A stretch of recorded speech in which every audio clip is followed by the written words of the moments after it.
personality of the time. Roughly through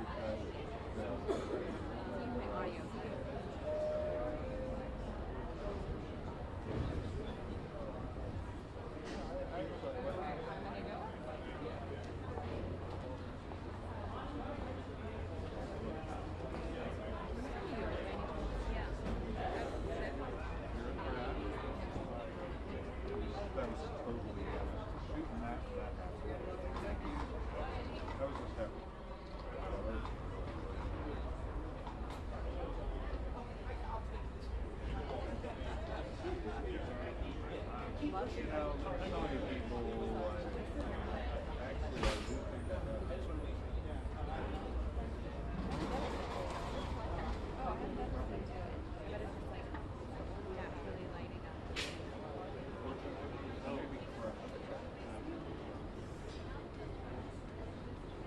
might be fortune cookie toss. I wasn't.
Seminole, we're just working here Yeah, now. fine, yeah, so.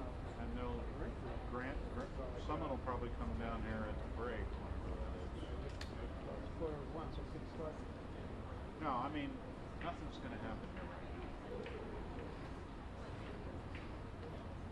I mean, there could be a spare senator who has Renegade, loose renegade senator.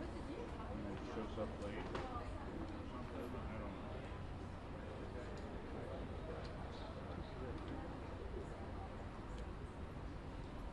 Greg Nash's cousin might show up.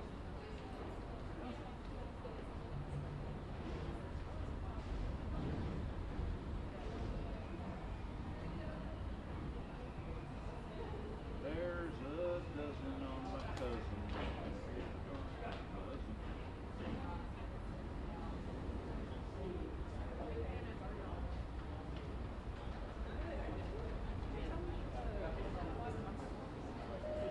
Like that guy.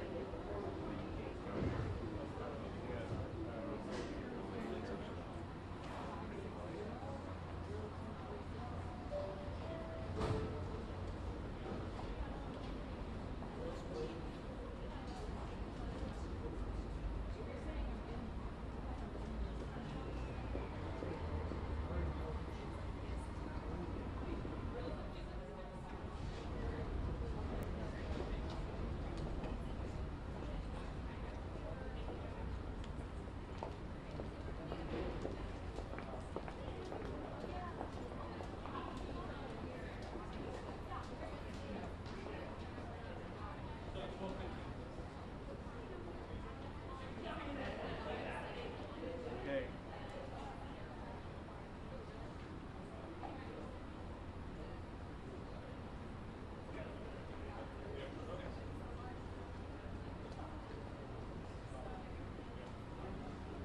Am I clear to plug in my computer?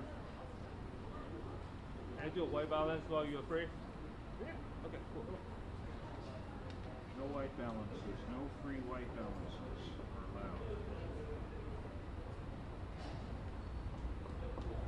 Oh, okay. Okay, thank you. Look, see, Annie's Okay, never- thanks.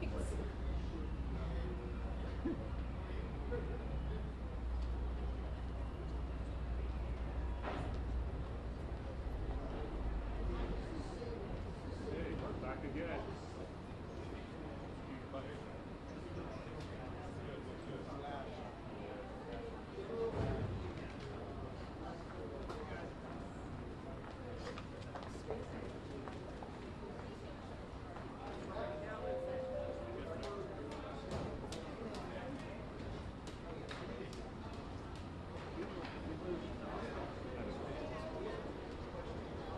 Who do you need? Greg moved over. I moved over to the side, yeah. So, You want? I mean, I'm probably gonna go. Yeah, I mean, no, I'm able to leave, so. To be fair to all of them, I only cared about who? I only cared about the everyone else, I can get.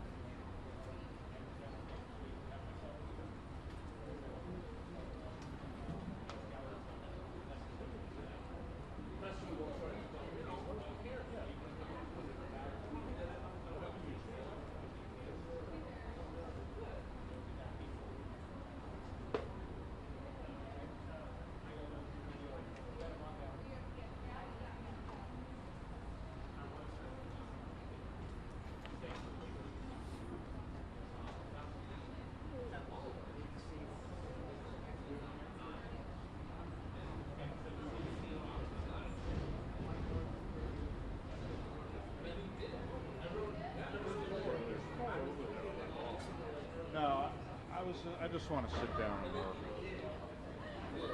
and plug in.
Yeah. But it did.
Happy Monday.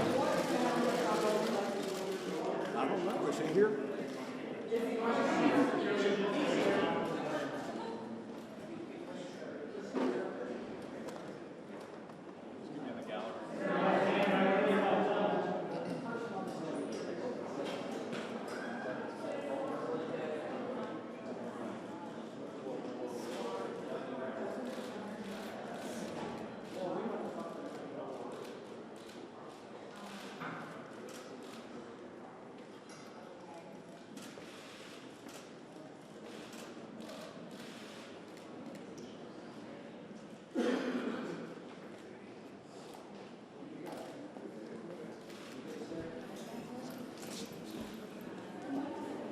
Heads up, guys.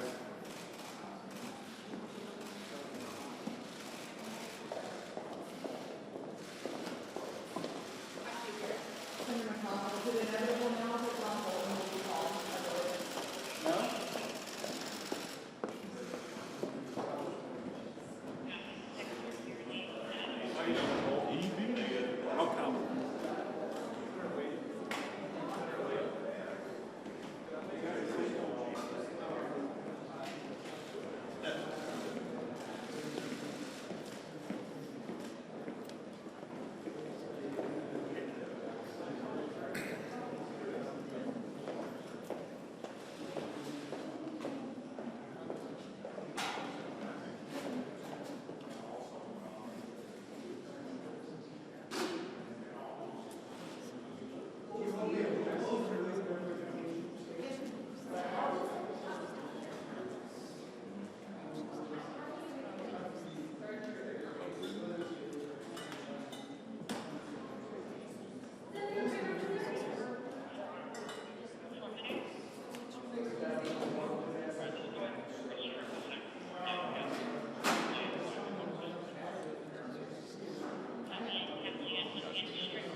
Colleagues, why don't we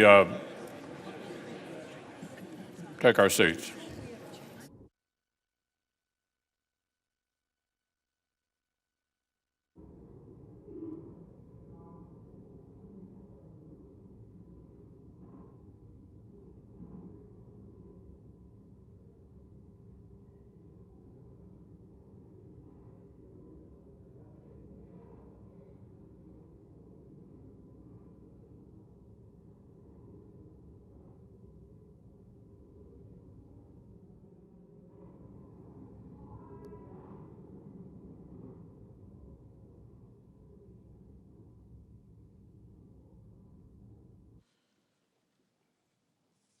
The Senate will convene as a court of impeachment. The chaplain will lead us in prayer.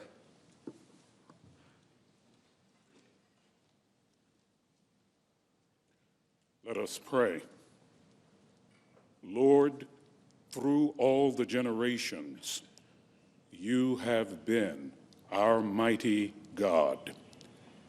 As millions mourn the deaths of Kobe and Gianna Bryant and those who died with them, we think about life's brevity, uncertainty, and legacy. Remind us that we all have a limited time on earth to leave the world better than we found it. As this impeachment process unfolds, give our senators the desire to make the most of their time on earth. Teach them how to live, O God, and lead them along the path of honesty. May they hear the words of Jesus of Nazareth reverberating down the corridors of the centuries, and you shall know the truth, and the truth shall make you free. And Lord, thank you for giving our Chief Justice another birthday. Amen. Amen. Please join me in reciting the Pledge of Allegiance to our flag. I pledge allegiance to the flag of the United States of America and to the republic for which it stands, one nation under God, indivisible, with liberty and justice for all. Please be seated. If there is no objection, the Journal of Proceedings of the trial are approved to date. Without objection, so ordered. The Sergeant-at-Arms will make the proclamation. Hear ye, hear ye, hear ye. All persons are commanded to keep silent on pain of imprisonment while the Senate of the United States is sitting for the trial of the articles of impeachment exhibited by the House of Representatives against Donald John Trump, President of the United States. Mr. Chief Justice. The Majority Leader is recognized. As the chaplain has indicated, on behalf of all of us, a happy birthday. I'm sure this is exactly how you plan to celebrate the day. Well, thank you very much for those kind wishes, and thank you to all the senators for not asking for the yeas and nays. And for the information of all senators, we should expect a break every 2 or 3 hours, and then at 6 o'clock, a break for dinner. And with that, Mr. Chief Justice, I yield the floor. Pursuant to the provisions of Senate Resolution 483, the Counsel for the President have 22 hours and 5 minutes remaining to make the presentation of their case. The Senate will now hear you. Mr. Sekulow. Thank you, Mr. Chief Justice, members of the Senate, managers. What we've done on Saturday is the pattern that we're going to continue today as far as how we're going to deal with the case. We deal with transcript evidence. We deal with publicly available information.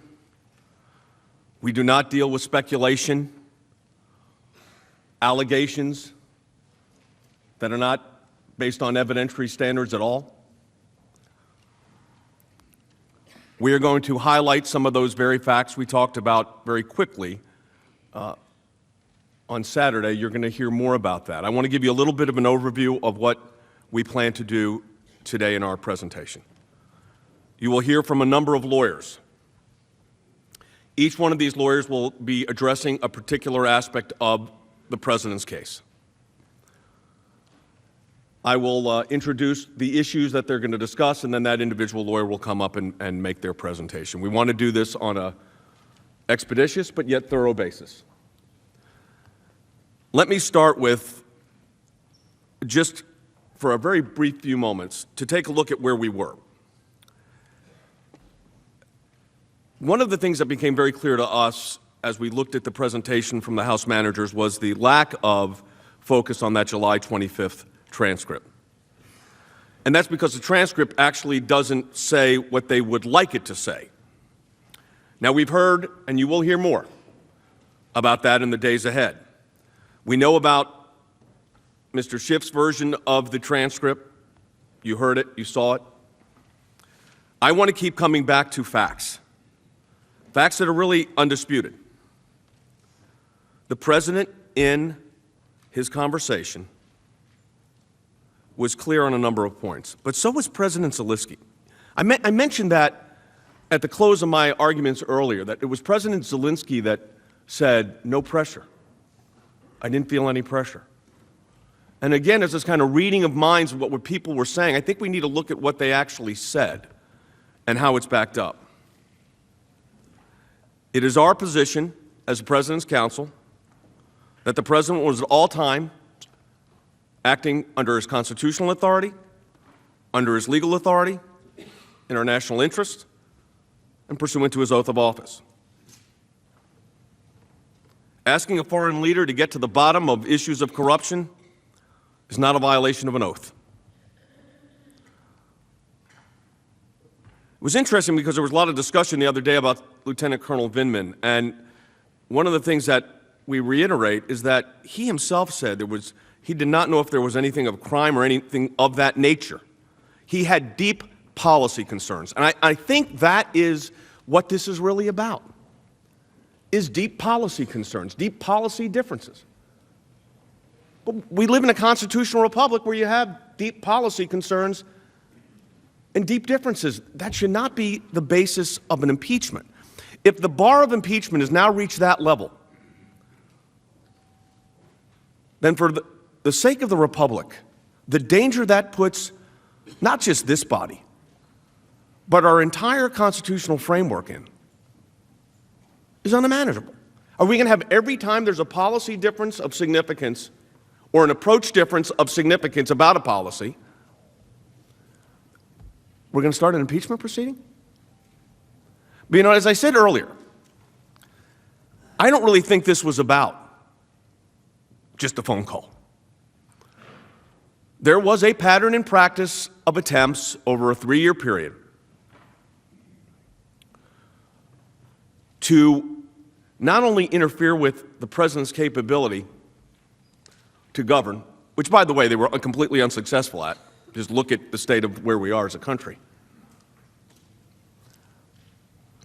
But also interfere with our constitutional framework. I'm going to say this, because I want to be brief. We are going to have a series of lawyers address you. So it will not be one lawyer for hours and hours. We're going to have a series of lawyers address you on a variety of issues. This is how we envision the President's defense going. We thought it would be appropriate to start with an overview, if you will, of some of the significant historical issues and constitutional issues involving impeachment proceedings, since we don't have a long history of that, and I think that's good for the country that we don't. And I think we would all agree. But if this becomes the new standard, the future is going to look a lot different. So We're going to hear next from my co-counsel, Judge Kenneth Starr.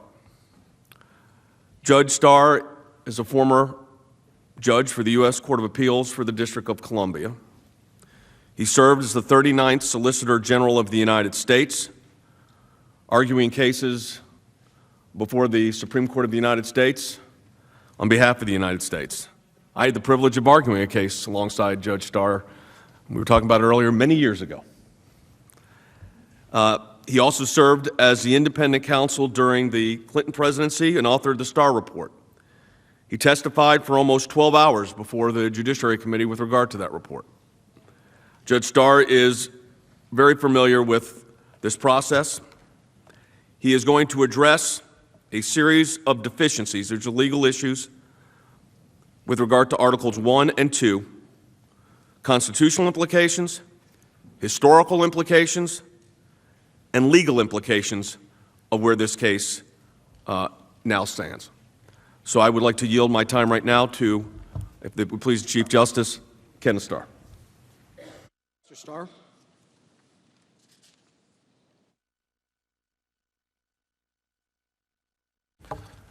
Thank you, Mr. Chief Justice, House managers, and staff, members of the Senate, the Majority Leader, and the Minority Leader. At the beginning of these proceedings on January 16, the Chief Justice administered the oath of office to the members of this body, and then again on Tuesday. In doing so, the Chief Justice was honoring the words of our Constitution, Article 1, Section 3. We all know the first sentence of that article by heart. The Senate shall have the sole power to try all impeachments. But then the constitutional text goes on to say this: when sitting for that purpose, they shall be on earth oath or affirmation. That oath or affirmation in turn requires each member of the Senate to do impartial justice. Now, this constitutionally administered oath or affirmation has been given in every proceeding in this body since 1798. Indeed, to signify the importance of the occasion, the Senate's more recent traditions call for you, as you did, to sign the book. And that book is not simply part of the record, it's entrusted to the National Archives. In contrast, members of the House of Representatives do not take an oath in connection with impeachment. The framers of our Constitution well knew when an oath or affirmation should be required. The Senate, yes. The House, no. And thus, each member of the world's greatest deliberative body now has special, indeed unique, duties and obligations. Duties imposed under our founding document. During the Clinton impeachment trial 21 years ago in this chamber, the Chief Justice of the United States ruled in response to an objection that was interposed by Senator Tom Harkin of Iowa. The senators are not sitting as jurors, Senator Harkin noted. And the Chief Justice agreed with that proposition. Rather, the Senate is a court. In fact, history teaches us that for literally decades, this body was referred to in this context as the High Court of Impeachment. So we're not in a legislative chamber during these proceedings. We're in a tribunal. We're in court. In Federalist 78, Alexander Hamilton, who's been quoted frequently in these proceedings, but in Federalist 78, he was describing the role of courts, your role. And in doing so, he distinguished between what he called the exercise of judgment, on the one hand, which is what courts do, and the exercise of will or policy preferences, if you will. On the other hand, that's what legislative bodies do. According to Hamilton, courts were to be, in his word, impartial. There's that word again.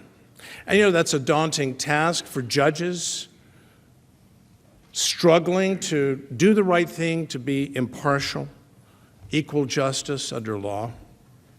It's certainly hard in life to be impartial. In politics, it's not even asked of one to be impartial. But that's the task that the Constitution chose to impose upon each of you. And significantly, in this particular juncture in America's history, the Senate is being called to sit as the High Court of impeachment all too frequently. Indeed, we are living in what I think can aptly be described as the age of impeachment. In the House, resolution after resolution, month after month, has called for the president's impeachment. How did we get here? With presidential impeachment invoked frequently in its inherently destabilizing as well as acrimonious way. Briefly told, the story begins 42 years ago. In the wake of the long national nightmare of Watergate, Congress and President Jimmy Carter collaboratively ushered in a new chapter in America's constitutional history. Together, in full agreement, they enacted the independent counsel provisions of the Ethics in Government Act of 1978. But the new chapter was not simply the age of independent counsels. It became, unbeknownst to the American people, the age of impeachment. During my service in the Reagan administration as Counselor and Chief of Staff to Attorney General William French Smith, the Justice Department took the position that, however well-intentioned, the independent counsel provisions were unconstitutional. Why? In the view of the department, those provisions intruded into the rightful domain and prerogative of the executive branch, of the presidency. The Justice Department's position was eventually rejected by the Supreme Court, but most importantly, in helping us understand this new era in our country's history, Justice Antonin Scalia was in deep dissent. Among his stinging criticisms of that law, Justice Scalia wrote this: "The context of this statute is acrid with the smell of threatened impeachment." Impeachment. Justice Scalia echoed the criticism of the court in which I was serving at the time, the District of Columbia Circuit, which had actually struck down the law as unconstitutional, and a very impressive opinion by renowned Judge Lawrence Silberman. Why? Why would Justice Scalia refer to impeachment? This was a reform measure. There would be no more Saturday night massacres, the firing of Special Prosecutor, as he was called, Archibald Cox, by President Nixon. Government would now be better, more honest, greater accountability, and the independent counsel would be protected. But the word impeachment haunts that dissenting opinion, and it's not hard to discover why. Because the statute, by its terms, expressly directed the independent counsel to become, in effect, an agent of the House of Representatives. And to what end? To report to the House of Representatives when a very low threshold of information was received that an impeachable offense left undefined may have been committed. To paraphrase President Clinton's very able counsel at the time, Bernie Nussbaum, this statute is a dagger aimed at the heart of the presidency.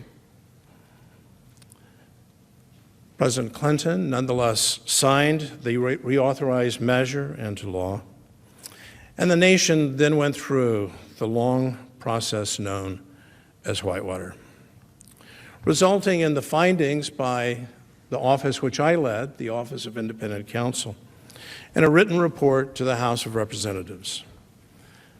That referral to Congress was stipulated in the Ethics in Government Act of 1978. To put it mildly, Democrats were very upset about what had happened.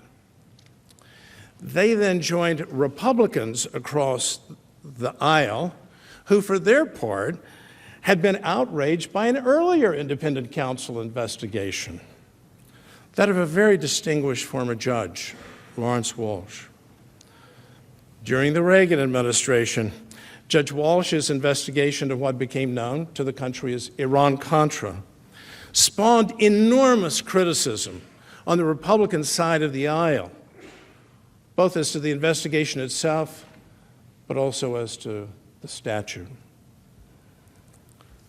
The acrimony surrounding Iran-Contra, and then the impeachment and the trial, and President Clinton's acquittal by this body led inexorably to the end of the independent counsel era. Enough was enough. And living through that wildly controversial 21-year bold experiment with the independent counsel statute, Congress, in a bipartisan way, had a change of heart. It allowed the law to expire in accordance with its terms in 1999. That would-be and well-intentioned reform measure died a quiet and uneventful death, and it was promptly replaced by Justice Department internal regulations promulgated by Attorney General Janet Reno during the waning months of the Clinton administration. One can review those regulations and see no reference to impeachment. None. No longer were the poison pill provisions of presidential impeachment part of America's legal landscape. They were gone. The Reno regulations seemed to signal a return to traditional norms. Impeachment would no longer be embedded in the actual laws of the land, but returned to the language of the Constitution. But in the meantime, America's constitutional DNA and its political culture had changed. Even with the dawn of the new century, the 21st century, impeachment remained on the lips of countless Americans and echoed frequently in the people's house. The impeachment habit proved to be hard to kick. Ironically, while this was happening here at home, across the Atlantic, the use of impeachment as a weapon disappeared. In the United Kingdom, from which, of course, we inherited the process, impeachment was first used more than 2 centuries before those first settlers crossed the Atlantic. But upon thoughtful examination, a number of modern-day parliamentary committees looked and found impeachment to be obsolete. Among other criticisms.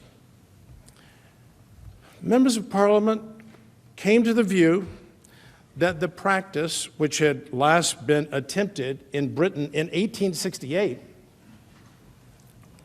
fails to meet modern procedural standards of fairness. Fairness. As Sir William Mackay recently remarked, impeachment in Britain is dead. Yet here at home, in the world's longest-standing constitutional republic, instead of a once-in-a-century phenomenon, which it had been, presidential impeachment has become a weapon to be wielded against one's political opponent. In her thoughtful Wall Street Journal op-ed a week ago Saturday, Peggy Noonan wrote this: "Impeachment has now been normalized. It won't be a once-in-a-generation act, but an every administration act. Democrats will regret it when Republicans are handing out the pens of the signing ceremony." When we look back down the corridors of time, we see that for almost our first century as a constitutional republic, the sword of presidential impeachment remained sheathed. Had there been controversial presidents? Oh, yes, indeed. Think of John Adams and the Alien and Sedition Acts. Think of Andrew Jackson and Henry Clay. Were partisan passions occasionally inflamed during that first century? Of course. Unless there be any doubt, the early Congresses full well knew how to summon impeachment to the fore, including against a member of this body, Senator William Blount of Tennessee. During the Jefferson administration, the unsuccessful impeachment of Justice Samuel Chase, a surly and partial jurist who was nonetheless acquitted by this chamber, became an early landmark in maintaining the treasured independence of our federal judiciary. It took the national convulsion of the Civil War, the assassination of Mr. Lincoln, and the counter-Reconstruction measures aggressively pursued by Mr. Lincoln's successor, Andrew Johnson, to bring about the nation's very first presidential impeachment. Famously, of course, your predecessors in this high court of impeachment acquitted the unpopular and controversial Johnson, but only by virtue of senators from the party of Lincoln breaking ranks. It was over a century later that the nation returned to the tumultuous world of presidential impeachment, necessitated by the rank criminality of the Nixon administration. In light of the rapidly unfolding facts, including uncovered by the Senate Select Committee, and an overwhelmingly bipartisan vote of 410 to 4, the House of Representatives authorized an impeachment inquiry. And in 1974, the House Judiciary Committee, after lengthy hearings, voted again in a bipartisan manner to impeach the President of the United States. Importantly, President Nixon's own party was slowly but inexorably moving toward favoring the removal of their chosen leader from the nation's highest office, who had just won re-election by a landslide. It bears emphasis before this high court.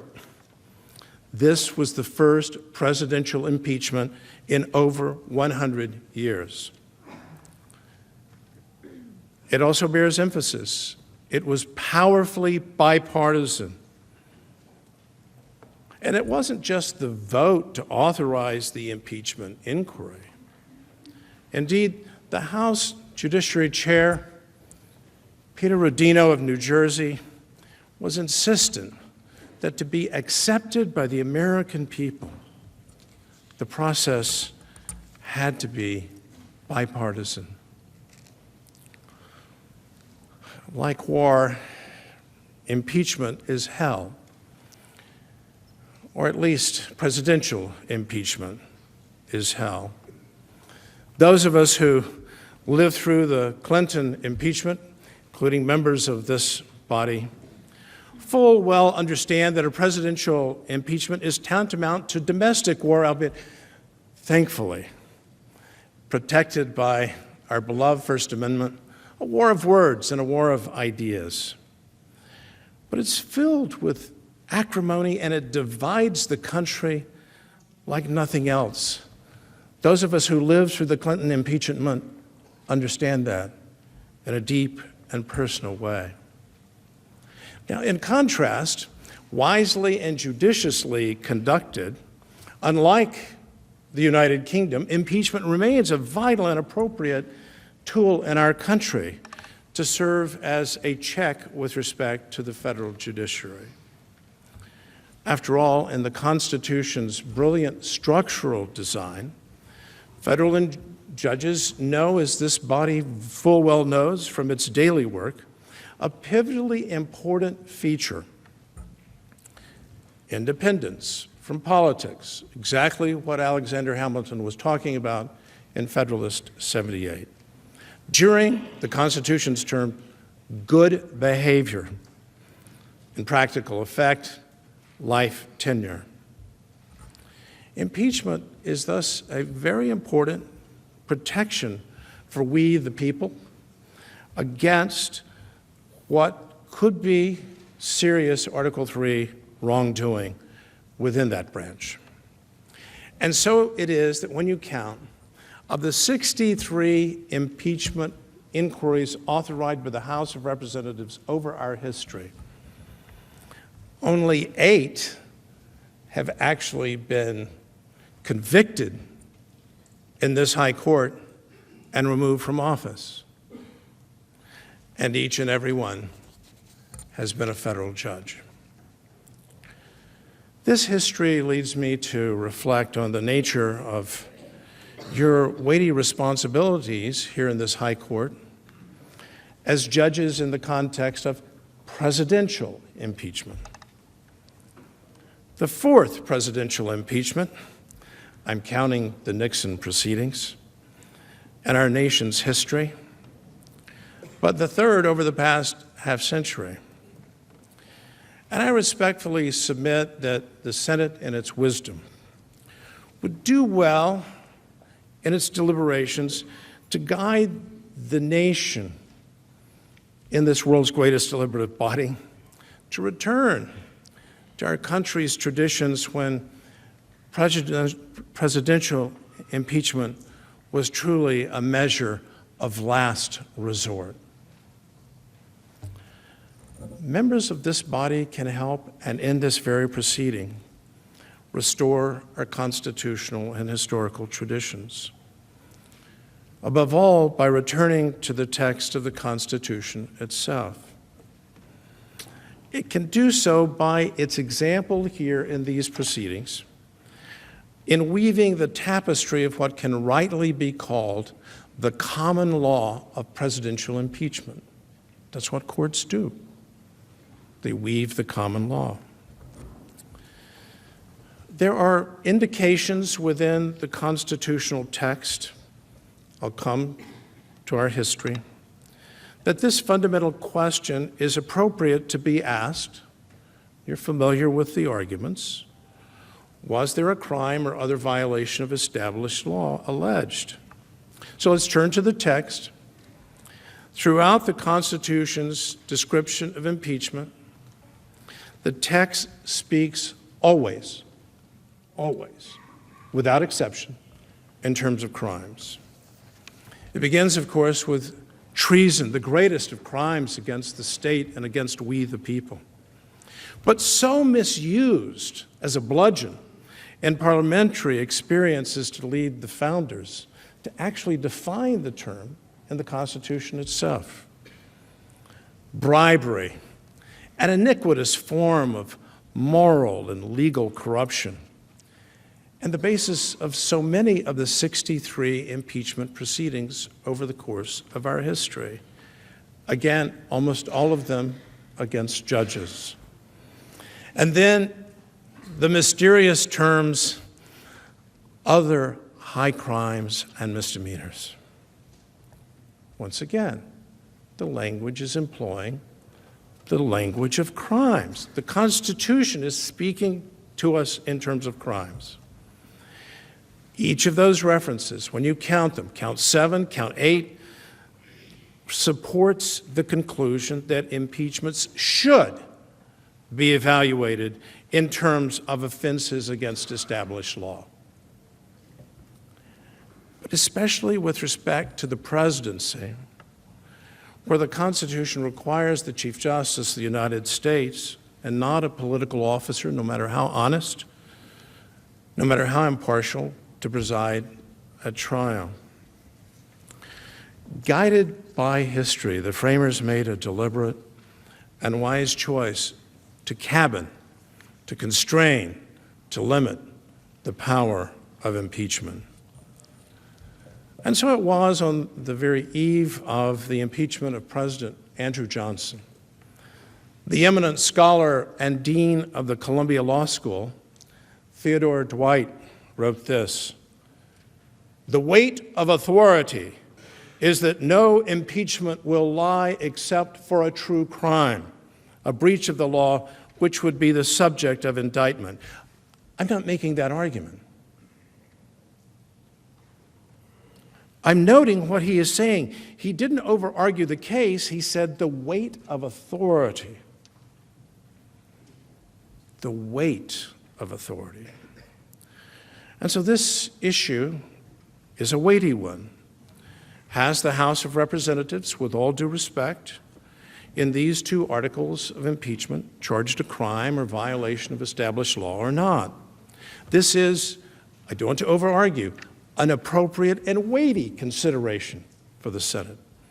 But especially, as I'm trying to emphasize, in the case not of a federal judge, but of the president. Courts consider prudential factors, and there is a huge prudential factor that this trial is occurring in an election year, when we, the people, in a matter of months, will go to the polls. In developing the common law of presidential impeachment, this threshold factor, consistent with the constitutional text, consistent with the nation's history in presidential impeachments, as I'll seek to demonstrate, serves as a clarifying and stabilizing element. It increases predictability. To do what? To reduce the profound danger that a presidential impeachment will be dominated by partisan considerations, precisely the evil that the framers warned about. And so to history.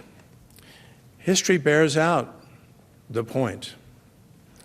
The nation's most recent experience, the Clinton impeachment, even though severely and roundly criticized, charged crimes.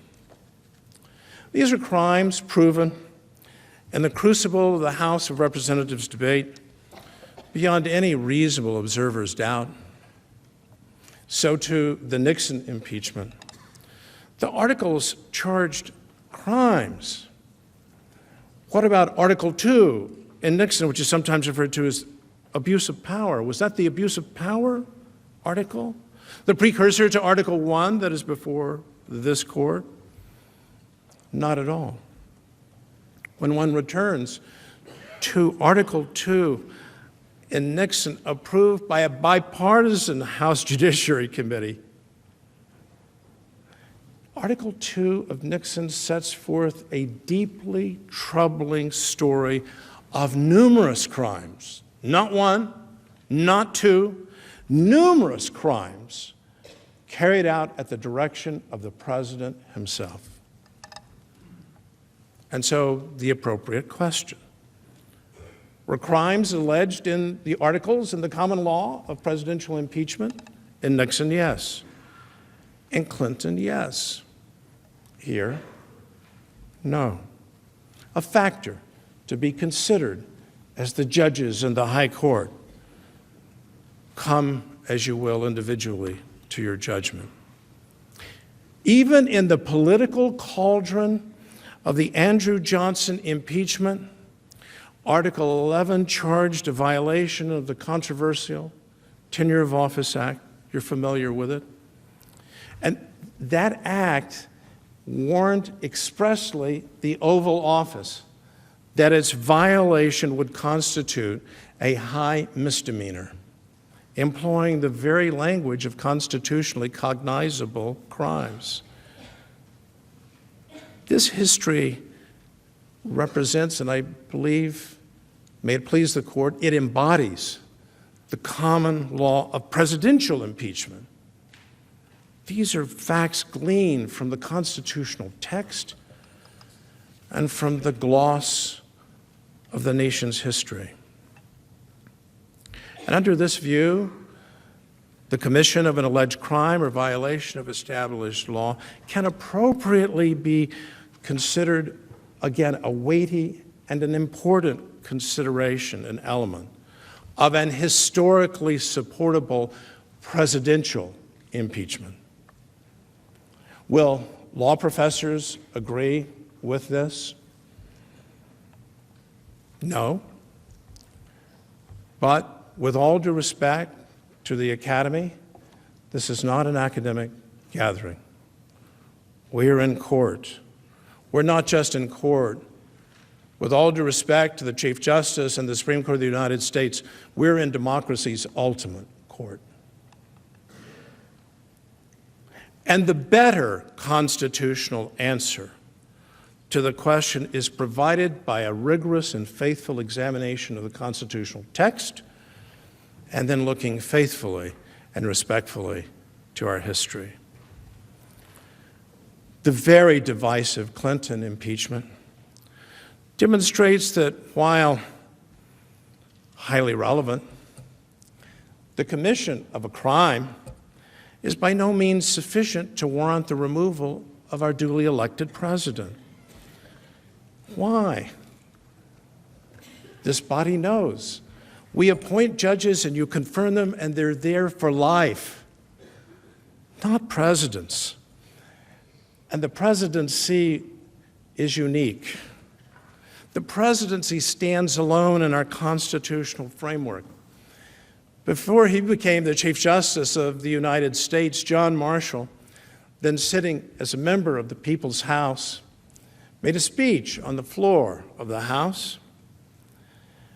And there he said this: "The president is the sole organ of the nation in its external relations, and its sole representative with foreign nations."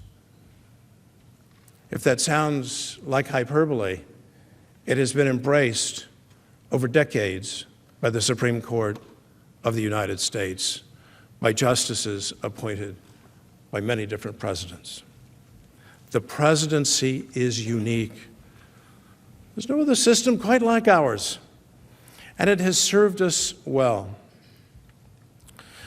And so as to the presidency, impeachment and removal not only overturns a national election and perhaps profoundly affects an upcoming election.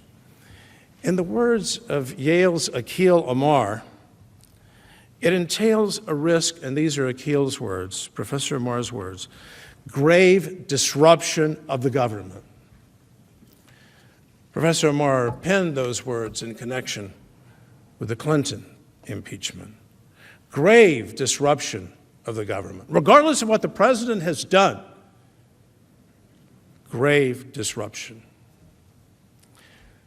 We will all agree that the presidents, under the text of the Constitution and its amendments, are to serve out their term, absent a genuine national consensus reflected by the two-thirds majority requirement of this court that the president must go away.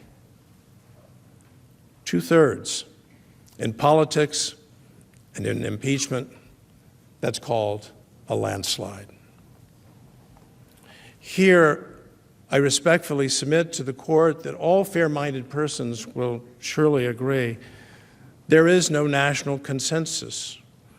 We might wish for one, but there isn't. To the contrary, for the first time in America's modern history, not a single House member of the president's party supported either of the two articles of impeachment. Not one. Not in committee, not on the House floor. And that pivotal fact puts in bold relief the Peter Rodino principle. Call it the Rodino rule. Impeachment must be bipartisan in nature. Again, sitting as a court, this body should signal to the nation the return to our traditions, bipartisan impeachments. What's the alternative? Will the president be king? Do oversight. The tradition of oversight. An enormous check on presidential power throughout our history, and it continues available today. In Iran-Contra, no impeachment was undertaken. The Speaker of the House, a Democrat, Jim Wright, from Texas, from Fort Worth, where the West begins, knew better. He said no, but as befits the age of impeachment, a House resolution to impeach President Ronald Reagan was introduced. It was filed. And the effort to impeach President Reagan was supported by a leading law professor whose name you would well recognize, and you will hear it again this evening from Professor Dershowitz. I'll leave it to him to identify the learned professor. But the Speaker of the People's House, echoing Peter Rodino, said no. So I respectfully submit that the Senate should close this chapter, this idiosyncratic chapter, on this increasingly disruptive act, this era, this age of resort to the Constitution's ultimate democratic weapon for the presidency. Let the people decide. There was a great justice who sat for 30 years, Justice John Harlan, in the mid-century of the 20th century. And in a lawsuit involving a very basic question, can citizens whose rights have clearly been violated by federal law enforcement agencies and agents bring an action for damages when Congress has not so provided? No law that gave the wounded citizen a right to redress through damages. And Justice Harlan, in a magnificent concurring opinion in Bivens versus 6 unnamed federal agents, suggested that courts, here you are, should take into consideration in reaching its judgment, their judgment, what he called factors counseling restraint. He was somewhat reluctant to say that we, the Supreme Court, should grant this right, that we should create it when Congress hasn't acted, and Congress could have acted, but it hadn't. But he reluctantly came to the conclusion that the Constitution itself empowered the federal courts to create this right for our injured citizens, to give them redress, not just an injunctive relief, but damages, money recovery for violations of their constitutional rights. Factors counseling restraint. And he addressed them, and he came to the view, and he was so honest and said, I came to the case with a different view. but I changed my mind and voted in favor of the Bivens family having redress against the federal agents who had violated their rights, judging in its most impartial and elegant sense. I'm going to draw from Justice Harlan's matrix of factors counseling restraint and simply identify these. I think there may be others. The articles do not charge a crime or violation of established law. I'm suggesting it's a relevant factor. I think it's a weighty factor when we come to presidential impeachment, not judicial impeachment. Secondly, the articles come to you with no bipartisan support. They come to you as a violation of what I'm dubbing the Rodino rule.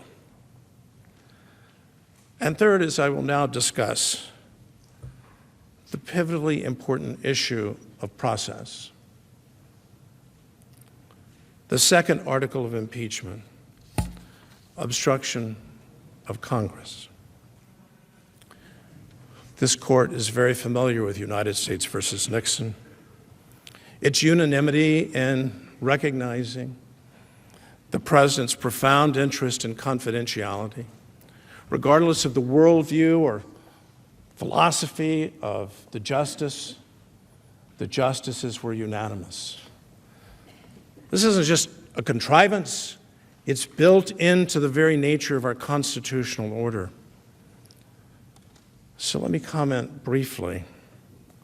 This constitutionally based recognition of executive privilege and then companion privileges, the deliberative process privilege, the immunity of close presidential advisors from being summoned to testify, these are all firmly established in our law.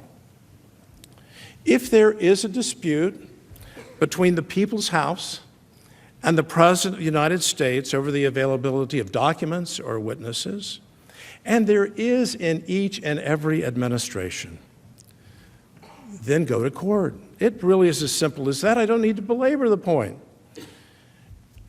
But here's the point I would like to emphasize.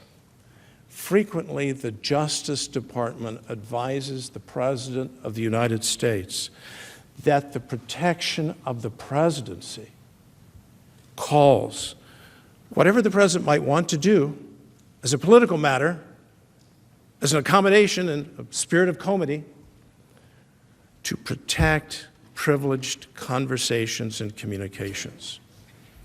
I've heard it in my 2 tours of duty at the Justice Department. Don't release the documents, Mr. President. If you do, you're injuring the presidency. Go to court. We've heard concerns about the length of time that the litigation might take. Those of us who've litigated know that sometimes litigation does take longer than we would like. Justice delayed is justice denied. We would all agree with that. But our history, Churchill's maxim, study history, our history tells us that's not necessarily so. Take by way of example the Pentagon Papers case. Orders issued preventing and sanctioning a gross violation of the First Amendment's guarantee of freedom of the press. An order issued out of the district court June the 15th, 1971. That order was reversed in an opinion by the Supreme Court of the United States 2 weeks later. June the 15th. The House of Representatives could have followed that well-trodden path. It could have sought expedition. The E. Barrett Prettyman Courthouse is 6 blocks down. The judges are there. They're all very able. They're hardworking, people of integrity. Follow the path. Follow the path of the law. Go to court. There would have been at least one problem had the House seen fit to go to court and remain in court. The issue is before you.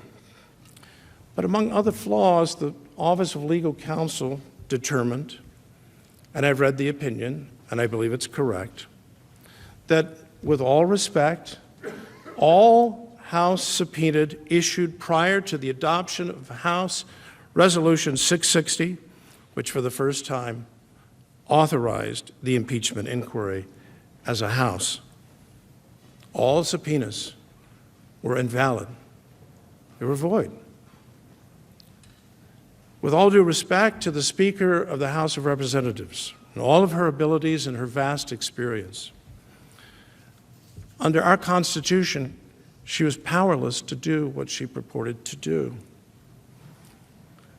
As has been said now time and again, especially throughout the fall, the Constitution does entrust the sole power of impeachment to the House of Representatives.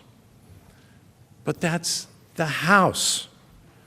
It's 435 members elected from across the constitutional republic. Not one, no matter how able she may be. In the People's House, every congressperson gets a vote. We know the concept: one person, one vote.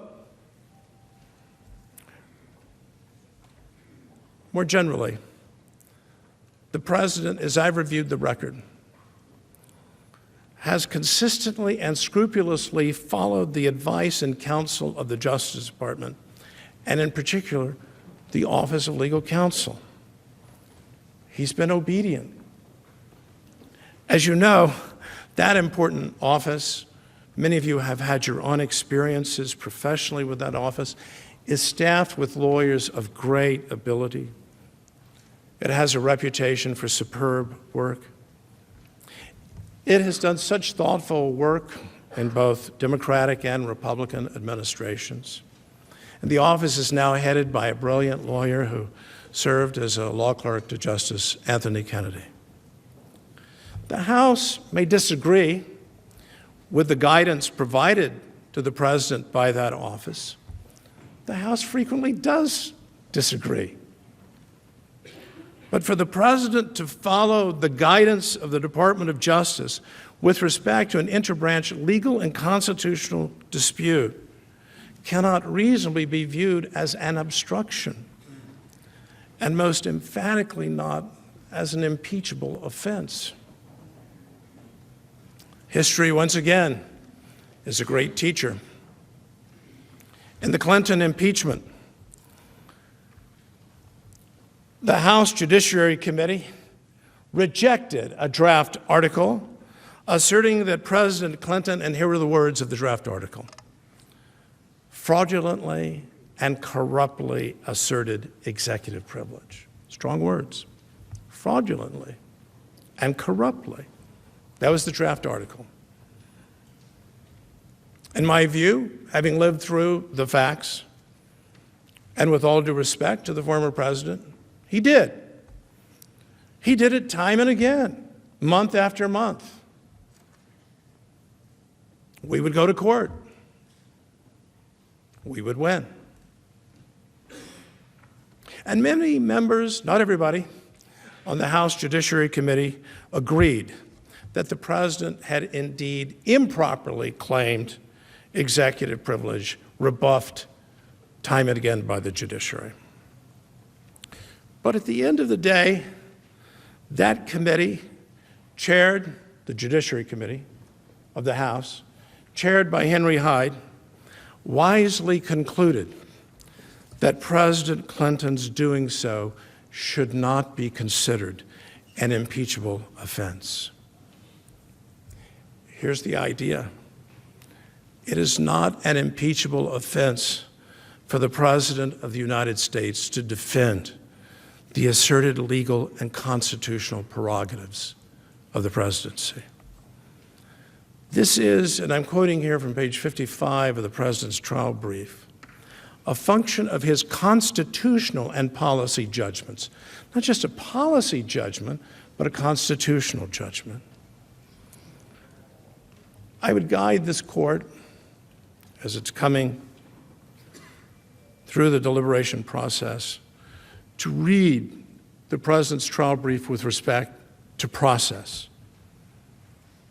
It was Justice Felix Frankfurter, confidant of FDR, brilliant jurist, who reminded America that the history of liberty is in large measure the history of process, of procedure. In particular, I would guide the High Court to the discussion of the long history of the House of Representatives, over 2 centuries, in providing due process protections in its impeachment investigations. It's a richly historical discussion.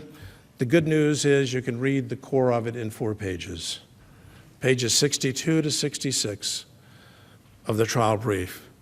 Puts in bold relief, I believe, an irrefutable fact. This House of Representatives, with all respect, saw fit to turn its back on its own established procedures. Procedures that had been followed faithfully decade after decade, regardless of who was in control, regardless of political party. All those procedures were torn asunder. And all over the vigorous objections from the unanimous and vocal minority. I need not remind this High Court that in this country, minority rights are important. Minority rights should be protected. Equal justice. But then again, the House members took no oath to be impartial. The Constitution didn't require them to say, by oath or affirmation, that we'll do impartial justice. When they chose to tear asunder their procedures, they were oathless. They could toss out their own rule book, raw power. And here we have, tragically for the country, and I believe tragically for the House of Representatives, in Article 2 of these impeachment articles, a runaway House. It has run away, not only from its long-standing procedures, it has run away from the Constitution's demand of fundamental fairness captured in those hallowed terms, due process of law. We've cared about this as an English-speaking people since Magna Carta. By doing so, however, the House has inadvertently pointed this court to an exit ramp. It's an exit ramp provided by the Constitution itself. It's an exit ramp built by the most noble of builders, the founding generation. Despite the clearest precedent requiring due process for the accused in an impeachment inquiry, but surely all the more so in a presidential impeachment, House Democrats chose to conduct a wholly unprecedented process in this case. And they did so knowingly and deliberately because they were warned at every turn. Don't do it. Don't do it that way. And process. The president being denied the basic rights that have been afforded to every single accused president in the history of the Republic, even to the racist Andrew Johnson, seeking to undo Mr. Lincoln's great legacy. He got those rights, but not here. Due process could have been honored. Basic rights could have been honored. The House rules, the House's traditions could have been honored. But what's done is done. These 2 articles come before this court, this high court of impeachment, dripping with fundamental process violations. When courts, and you're the court, are confronted with this kind of phenomenon, a train of fairness violations, courts in this country do the right thing. They do impartial justice. They invoke, figuratively or literally, the words of the preamble to America's Constitution. The very first order of our government, after to form a more perfect union, is to establish justice. To establish justice. Even before getting to the words to provide for the common defense, to promote the general welfare, to ensure domestic tranquility, the Constitution speaks in terms of justice, establishing justice. Courts would not allow this. They would not allow this because why? They knew and they know that the purpose of our founding instrument is to protect our liberties, to safeguard us, but to safeguard us as individuals against the powers of government. And why, in the benedictory words of the preamble,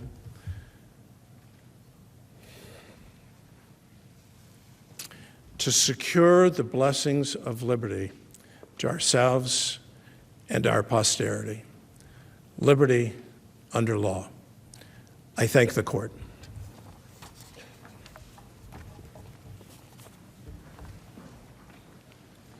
Mr. Sekulow?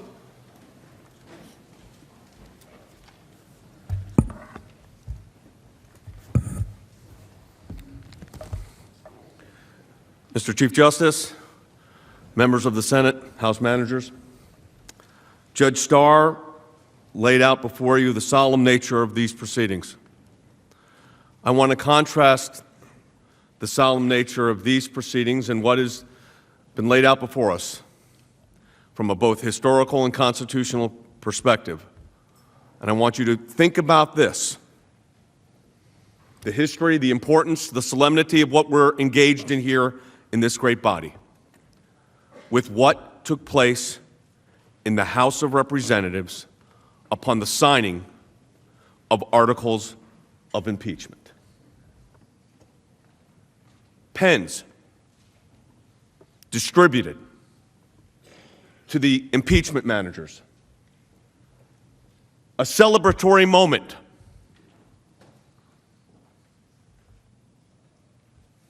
Think about that.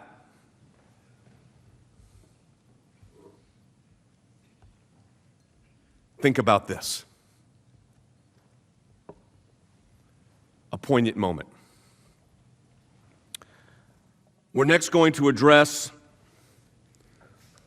a factual analysis. To briefly reflect, my colleague, the Deputy White House Counsel, Mike Papura, will be joining us in a moment to discuss more of the facts, to continue the discussion that we had on Saturday. But let me just recap very quickly what was laid out on Saturday. First, the transcript shows that the President did not condition either security assistance or a meeting on anything.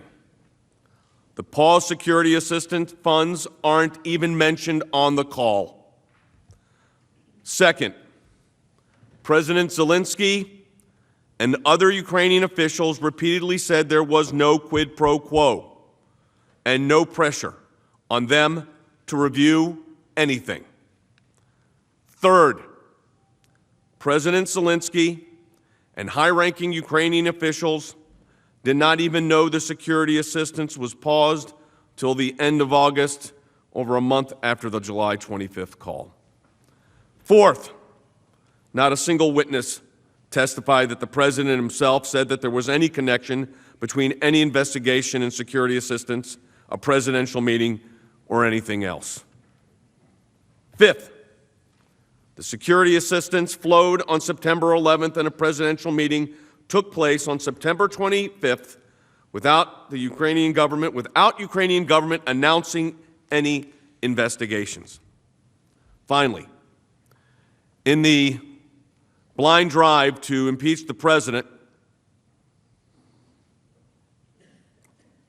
Trump, in reality, strategically, has been the best friend and supporter of Ukraine, certainly in our recent history. These are the facts. That is what's before you.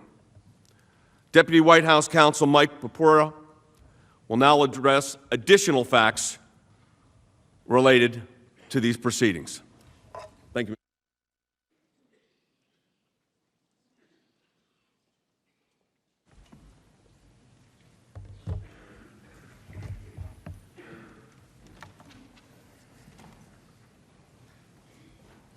Mr. Chief Justice, members of the Senate, good afternoon. Mr. Leader, I believe that we will be ready to take a break at the conclusion of my remarks if it meets with your approval. On Saturday, we walked through some of the evidence that the House managers put forward and didn't put forward during their 21-plus hours of presentation. That evidence that we recounted was drawn directly from the House managers' own record.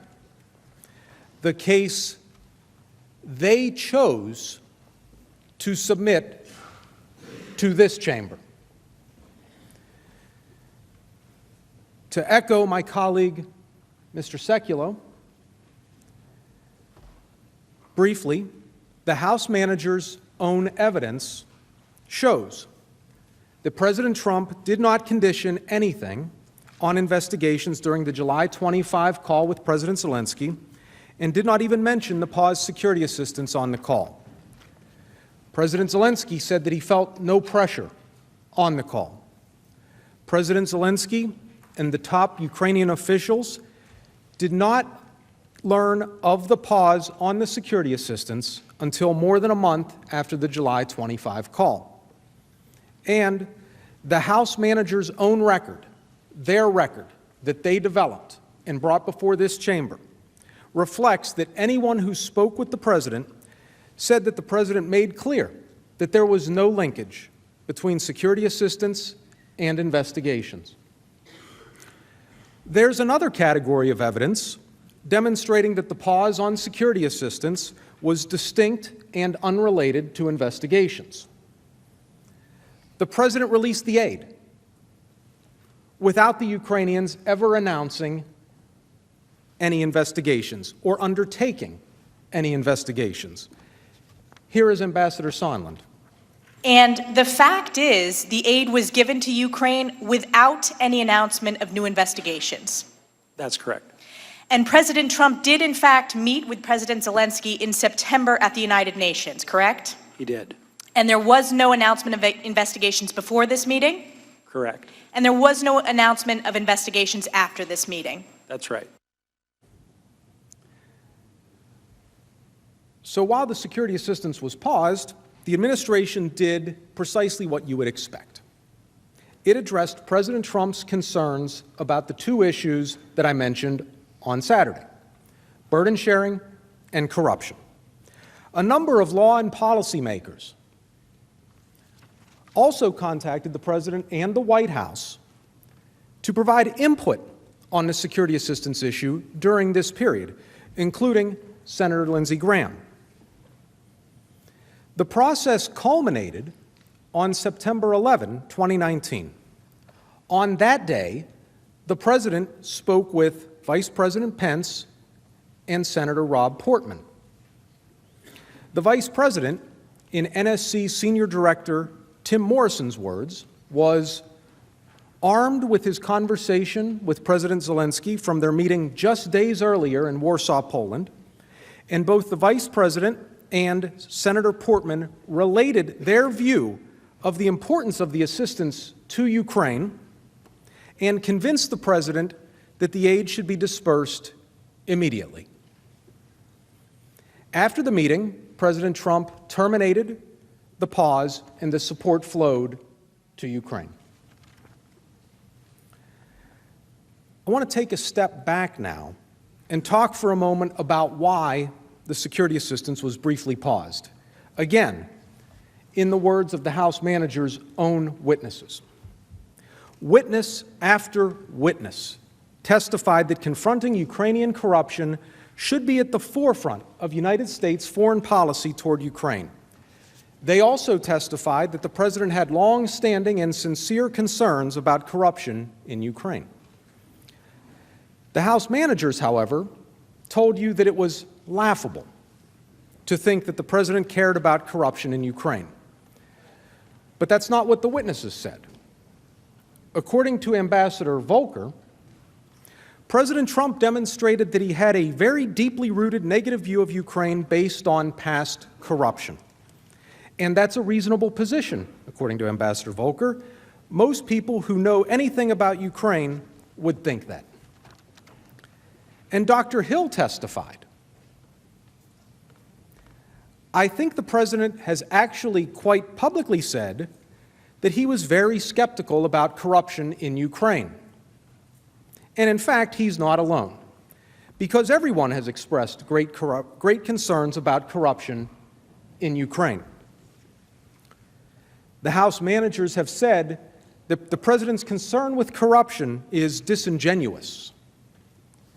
They said that President Trump didn't care about corruption in 2017 or 2018, and he certainly didn't care about it in 2019. That was their words. Not according to Ambassador Yovanovitch, however, who testified that President Trump shared his concern about corruption directly with President Poroshenko, President Zelensky's predecessor, in their first meeting in the Oval Office.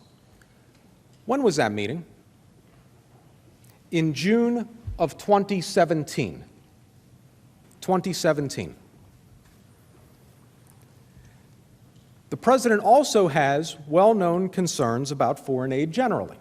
Scrutinizing and in some cases curtailing foreign aid was a central plank of his campaign platform. President Trump is especially wary of sending American taxpayer dollars abroad when other countries refuse to pitch in. Mr. Morrison and Mr. Hale both testified at length about President Trump's long-standing concern with burden sharing in foreign aid programs. Here's what they said. The President was concerned that the United States seemed to bear the exclusive brunt of security assistance to Ukraine. He wanted to see the Europeans step up and contribute more security assistance. We've often heard at the State Department that the President of the United States wants to make sure that foreign assistance is reviewed scrupulously to make sure that it's truly in U.S. national interests and that we evaluate it continuously so that it meets certain criteria that the President's established. And has the President expressed that he expects our allies to give their fair share of foreign aid, as evidenced by a point that he raised during the July 25th phone call with President Zelensky to that effect? The principle of greater burden sharing by allies and other like-minded states is an important element of the foreign assistance review. The President expressed these precise concerns to Senator Ron Johnson, who wrote, "He reminded me how thoroughly corrupt Ukraine was and again conveyed his frustration that Europe doesn't do its fair share of providing military aid." The House managers didn't tell you about this. Why not? And President Trump was right to be concerned that other countries weren't paying their fair share.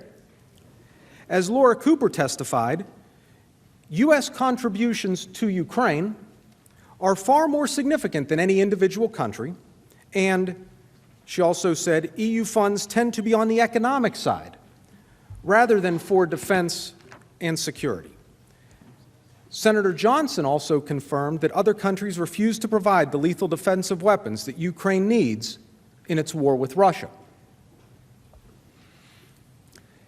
Please keep in mind also that the pause of the Ukraine Security Assistance Program was far from unusual or out of character for President Trump. The American people know that the President is skeptical of foreign aid and that one of his top campaign promises and priorities in office has been to avoid wasteful spending of American taxpayer dollars abroad. Meanwhile, the same people who today claim that President Trump was not genuinely concerned about burden sharing were upset when, as a candidate, President Trump criticized free riding by NATO members. This past summer, the administration paused, reviewed, and in some cases canceled hundreds of millions of dollars in foreign aid to Afghanistan, El Salvador, Honduras, Guatemala, and Lebanon.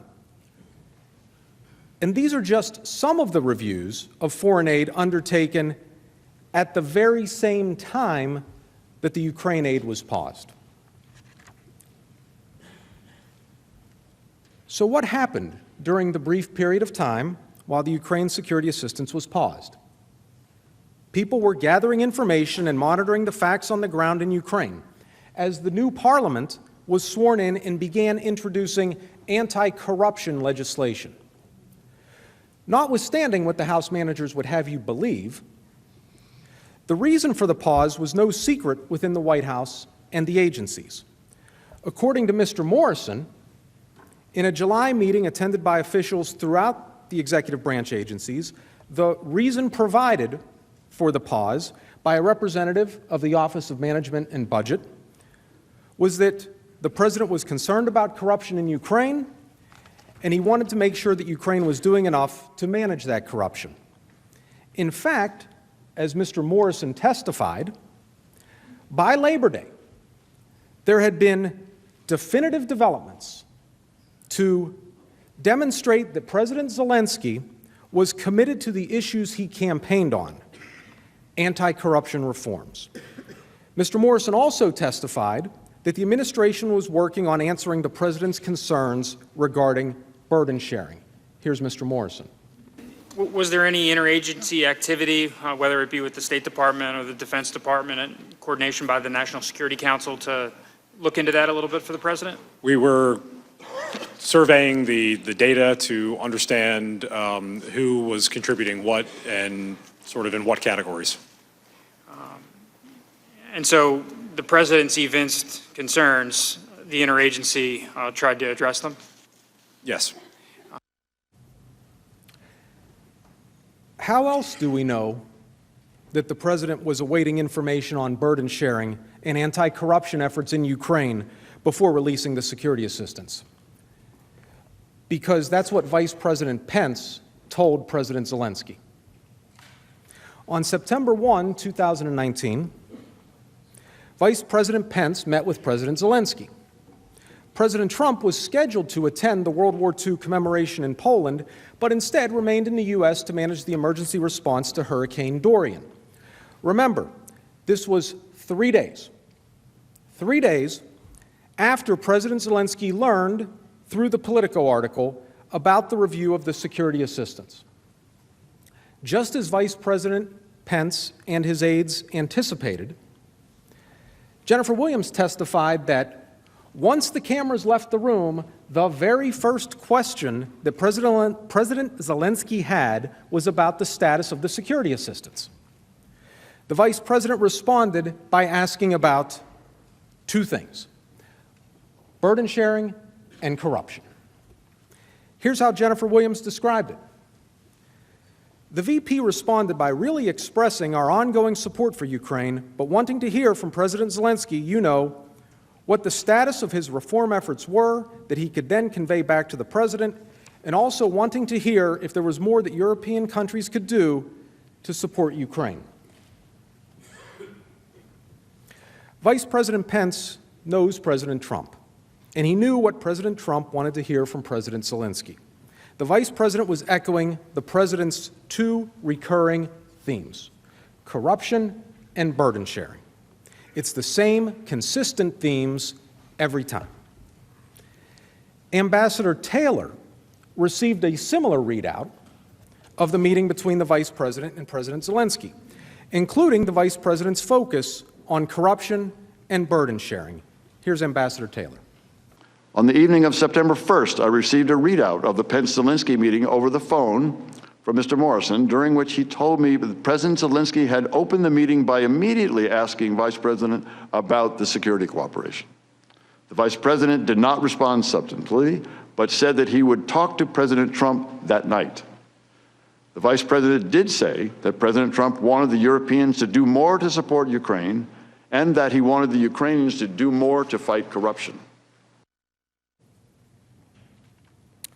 On September 11, based on the information collected and presented to President Trump, the President lifted the pause on the security assistance.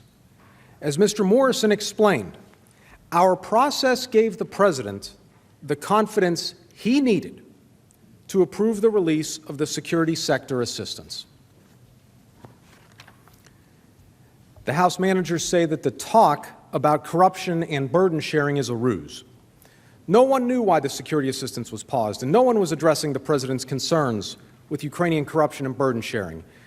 The House managers' own evidence, their own record, tells a different story, however. They didn't tell you about this. Not in 21 hours. Why not? The President's concerns were addressed in the ordinary course. The President wasn't caught, as the House managers allege. The managers are wrong. All of this, together with what we discussed on Saturday, demonstrates that there was no connection between security assistance and investigations.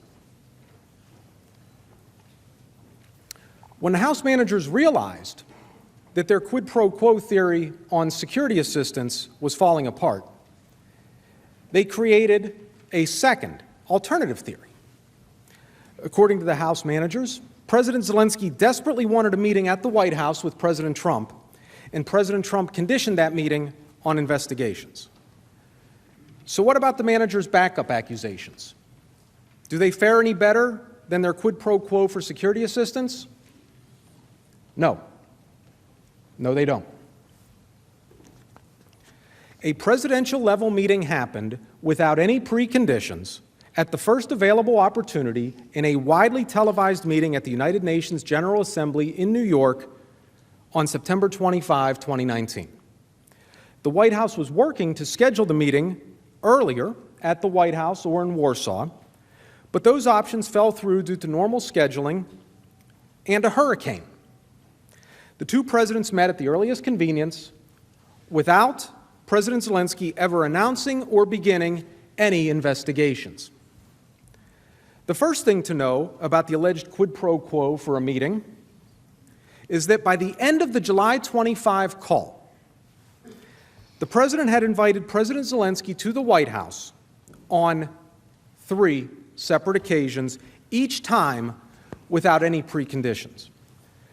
President Trump invited President Zelensky to an in-person meeting on their initial April 21 call. When you're settled in and ready, I'd like to invite you to the White House. On May 29, the week after President Zelensky's inauguration, President Trump sent a congratulatory letter, again inviting President Zelensky to the White House. As you prepare to address the many challenges facing Ukraine, please know that the American people are with you and are committed to helping Ukraine realize its vast potential.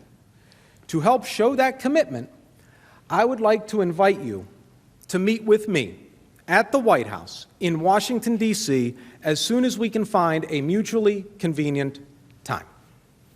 Then, on July 25th, President Trump personally invited President Zelensky to participate in a meeting for a third time. Whenever you would like to come to the White House, feel free to call. Give us a date, and we'll work that out. I look forward to seeing you. That's 3 separate invitations for a meeting, all made without any preconditions. During this time, and behind the scenes, the White House was working diligently to schedule a meeting between the presidents at the earliest possible date. Tim Morrison, whose responsibilities included helping arrange head of state visits to the White House or other head of state meetings, testified that he understood that arranging the White House visit with President Zelensky was a do-out that came from the president. The House managers didn't mention the work that the White House was doing to schedule the meeting between President Trump and President Zelensky, did they? Why not? Scheduling a presidential meeting takes time. Mr. Morrison testified that his directorate, which was just one of several, had a dozen schedule requests in with the president for meetings with foreign leaders that we were looking to land, and Ukraine was but one of those requests. Due to both presidents' busy schedules, according to Mr. Morrison, it became clear that the earliest opportunity for the two presidents to meet would be in Warsaw at the beginning of September. The entire notion that a bilateral meeting between President Trump and President Zelensky was somehow conditioned on a statement about investigations is completely defeated by one straightforward fact. A bilateral meeting between President Trump and President Zelensky was planned for September 1 in Warsaw, the same Warsaw meeting we were just discussing, without the Ukrainians saying a word about investigations. As it turned out, President Trump was not able to attend the meeting in Warsaw because of Hurricane Dorian. President Trump asked Vice President Pence to attend in his place. But even that scheduling glitch did not put off their meeting for long. President Trump and President Zelensky met at the next available date, September 25, on the sidelines of the United Nations General Assembly. As President Zelensky himself has said, there were no preconditions for his meeting with President Trump. Those are his words, no conditions. So, you're probably wondering, how could the House managers claim that there was a quid pro quo for a meeting with President Trump when the two presidents actually did meet without President Zelensky announcing any investigations? Well, the House managers moved the goalposts again. They claimed that the meeting couldn't be just an in-person meeting with President Trump. What it had to be was a meeting at the Oval Office and in the White House. That's nonsense. Putting to one side the absurdity of the House managers trying to remove a duly elected President of the United States from office because he met a world leader in one location versus another, this theory has no basis in fact. As Dr. Hill testified, what mattered was that there was a bilateral presidential meeting, not the location of the meeting. She said, it wasn't always a White House meeting per se, but definitely a presidential level, meeting with Zelensky and the president. I mean, it could have taken place in Poland, in Warsaw. It could have been, a proper bilateral in some other context, but in other words, a White House level presidential meeting. The House managers didn't tell you about Dr. Hill's testimony. Why not? In fact, they said just last week that President Zelensky still hasn't gotten his White House meeting. Why didn't they tell you about Dr. Hill's testimony? So you would have the full context and information. They spoke for over 21 hours. They couldn't take a couple of minutes to give you that context? How else do we know that Dr. Hill was right? Because President Zelensky said so on the July 25 call. Remember, when President Trump invited President Zelensky to Washington on the July 25 call, President Zelensky said he would be happy to meet with you personally and offered to host President Trump in Ukraine, or, on the other hand, meet with President Trump on September 1 in Poland. That's exactly what the administration planned to do. If it weren't for Hurricane Dorian, President Trump would have met with President Zelensky in Poland on September 1, just as President Zelensky had requested, and without any preconditions. As it happened, President Zelensky met with the Vice President instead, and just a few weeks later, met with President Trump in New York, all without anyone making any statement about any investigations. And once again, not a single witness in the House record that they compiled and developed under their procedures that we've discussed and will continue to discuss provided any firsthand evidence that the President ever linked a presidential meeting to any investigations. The House managers have seized upon Ambassador Sondland's claim that Mr. Giuliani's requests were a quid pro quo for arranging a White House visit for President Zelensky. But again, Ambassador Sondland was only guessing based on incomplete information. He testified that the President never told him that there was any sort of a condition for a meeting with President Zelensky. Why then did he think there was one? In his own words, Ambassador Sondland said that he could only repeat what he heard through Ambassador Volker from Giuliani. So he didn't even hear from Mr. Giuliani himself.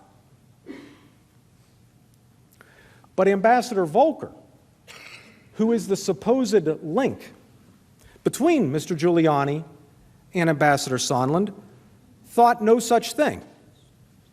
Ambassador Volker testified unequivocally that there was no linkage between the meeting with President Zelensky and Ukrainian investigations. I'm going to read the full questions and answers because this passage is key. This is from Ambassador Volker's deposition testimony.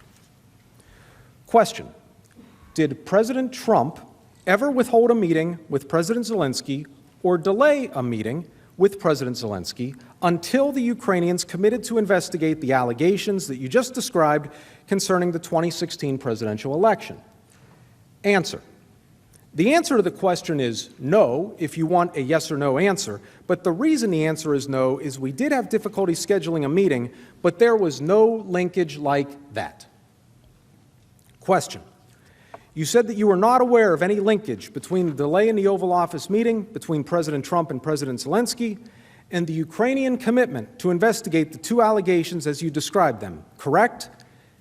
Answer: correct. On no fewer than 15 separate occasions over the past week, the House managers played a video of Ambassador Sondland saying that the announcement of the investigations was a prerequisite for a meeting or call with the President. 15 times. They never once read to you the testimony that I just did. They never once read to you the testimony in which Ambassador Volker refuted what Ambassador Sondland claimed he heard from Ambassador Volker. So here's what we know. President Trump invited President Zelensky to meet 3 times without preconditions. The White House was working behind the scenes to schedule the meeting. The 2 presidents planned to meet in Warsaw, just as President Zelensky had asked, and ultimately met 3 weeks later without Ukraine announcing any investigations. No one testified in the House record that the President ever said there was a connection between a meeting and investigations. Those are the facts, plain and simple. So much for a quid pro quo for a meeting with the President. Before I move on, let me take a brief moment to address a side allegation that was raised in the original whistleblower complaint and that the House managers are still trying to push. The managers claim that President Trump ordered Vice President Pence not to attend President Zelensky's inauguration in favor of a lower-ranking delegation, in order, according to them, to signal a downgrading of the relationship between the United States and Ukraine. That's not true. Numerous factors had to align, as I'm sure everyone in this room can greatly appreciate, for the Vice President to attend. First, dates of travel were limited. For national security reasons, the President and Vice President generally avoid being out of the country at the same time for more than a few hours. The President had scheduled trips to Europe and Japan during the period when our embassy in Ukraine anticipated the Ukrainian inauguration would occur at the end of May or in early June. Jennifer Williams testified that the Office of the Vice President advised the Ukrainians that if the Vice President were to participate in the inauguration, the ideal dates would be around May 29, May 30, May 31, or June 1, when the President would be in the United States. She said, if it wasn't one of those dates, it would be very difficult or impossible for the Vice President to attend. Second, the House managers act as if no other priorities in the world could compete for the administration's time. The Vice President's office was simultaneously planning a competing trip for May 30 in Ottawa, Canada, to participate in an event supporting passage of the United States-Mexico-Canada Agreement. Ultimately, the Vice President traveled to Ottawa on May 30 to meet with Prime Minister Justin Trudeau and to promote the passage of the USMCA. This decision, as you know, advanced a top administration priority and an issue President Trump vigorously supported. What you did not hear from the House managers was that the Ukrainian inauguration dates did not go as planned. On May 16, the Ukrainians surprised everyone and scheduled the inauguration for just 4 days later, on May 20, Monday, May 20. So think about that, May 16, May 20. Get everybody, security, advance, everyone to Ukraine. Jennifer Williams testified that it was very short notice, so it would have been difficult for the Vice President to attend, particularly since they hadn't sent out the advance team. George Kent testified that the short notice left almost no time for either proper preparations or foreign delegations to visit, and that the State Department scrambled on Friday, the 17th, to try and figure out who was available. Mr. Kent suggested that Secretary of Energy Perry be the anchor for the delegation as someone who is a person of stature and whose job had relevance to our agenda. Secretary Perry led the delegation, which also included Ambassador Sondland, Ambassador Volker, and Senator Johnson. Ambassador Volker testified that it was the largest delegation from any country there, and it was a high-level one. The House managers didn't tell you this. Why not?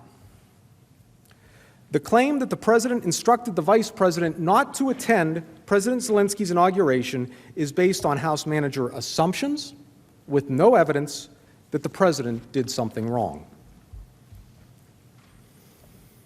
And finally, as I'm coming to the end, if the evidence doesn't show a quid pro quo, what does it show?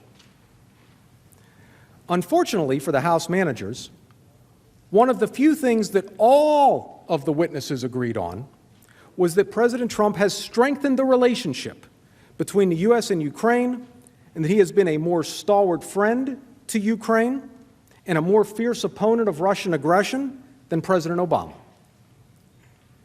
The House managers repeatedly claimed that President Trump doesn't care about Ukraine.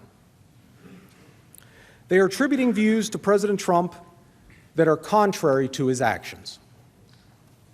More importantly, they are contrary to the House managers' own evidence. But don't take my word for it. Ambassadors Yovanovitch, Taylor, and Volker all testified to the Trump administration's positive new policy toward Ukraine based especially on President Trump's decision to provide lethal aid to Ukraine. Ambassador Taylor testified that President Trump's policy toward Ukraine was a substantial improvement over President Obama's policy. Ambassador Volker agreed that America's policy towards Ukraine has been strengthened under President Trump, whom he credited with approving each of the decisions made along the way. Ambassador Yovanovitch testified that President Trump's decision to provide lethal weapons to Ukraine meant that our policy actually got stronger over the last 3 years. She called the policy shift that President Trump directed very significant. Let's hear from Ambassador Taylor, Ambassador Volker, and Ambassador Yovanovitch. The Trump administration has indeed provided substantial aid to Ukraine in the form of defensive lethal aid, correct? That is correct. And that is more so than the Obama administration, correct? The Trump Defensive administration- lethal aid. Yes. President Trump approved each of the decisions made along the way, providing lethal defensive equipment. And the Trump administration strengthened our policy by approving the provision to Ukraine of anti-tank missiles known as javelins. They are obviously tank busters, and so if the war with Russia all of a sudden accelerated in some way and tanks come over the horizon, javelins are a very serious weapon to deal with that. Ukraine is better positioned to fight Russia today than it was before President Trump took office. As a result, the United States is safer too. The House managers did not tell you about this testimony from Ambassadors Taylor, Volker, and Yovanovitch. Why not? These are the facts, as drawn from the House managers' own record on which they impeached the president. This is why the House managers' first article of impeachment must fail, for the 6 reasons I set forth when I began on Saturday. There was no linkage between investigations and security assistance or a meeting on the July 25 call. The Ukrainians said there was no quid pro quo, and they felt no pressure. The top Ukrainians did not even know that security assistance was paused until more than a month after the July 25 call. The House manager's record reflects that anyone who spoke with the president said that the president made clear that there was no linkage. The security assistance flowed, and the presidential meeting took place, all without any announcement of investigations, and President Trump has enhanced America's support for Ukraine in his 3 years in office. These facts all require that the first article of impeachment fail. You have already heard, and will continue to hear, from my colleagues on why the second article must fail. Once again, this is the case that the House managers chose to bring. This is the evidence they brought before the Senate. The very heavy burden of proof rests with them. They say their case is overwhelming and uncontested. It is not. They say they have proven each of the articles against President Trump. They have not. The facts and evidence of the case the House managers have brought exonerate the president. Thank you for your attention. And I think we're ready for a break. The majority leader is recognized. Justice, colleagues will take a 15-minute break. Without objection.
Thank you.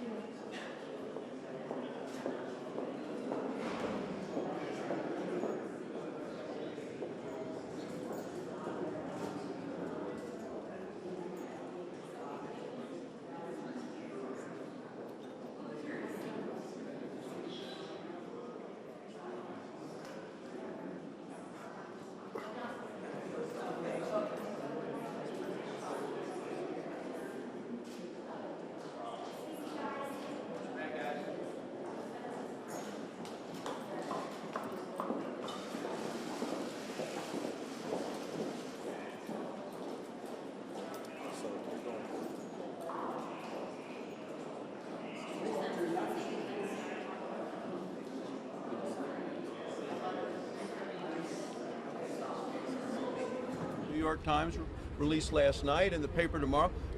I don't know what we're going to see, but there'll be something new as people are out there trying to inflame emotions and influence decisions that are being made. So you see information leaked from a book. To me, it's nothing new than charges that have been made by other people already. The voting is starting in Iowa in a week. The Democrats are trying to remove the president from the ballot. I go home to Wyoming, I talk to people, they say, let the voters make that decision. Aren't the documents a way to take the partisanship out? What John Bolton said, that the president told him not to release the funds until Ukraine investigated Biden, is nothing new? There is nothing new that the House could not have looked into prior to this. Said it, Senator. Well, and there is no new information, in my opinion, based on what John Bolton has known, but today, in an effort to generate interest in a book, they have selectively released information that to me doesn't go beyond what we have seen in the 17 witnesses who've already testified. And that's why I'm saying there's not new information out there. So we're going to have a vote on witnesses on Friday. We're going to have an opportunity. I'll take a little different stance on, there is the idea of new information, and I don't think we're going to avoid it. It's just that we have not really addressed it. We know we got to cross that threshold come Thursday or Friday, and whether that's going to weigh in or not remains to be seen. But sure, Isn't that the way to take the partisanship out of it? Just look at the documents. And we may arrive at that. There is no way. Well, there's no way to take the partisanship out of this. Doubt. The day that Donald Trump was elected president of the United States, Democrats said we're going to impeach him. Right. A month before Donald Trump took the oath of office, Elizabeth Warren and Dick Durbin had a press conference outlining a number of things which were impossible to accomplish, which said, okay, then we're going to impeach him. The day he was sworn into office, the Washington Post had a headline 1 minute after he took the oath. And Ken Starr pointed that out as the most So- dangerous thing that could happen. So there is no way to take the partisanship out of this. Leader McConnell's message to You faulted the House for not going through with this. You faulted the House for not going through. They could have called all of these witnesses, and they chose not to. As a senator, taking stock of all the facts in the case, should you do everything you can to try to get the information about everything that's out there before deciding how to vote? As a senator, we have a responsibility, when you look to the Constitution, to not allow this to become a circus, which is what the Democrats are trying to do, but to judge the case that is brought to us. You read the Federalist Papers, see what the founders had to say. The responsibility of the Senate is to judge the case brought to us by the House, and it is a weak case, it is a flimsy case, it is a case that they said had to be made immediately, but yet they held for 33 days in another political stunt. So my job is to view what the House has sent us and make a decision based on that. Thanks. Thank you. So, to wrap it up, we're going to get back to the alternate here. One before I leave. Yes, I'll let Chuck get in. So, on the issue of what we just learned, nobody is dodging that. We're going to clearly cover it, and there's going to be robust conversation. It'll be Thursday or Friday, and then we'll see what happens. I think what they did today, this afternoon, laid out how this case has been made in a way that we don't want to set a precedent in the future, regardless of the merits of the case that we're trying to litigate and get straight currently. Thank you. And I thank Mr. Braun for his courtesy. I want to make a few points here. First, once again, the president's lawyers keep making the case for witnesses and documents. What was the number one fact that Ken Starr emphasized? We are a court. Who ever heard of a court proceeding without witnesses and documents? Who ever heard of a trial without witnesses and documents? If we are a court, all the more reason we have to hear the evidence. Second, Mr. Sekulow said when he listed his 5 points, not a single witness said they heard from POTUS himself. We want Bolton. We want Mulvaney. They heard from the president himself. We can solve Mr. Sekulow's problem of not having witnesses who heard from the president himself by having Bolton, by having Mulvaney, by having Blair, and by having Duffy and the documents underneath underneath what they said. Third, the idea that the House can do oversight, which is also what Mr. Starr said. That's their way to keep a president in line. As you have heard, no president has ever blocked oversight, has blocked any kinds of congressional inquiries more than this president. And finally, if the founding fathers said you would have wait for elections unless a crime is committed, they wouldn't have listed high crimes and misdemeanors. In fact, every constitutional expert, including those at the time like Mason, including Hamilton, including all of the experts who have followed up, have said you don't need a crime to unseat the president for high crimes and misdemeanors. So I don't think they made a very strong case at all. They continue to avoid the facts. Let us hear from, I'd like Mr. Propera, when he's mentioning the president's document, you don't hear the word Biden, you don't hear the word CrowdStrike. Those are in the document. Why? It's obvious. It's obvious. Because the president was asking for a quid pro quo.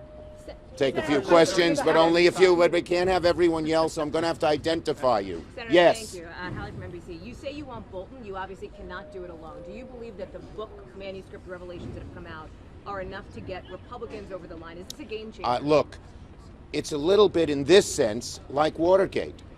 Every week, new evidence comes out that is further condemning of the president.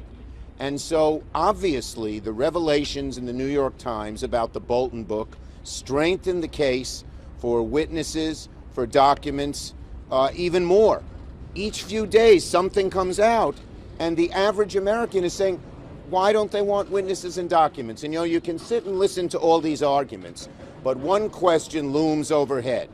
If the president did nothing wrong, why is he so afraid of having witnesses and having documents? Mr. Manu. Thank you, I appreciate it. Should the House subpoena either the manuscript That's going to be up to them. Bolton? That's going to be up to them. What's your I'm not preference? giving them advice.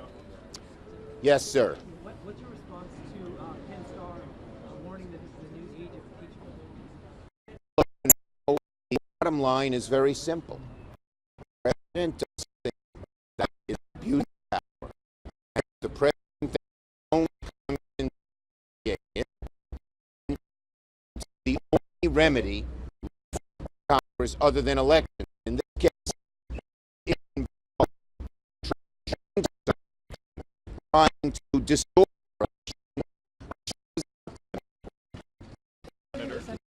Some constitutional scholars are now arguing that Justice Roberts can demand a subpoena of Bolton, of Mulvaney. Well, we had an amendment put in by Senator Van Hollen, which says require a rule, change the rules of the House rule. Our Republicans are ready from witnesses, documents, and to everybody.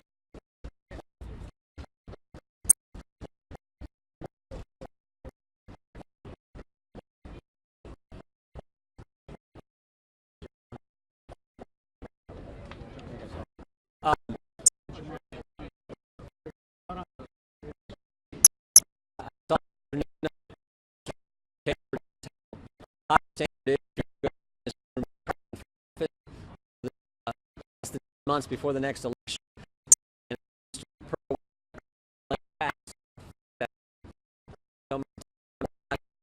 And will ever change what is important.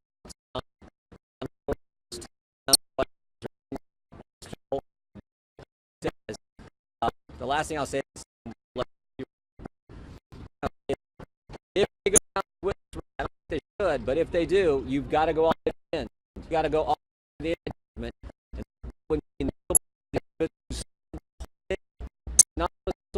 No first knowledge. I think with Joe Biden, seems to me if you're going to go all the way and make sure that individual comes in, is right hand, helping God, and face questioning about this thing happened. Again, I hope that's not where we're going. I don't think that's the case. But if we do,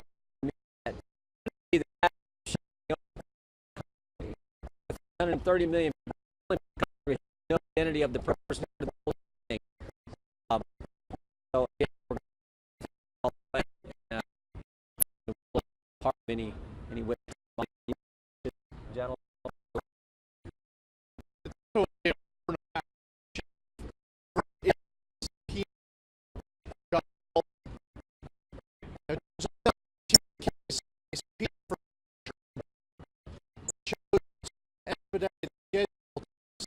Kupperman subpoena.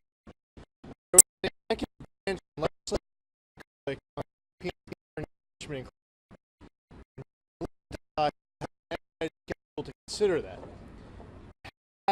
Respond to that expedited schedule, he lost interest.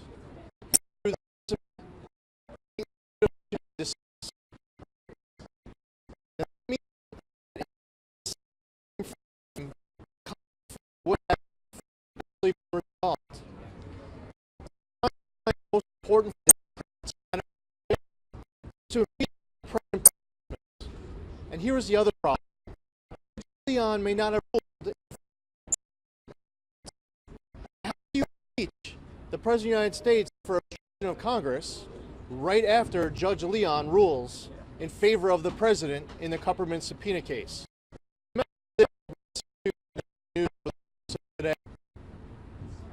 Adam Schiff was in charge of this process for months. As the prosecutor, the judge, the jury, the witness coach,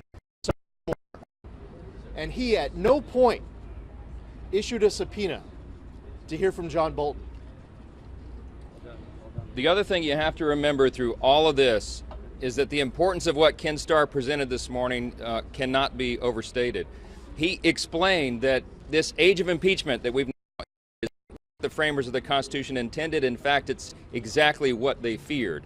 It is a threat to our constitutional order, and when we weaponize impeachment, as he explained, we've opened a Pandora's box for the country. It's something we're all deeply concerned about. We'll take a few questions. Sir, I have a question.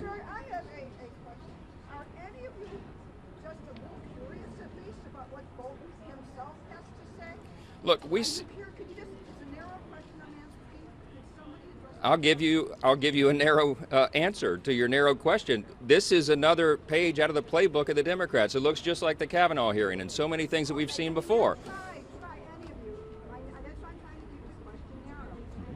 Would any of you even have any curiosity about asking Bolton yourself? When you gave me an answer like that, I think it was kind of... Listen, there's a lot of ideas, there's a lot of presumption, there's a lot of assumption. We've seen that all through the process. That will not change. Trying to answer your question.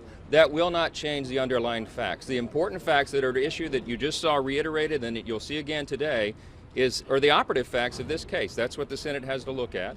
And we're not concerned about that at all. Congressman, do you think that Ken Starr is the right messenger for this when he talks about the age of impeachment being here? You're hinging a lot of your arguments on what he had to say today. Is he the right person to make that case? I think Professor Starr is an excellent person to present that. I think he did a fantastic job, and he is echoing and explaining what the framers of the Constitution intended. There's a reason that the impeachment clause has been so rarely used up till now in our history, because it was intended to be a rare, almost kind of nuclear option. They listed treason, bribery, and high crimes and misdemeanors. You don't have any of that here. They haven't even alleged a crime. Wait, and that is the reason that we're all so concerned. If abuse of power, the amorphous term abuse of power that the founders used to call maladministration, if that is now the standard, the bar for impeachment is so low that we should be concerned about every future president. Anytime a president has a majority party that's opposing him in the House of Representatives, the base is going to cry out for an impeachment, because the Democrats have set the bar now so low that anything we disagree with on policy, a phone call, or anything else now becomes the standard. These are troubled waters for the country, and that's what Ken Starr is explaining. I think you'll hear more of that from Professor Dershowitz, and it's a very, very important point that we cannot lose sight of. On process, we know there are a lot of grievances. There have been from the beginning. But what is the precedent, not just in the Senate, history of impeachments, but really in all of history of American jurisprudence for having a trial without witnesses? Look, this will be the first one. Right. In So the previous two impeachments, you only have two precedents for this. You have Andrew Johnson and you have Bill Clinton. Not just presidential, like all impeachments. Well, but a presidential, wait a minute, a presidential impeachment is a different standard. It's a unique animal, and we only have two examples to look at. And in both, in fact, including with Nixon, who never got to this stage, in the three examples of impeachment, you had criminal acts that were clearly committed, and there were mountains of evidence that everyone agreed and saw. That's why they were not parties. Have gone down a road that we have never entered before, and it's a dangerous one, as we've explained. First time you had a Let me jump in on that. If you want to talk about how cases would work, the prosecution decided that they were ready for trial. They declared that their evidence was uncontested, it was indisputable, it was overwhelming, and that they proved their case in the House. And spent 11 hours over and over again, all the different ways to have the ability to prove their case. We want them to decide to declare that their evidence was overwhelming, uncontested, indisputable, that they had already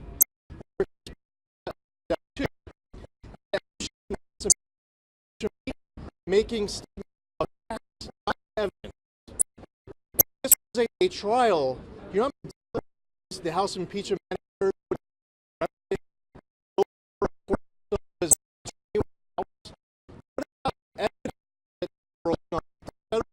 evidence applied. How much that they are bringing over here that wouldn't actually get admitted into a court. But the thing is, on the first day of impeachment, they show up and they outline point by point by point by point all the ways he said that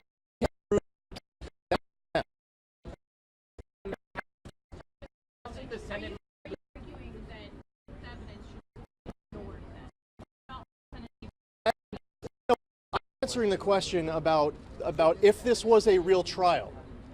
And if this was a real trial, every single time that the House impeachment, I'll give you, we've heard these great examples from Michael Purport, and he keeps finishing it by saying, why didn't they tell us that? You know, when Jason Crow stood before the Senate and said that Mark Sandy asked, why is there a hold on aid? And he didn't get an answer. Mark Sandy from OMB, why did Jason Crow finish that statement by saying he did get an answer, and the answer that OMB's Mark Sandy received was that the president was concerned about other countries paying their fair share. Only after the whistleblower report. Listen, I appreciate it. You know, Adam Schiff has you here by proxy, NBC. No, that's fantastic. That is a fact that only happened after the whistleblower report. But listen, NBC, if you what Jason Crow said, he made a statement on the Senate that when he asked why there was a hold on aid, that he never received an answer. That's factually untrue.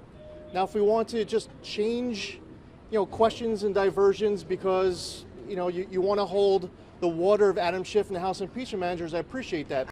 The question. Mayor Giuliani served as one of the leaders of the president's defense team during the Mueller investigation. He's mentioned 531 times, 20 in the brief and about 511, give or take, in the arguments, including the motion day. We had a robust team that worked on the president's defense during the Mueller probe. It consisted of Mayor Giuliani, Andrew Okonomo, Stuart Roth, Jordan Sekulow, Ben Sisney, and Mark Goldfeder. Mayor Giuliani, of course, and Marty Raskin, as well as Jane Raskin. Jane Serene Raskin was one of the leading attorneys on the Mueller investigation for the defense of the president. The issue of Mayor Giuliani has come up here in this chamber a lot. We thought it would be appropriate now to turn to that issue. The role of the president's lawyer, his private counsel, in this proceeding. I would like to yield my time, Mr. Chief Justice, to Jane Serene Raskin.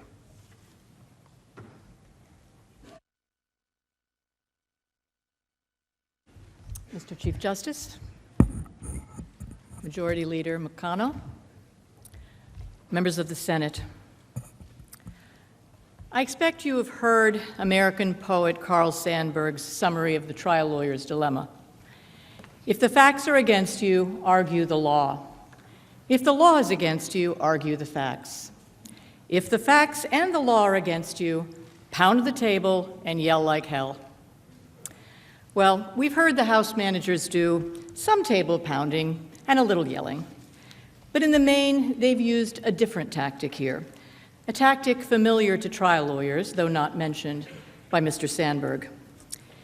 If both the law and the facts are against you, present a distraction. Emphasize a sensational fact, or perhaps a colorful and controversial public figure who appears on the scene. Then, distort certain facts, ignore others, even when they're the most probative, make conclusory statements, and insinuate the shiny object is far more important than the actual facts allow. In short, divert attention from the holes in your case. Rudy Giuliani is the House manager's colorful distraction. He's a household name, legendary federal prosecutor who took down the mafia, corrupt public officials, Wall Street racketeers, crime-busting mayor who cleaned up New York and turned it around, a national hero, America's mayor after 9/11, and after that, an internationally recognized expert on fighting corruption. To be sure, Mr. Giuliani has always been somewhat of a controversial figure for his hard-hitting, take-no-prisoner approach. But it's no stretch to say that he was respected by friend and foe alike for his intellect, his tenacity, his accomplishments, and his fierce loyalty to his causes and his country. And then, the unthinkable. He publicly supported the candidacy of President Trump, the one who was not supposed to win. And then, in the spring of 2018, he stood up to defend the president, successfully it turns out, against what we all now know as the real debunked conspiracy theory, that the Trump campaign colluded with Russia during the 2016 campaign. The House managers would have you believe that Mr. Giuliani is at the center of this controversy. They've anointed him the proxy villain of the tale, the leader of a rogue operation. Their presentations were filled with ad hominem attacks and name-calling. Cold-blooded political operative, political bagman. But I suggest to you that he's front and center in their narrative for one reason and one reason alone: to distract from the fact that the evidence does not support their claims. So what's the first tell that Mr. Giuliani's role in this may not be all that it's cracked up to be? They didn't subpoena him to testify. In fact, Mr. Schiff and his committee never even invited him to testify. They took a stab at subpoenaing his documents back in September, and when his lawyer responded with legal defenses to the production, the House walked away. But if Rudy Giuliani is everything they say he is, don't you think they would have subpoenaed and pursued his testimony? Ask yourselves, why didn't they? In fact, it appears the House committee wasn't particularly interested in presenting you with any direct evidence of what Mayor Giuliani did or why he did it. Instead, they ask you to rely on hearsay, speculation, and assumption, evidence that would be inadmissible in any court. For example, The House managers suggest that Mr. Giuliani, at the president's direction, demanded that Ukraine announce an investigation of the Bidens and Burisma before agreeing to a White House visit. They base that on a statement to that effect by Ambassador Sondland. But what the House managers don't tell you was that Sondland admitted he was speculating about that. He presumed that Mr. Giuliani's requests were intended as a condition for a White House visit. Even worse, his assumption was on third-hand information. As he put it, the most he could do is repeat what he heard through Ambassador Volker from Giuliani, whom he presumed spoke to the president on the issue. And by the way, as Mr. Purpura has explained, the person who was actually speaking to Mr. Giuliani, Ambassador Volker, testified clearly that there was no linkage between the meeting with President Zelensky and Ukrainian investigations. The House managers also make much of a May 23rd White House meeting during which the president suggested to his Ukraine working group, including Ambassadors Volker and Sondland, that they should talk to Rudy.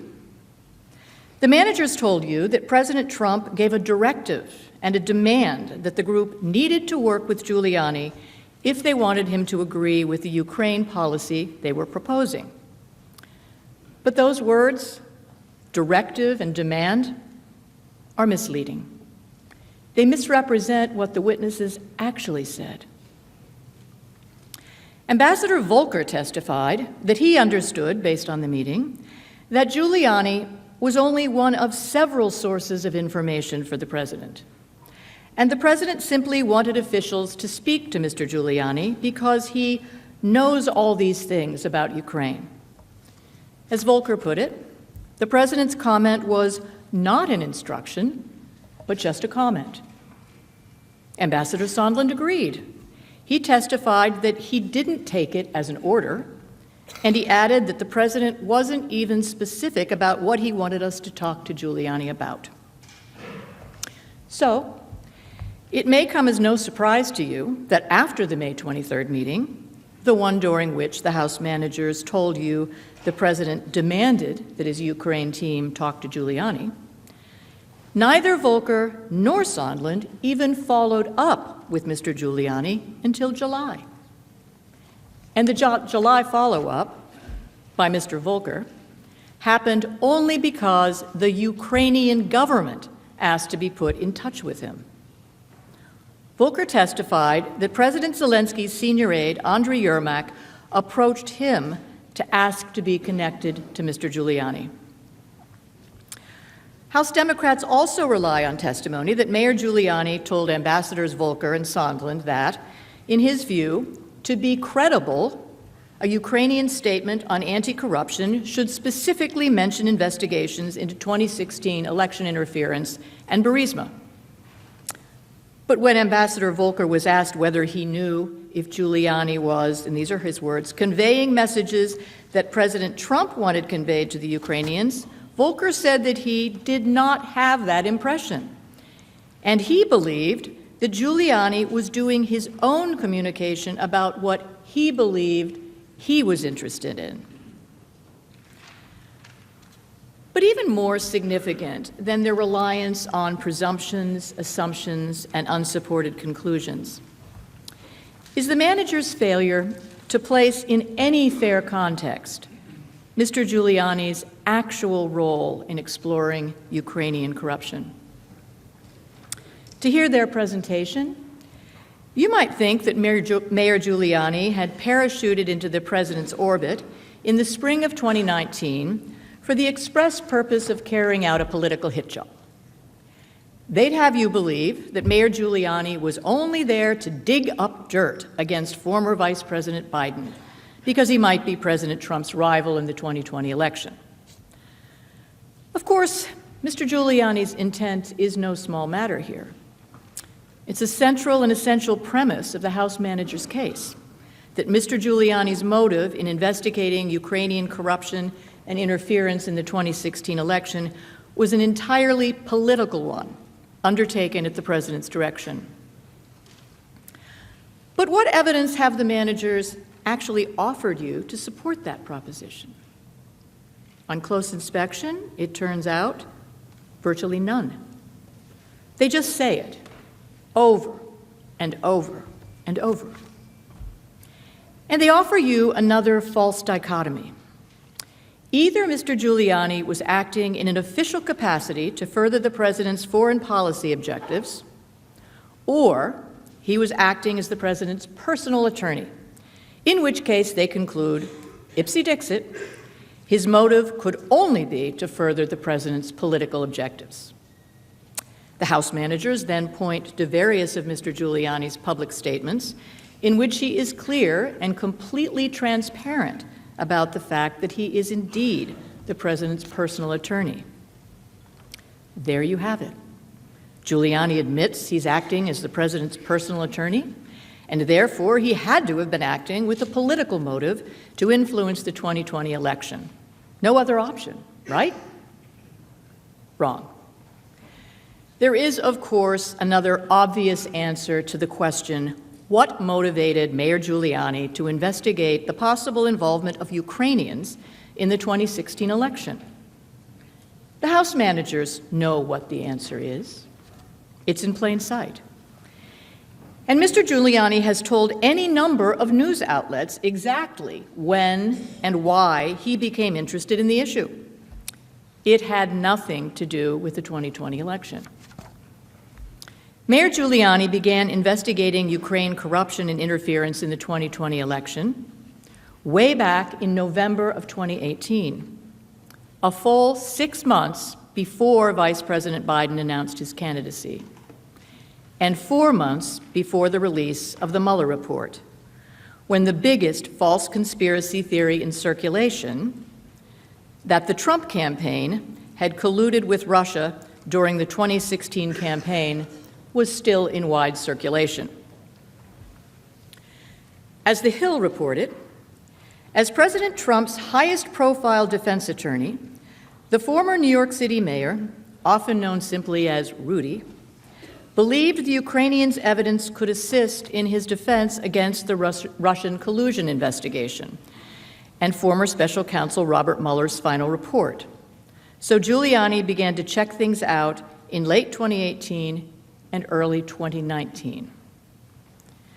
The genesis of Mayor Giuliani's investigation was also reported by numerous other media outlets, including CNN, which related that Giuliani's role in Ukraine can be traced back to November 2018, when he was contacted by someone he describes as a well-known investigator. The Washington Post and many other news outlets reported the same information. So yes, Mayor Giuliani was President Trump's personal attorney, but he was not on a political errand. As he has stated repeatedly and publicly, he was doing what good defense attorneys do. He was following a lead from a well-known private investigator. He was gathering evidence regarding Ukrainian election interference to defend his client against the false allegations being investigated by Special Counsel Mueller. But the House managers didn't even allude to that possibility. Instead, they just repeated their mantra that Giuliani's motive was purely political. And that speaks volumes about the bias with which they have approached their mission. The bottom line is, Mr. Giuliani defended President Trump vigorously, relentlessly, and publicly throughout the Mueller investigation, and in the nonstop congressional investigations that followed, including the attempted Mueller redo by the House Judiciary Committee, which the managers would apparently like to sneak in the back door here. The House managers may not like his style. You may not like his style. But one might argue that he is everything Clarence Darrow said a defense lawyer must be: outrageous, irreverent, blasphemous, a rogue, a renegade. Fact is, in the end, After a 2-year siege on the presidency, 2 inspector general reports, and a $32 million special counsel investigation, turns out Rudy was spot on. Seems to me, if we're keeping score on who got it right, on allegations of FISA abuse, egregious misconduct at the highest level of the FBI, alleged collusion between the Trump campaign and Russia, and supposed obstruction of justice in connection with the special counsel investigation, the score is Mayor Giuliani 4, Mr. Schiff 0. But in this trial, in this moment, Mr. Giuliani is just a minor player, that shiny object designed to distract you. Senators, I urge you most respectfully, do not be distracted. Thank you, Mr. Chief Justice. I yield back to Mr. Sekulow.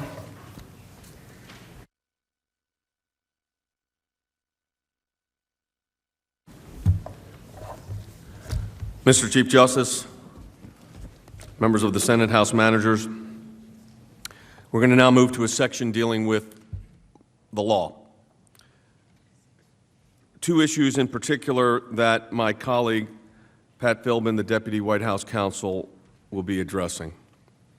Issues involving due process and issues, specifically legal issues, dealing with the second article of impeachment, obstruction of Congress. So I will yield my time now, Mr. Chief Justice, to Mr. Philbin.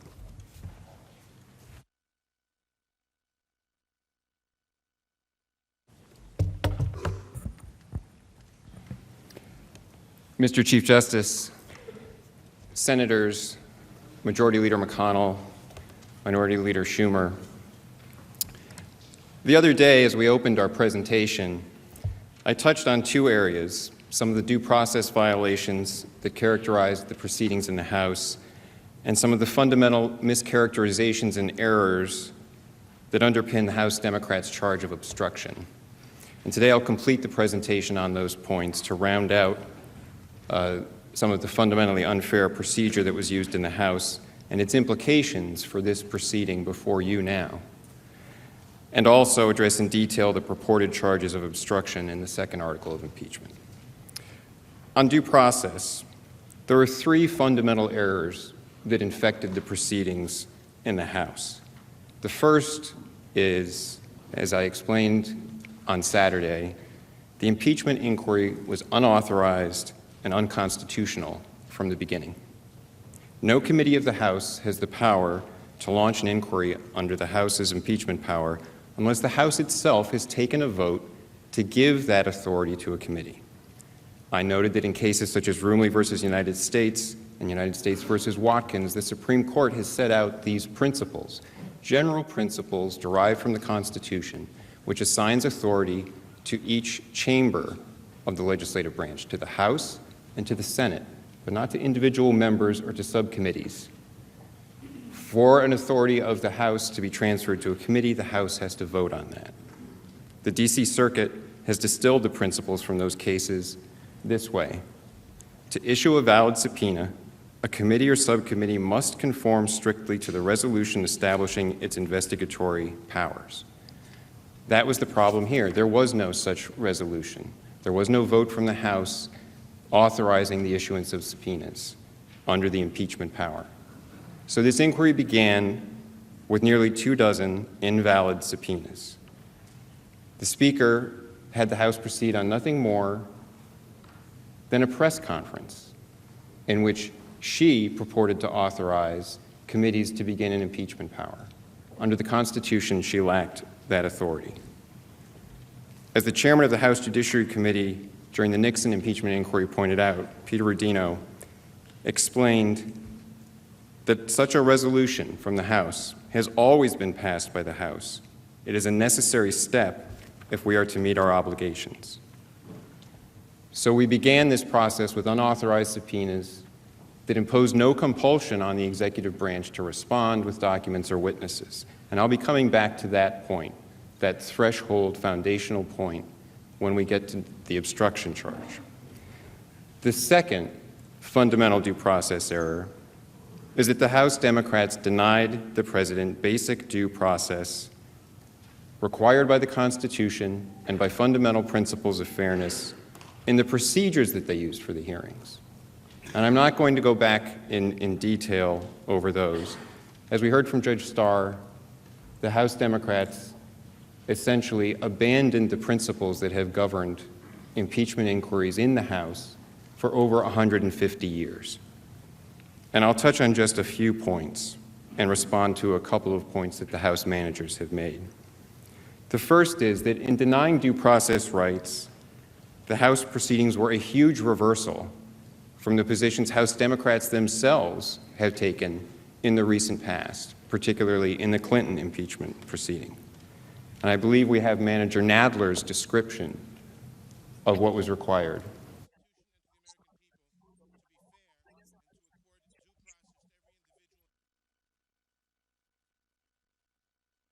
Manager Nadler was explaining that due process requires at a minimum notice of the charges against you, the right to be represented by counsel, the right to cross-examine witnesses against you, and the right to present evidence. All of those rights were denied to the president. Now, one of the responses that the managers have made to the defect that we pointed out in the secret proceedings, where Manager Schiff began these hearings in the basement bunker, is that, well, that was really just best investigative practice. They were operating like a grand jury. Don't be fooled by that.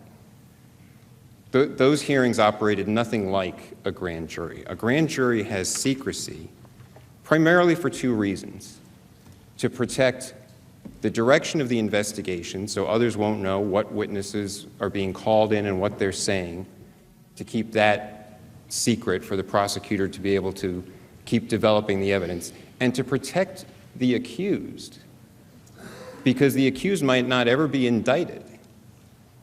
In this case, all of that information was made public every day.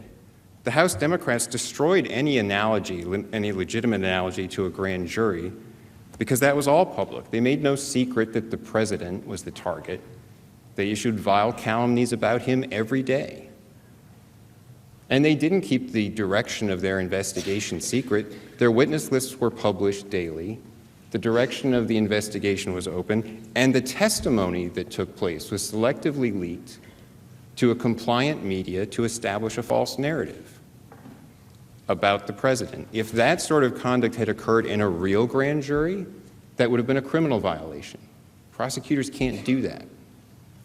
Under Rule 6E of the federal criminal rules, it's a criminal offense to be leaking what takes place in a grand jury. And also, the grand jury explanation provides no rationale whatsoever for the second round of hearings. Remember, after the basement bunker, after the secret hearings where the testimony was pre-screened, then the same witnesses who had already been deposed were put on in a public hearing where the president was still excluded. Ask yourself, what was the reason for that?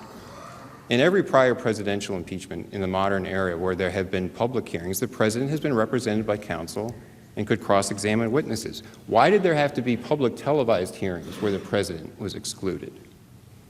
That was nothing more than a show trial.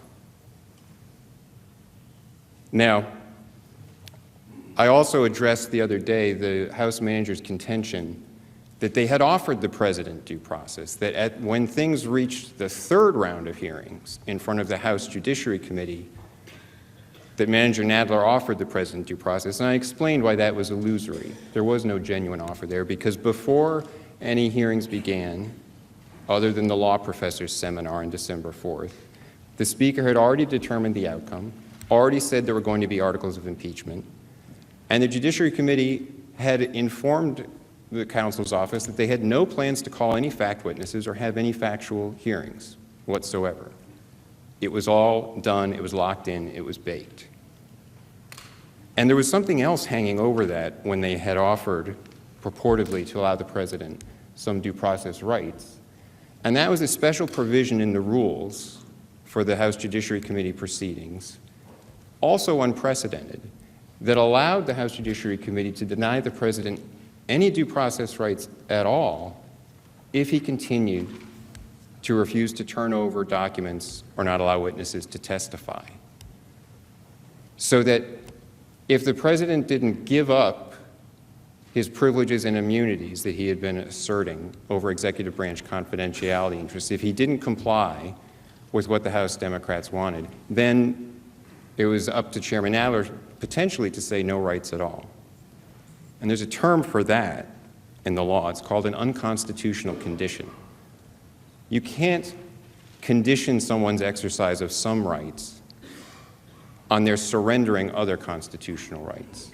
You can't say, we'll let you have due process in this way if you waive your constitutional privileges on another issue.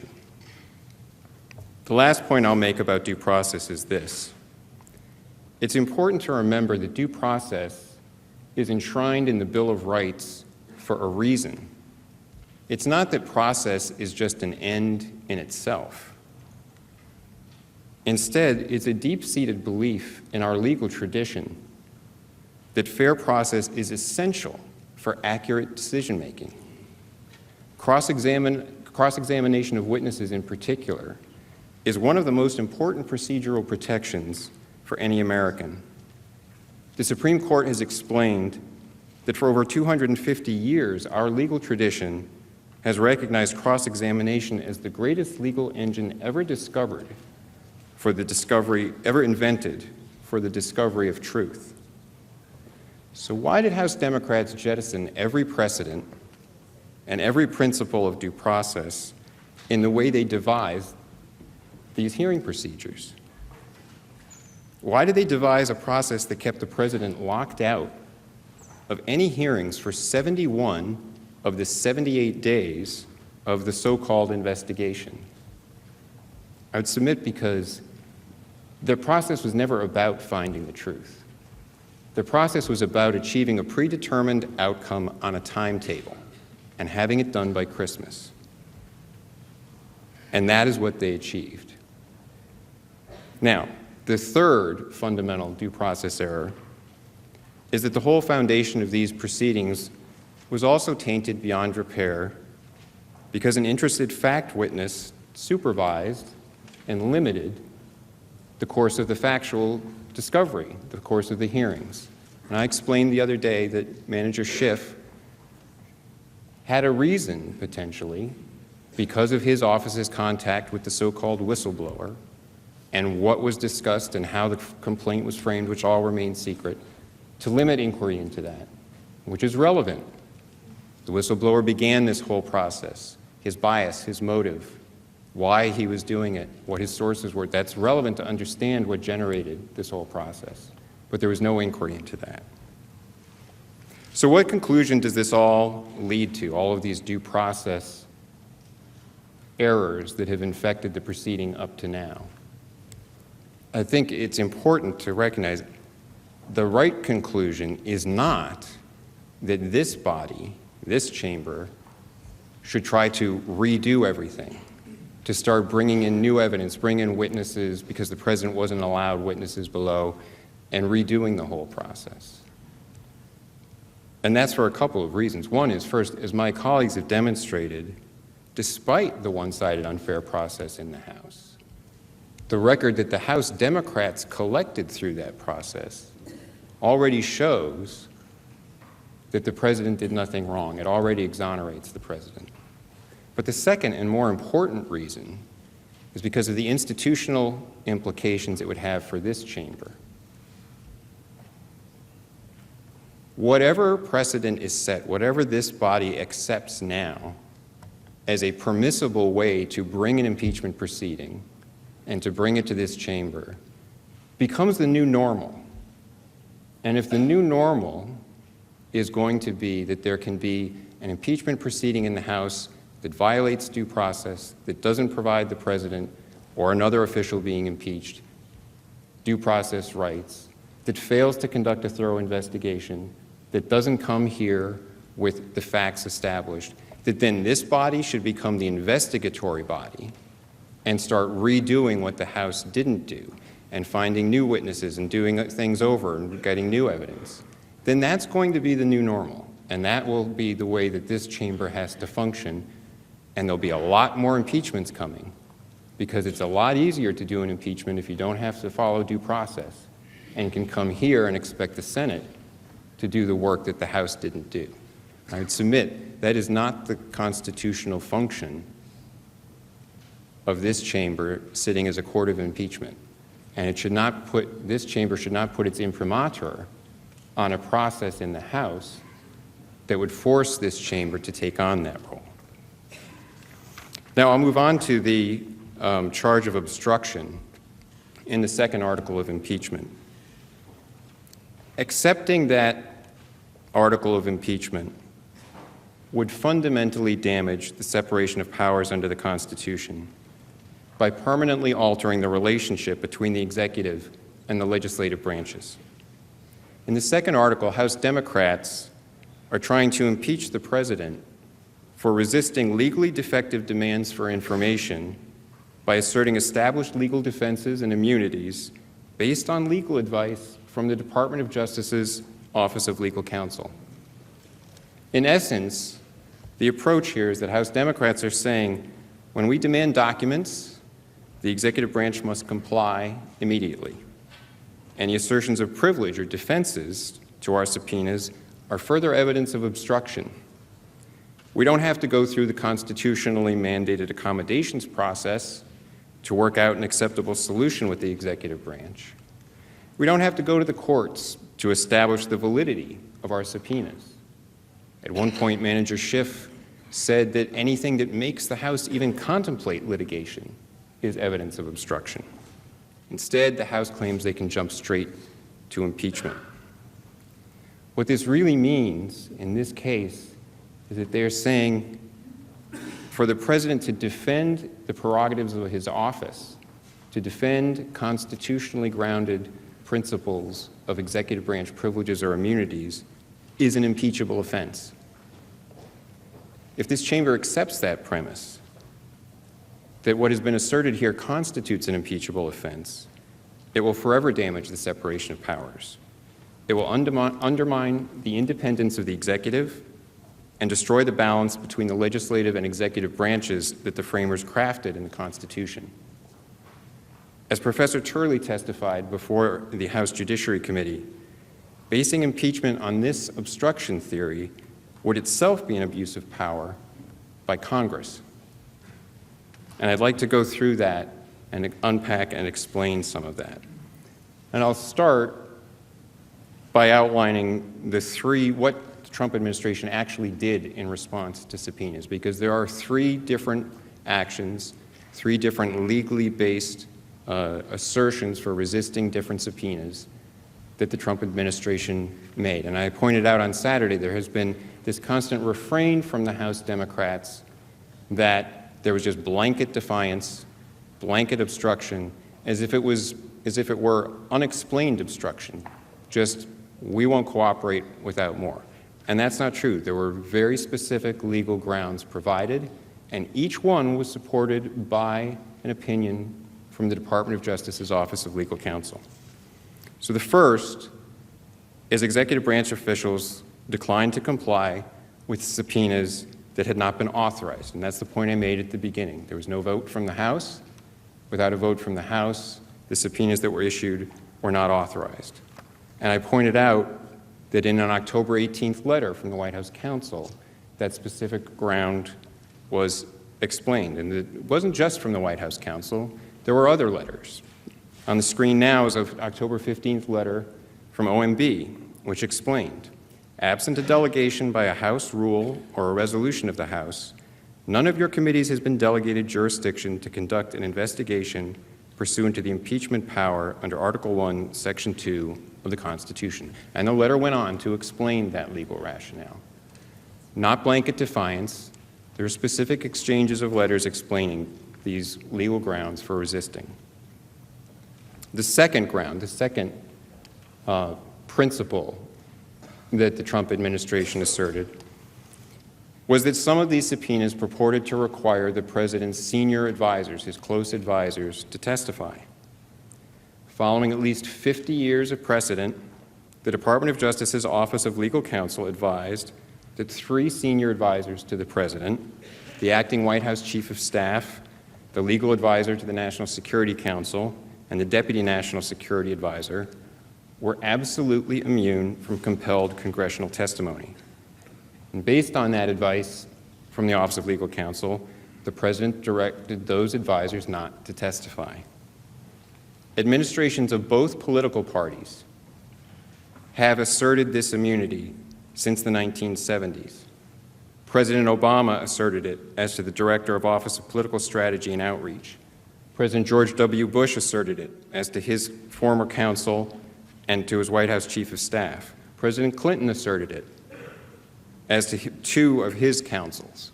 President Reagan asserted it as to his counsel, Fred Fielding, and President Nixon asserted it. This is not something that was just made up recently. There is a decades-long history of the Department of Justice providing the opinion that senior advisors to the president are immune from compelled congressional testimony. And that's the same principle that was asserted here. And there are important rationales behind this immunity. One is that the president's most senior advisors are essentially his alter egos. And allowing Congress to subpoena them and compel them to come testify would be tantamount to allowing Congress to subpoena the president and force him to come testify. But that, under the separation of powers, would not be tolerable. Congress could no more do that with the president than the president could force members of Congress to come to the White House and answer to him. There's also a second and important rationale behind this immunity, and that relates to executive privilege. The immunity protects the same interests that underlie executive privilege. The Supreme Court has recognized executive privilege that protects the confidentiality of communications with the president and deliberations within the executive branch is, as the court put it in United States versus Nixon, the privilege is fundamental to the operation of government and inextricably rooted in the separation of powers under the Constitution. So the Supreme Court has recognized the executive needs this privilege to be able to function. It's rooted in the separation of powers. As Attorney General Janet Reno advised President Clinton, the immunity such advisors enjoy from testimonial compulsion by a congressional committee is absolute and may not be overborne by competing congressional interests. So that's Attorney General Reno and President Clinton. This is not a partisan issue. This is not a Republican or Democrat issue. Administrations of both parties assert this principle of immunity for senior advisors. And why does it matter? It matters because the Supreme Court has explained the fundamental principle behind executive privilege is that it's necessary to have confidentiality in communications and deliberations in order to have good and worthwhile deliberations, in order to have people provide their candid advice to the president. Because if they knew what they were going to say was going to be on the front page of the Washington Post the next day or the next week, they wouldn't tell the president what they actually thought. If you want to have good decision-making, there has to be that zone of confidentiality. And this is the way the Supreme Court put it. Quote, "Human experience teaches that those who expect public dissemination of their remarks may well temper candor with a concern for appearances and for their own interests to the detriment of the decision-making process." End quote. That was also from United States versus Nixon. So those are exactly the interests that are protected by having senior advisors to the president be immune from compelled congressional testimony, because once someone is compelled to sit in the witness seat and start answering questions, it's very hard for them to protect that privilege, to make sure that they don't start revealing something that was discussed. So for a small circle of those close to the president, for the past 40 to 50 years, administrations of both parties have insisted on this principle. Now, the other night, the House managers, when we were here very late last week, they suggested that executive privilege was a distraction and Manager Nadler called it nonsense. Not at all. It is a principle recognized by the Supreme Court, a constitutional principle grounded in the separation of powers. They also asserted that this immunity has been rejected by every court that has addressed it, as if to make it seem that lots of courts have addressed this. They've all said that this theory just doesn't fly. That's not accurate.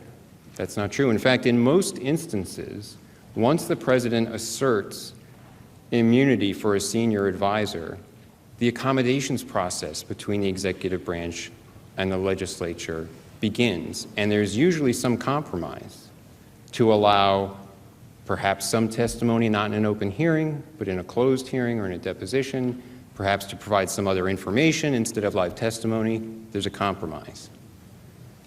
But the only two times it's been litigated, district courts, it is true, rejected the immunity. One was in a case involving former counsel to President George W. Bush, Harriet Miers. The district court rejected the immunity, but immediately on appeal, the Court of Appeals for the D.C. Circuit stayed that decision. And that decision means to stay that district court decision, that the appellate court thought there was a likelihood of success on appeal, that the executive branch might succeed, or at a minimum, that the issue of immunity presented questions going to the merits so serious, substantial, difficult, and doubtful as to make them a fair ground for litigation. So the first decision was stayed. The second district court decision is still being litigated right now. It's the McGahn case that the House has brought, trying to get testimony from former counsel to President Trump, Donald McGahn. And that case was just argued in the D.C. Circuit on January 3rd. So there is no established law suggesting that this immunity somehow has been rejected by the courts. It's still being litigated right now. And it is an immunity that is a standard principle asserted by every administration of both parties for the past 40 years. Asserting that principle can't be treated as obstruction of Congress. The third action that the president took, that the administration took, related to the fact that House Democrats' subpoenas tried to shut out executive branch counsel, agency counsel, from the depositions of executive branch employees. Now, the Office of Legal Counsel concluded that congressional committees may not bar agency counsel from assisting an executive branch witness without contravening the legitimate prerogatives of the executive branch, and that attempting to enforce a subpoena while barring agency counsel, quote, would be unconstitutional, unquote. The president relied on that legal advice here.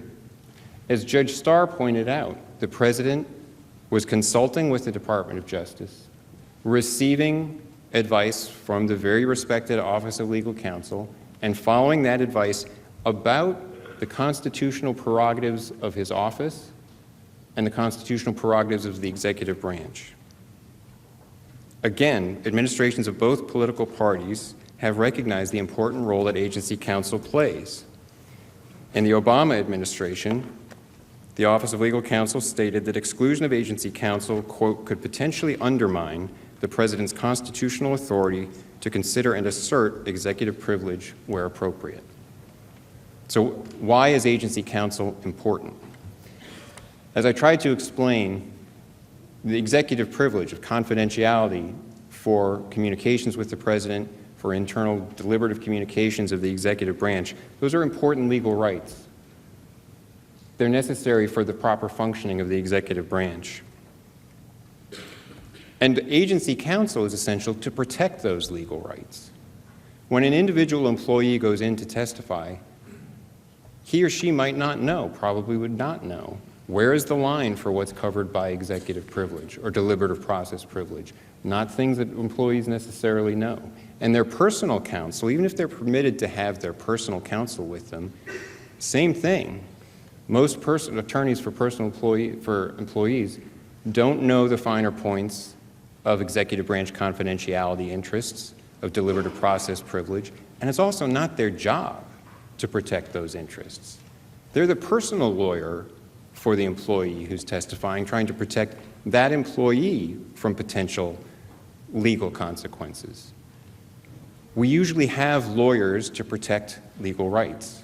So it makes sense when there is an important legal and constitutionally based right at stake, the executive privilege, that there should be a lawyer there to protect that right for the executive branch.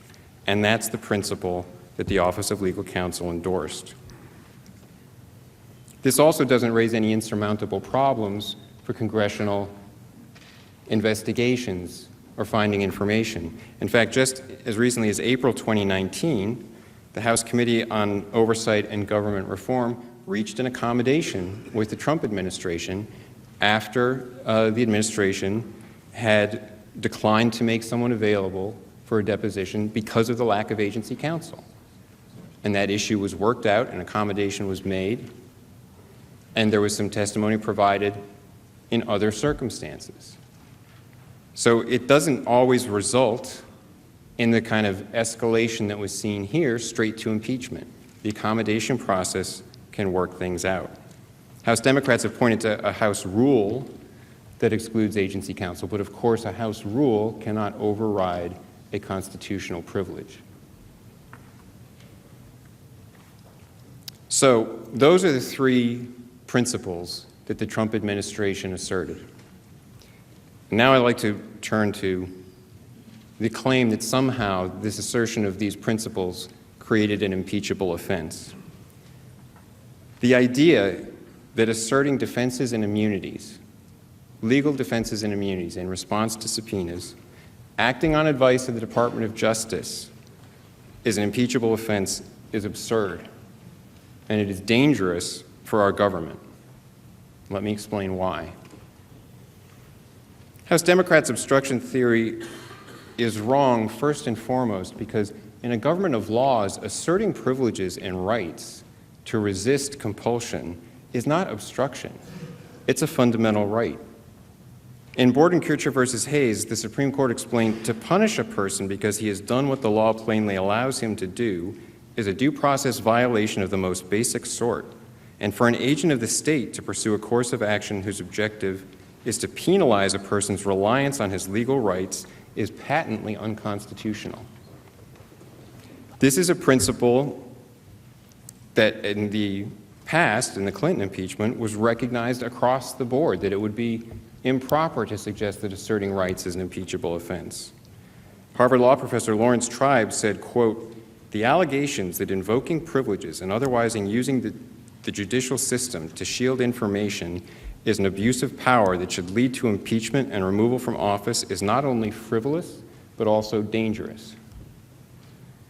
And Manager Nadler then said that the use of a legal privilege is not illegal or impeachable by itself, a legal privilege, executive privilege. And Minority Leader Schumer in the Clinton impeachment expressed the same view.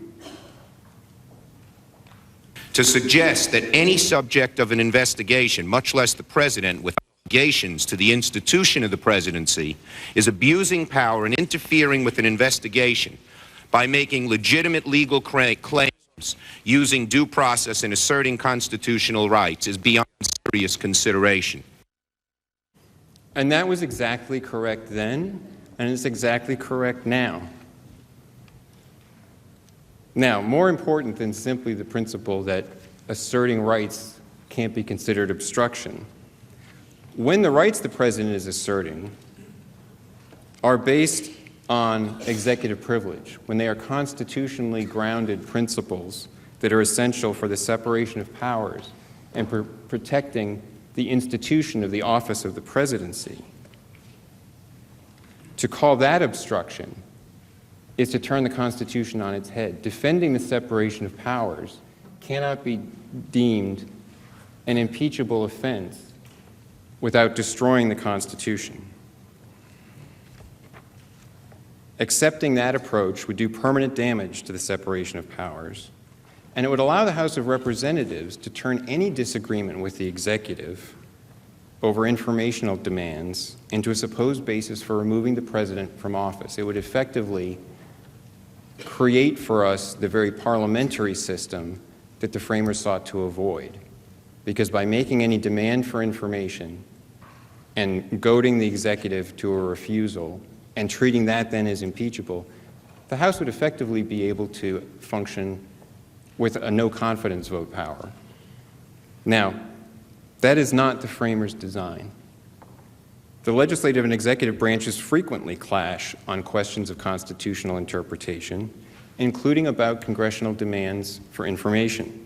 These conflicts have happened since the founding. In 1796, George Washington, first president, resisted demands from Congress for information about the negotiation of the Jay Treaty. And there have been conflicts between the executive and the Congress in virtually every administration since then about congressional demands for information. The Founding Fathers expected the branches to have these conflicts. James Madison pointed out that the legislative, executive, and judicial departments must, in the exercise of their functions, be guided by the text of the Constitution according to its own interpretation of it, each according to its own interpretation of it. It was recognized that there would be friction.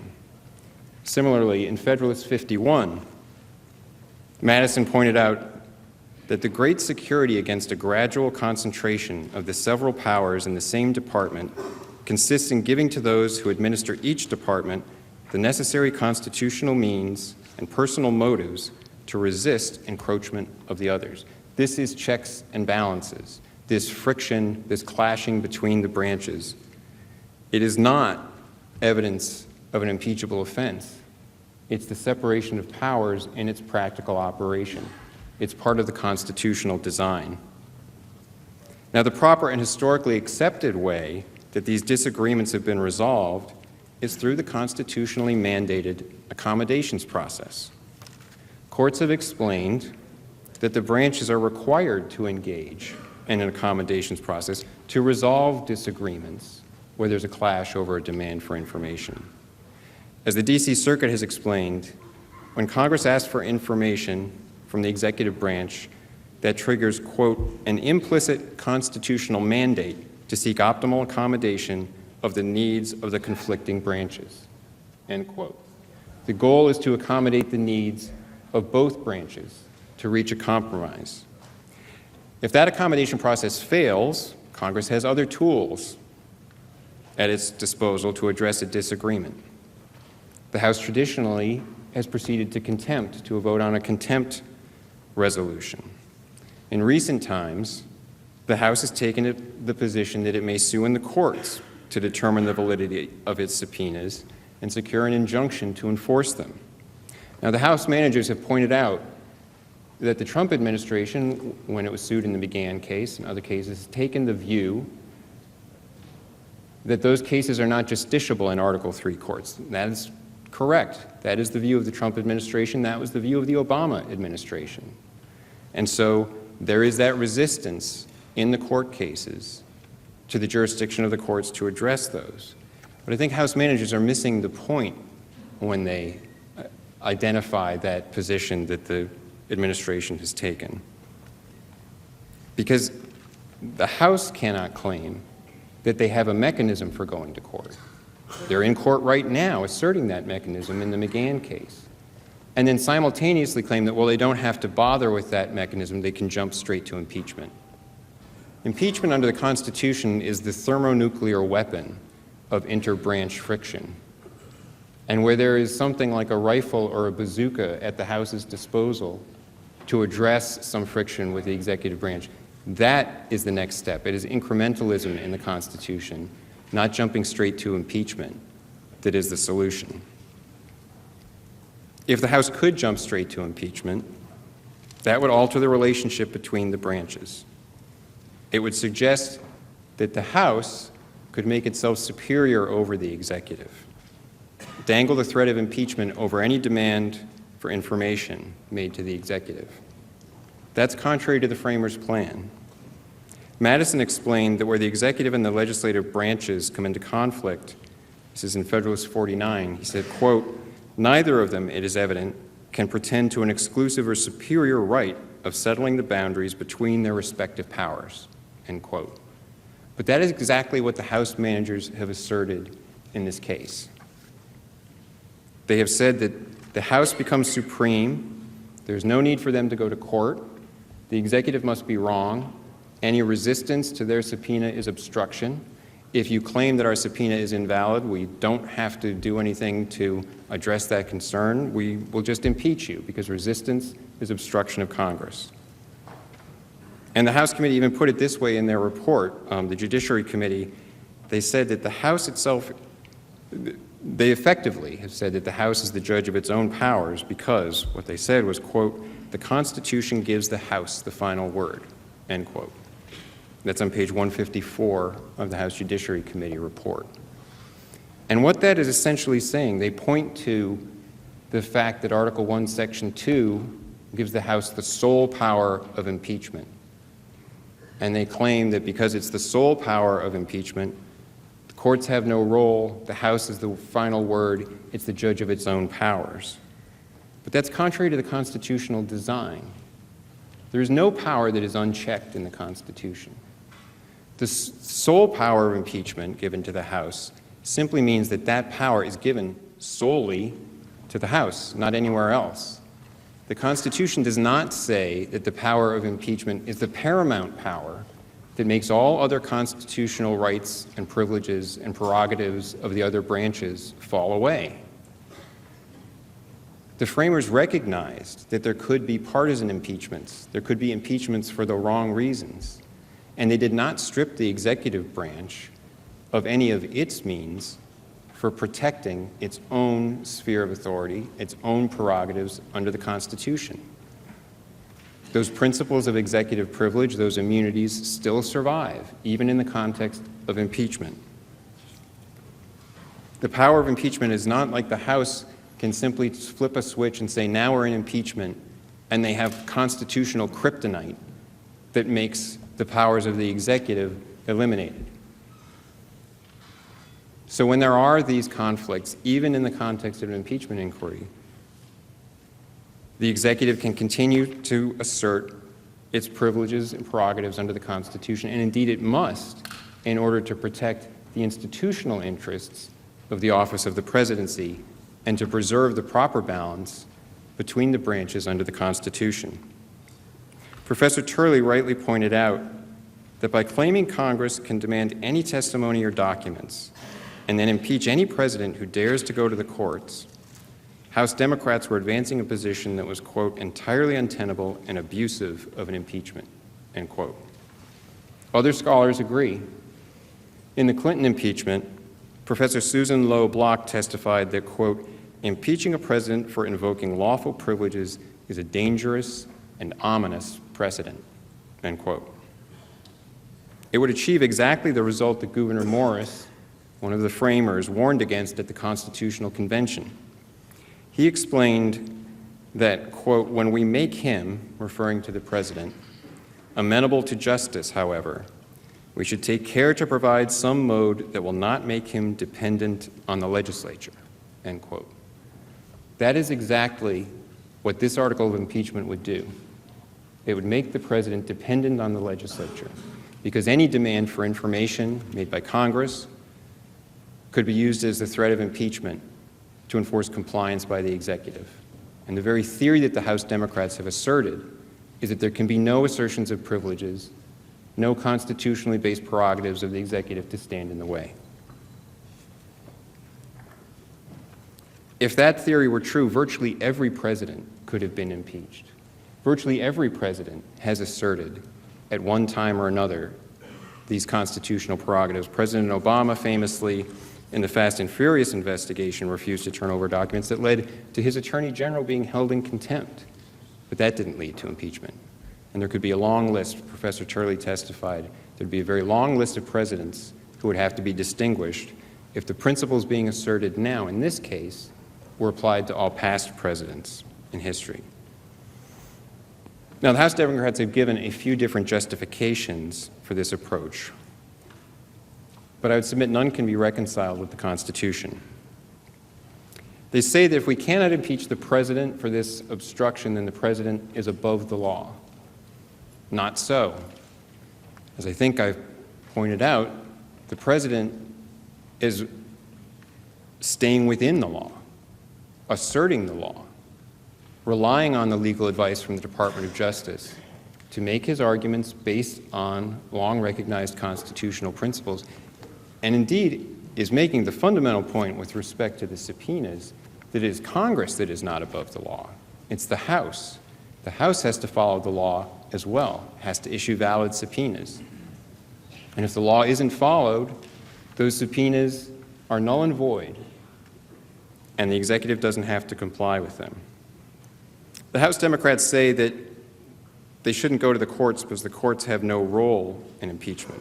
I think I've pointed out that the House Democrats can't say that they have just because of the provision of the sole power of impeachment, that it's the paramount power and that no other branch plays any role in providing a check on how that power is exercised. And in addition, the House Democrats have gone to court. In the McGahn case that they're litigating right now, they have asserted that that is part of the impeachment inquiry. The Trump administration has explained that it was not validly part of the impeachment inquiry, but that is the ground on which they are litigating that. They say that they have no time for the courts. I think what that really means is they have no time for the rule of law in the way that they're pursuing the inquiry. The other day, one of the House managers actually said on the floor of the Senate that they had to get moving. They couldn't wait for litigation because they had to impeach the president before the election. That's not a valid reason to not pursue litigation in the courts. And I think it's relevant to bear in mind, what sort of delay are we talking about? In the McGahn case that the House managers referred to a number of times, which they had pointed out they presented as being very long and drawn out, they issued a subpoena in April, but they did not file a lawsuit until August. By November 25th, they had a decision from the district court, and it was argued on appeal in the D.C. Circuit on January 3rd. For litigation, that's pretty fast, and it can go faster. In the Nixon case, during Watergate, the special prosecutor issued a subpoena on April 18th, 1974. On May 20th, so in less than a month, the district court denied a motion to quash the subpoena. On May 31st, the Supreme Court agreed to hear the case, granting cert before judgment in the Court of Appeals, and on July 24th, the Supreme Court issued a decision. That's lightning fast. So when there is urgency to the case, when there is a reason for it, there can be expedition in the courts, and a decision can be had in a timely manner. In the one case that actually arose from these impeachment proceedings, it was the House that derailed the case. This was the case involving Deputy National Security Advisor Charlie Kupperman, because when he received a subpoena, he went to court and asked the court for a declaratory judgment explaining what his obligations were. Should he take the directive from the president that he was immune and not go, or should he obey the subpoena? Now, in that case, he filed suit on October 25th. The court, within a few days, set an expedited briefing schedule, but the House withdrew the subpoena on November 5th, just 11 days later, in order to moot the case. So I think litigation is a viable avenue, along with the accommodation process as a first step. Then if the House believes that it can go to court and wants to litigate the jurisdiction and litigate the validity of its subpoenas, that's also available to them. But impeachment, as the first step, doesn't make any sense. And I should point out, in part, when the House managers say they didn't have time to litigate, they didn't have time to go to the courts, but they now come to this chamber and say, this chamber should issue some more subpoenas, this chamber should get some witnesses that we didn't bother to fight about. What do you think will happen then? That there won't be similar assertions of privilege and immunity, that there wouldn't be litigation about that? Again, this goes back to the point that I made. If you put your imprimatur on a process that was broken and say, yes, that was a great way to run things, this was a great package to bring here, and we'll clean up the mess and issue subpoenas and try to do all the work that wasn't done, then that becomes the new normal.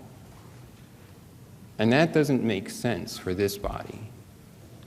The proper way to have things handled is to have the House, if it wants to bring an impeachment here ready for trial, it has to do the investigation. The information it wants to get, if there's going to be resistance, that has to be resolved, and it has to be ready to proceed, not transfer the responsibility to this chamber to do the work that hasn't been done.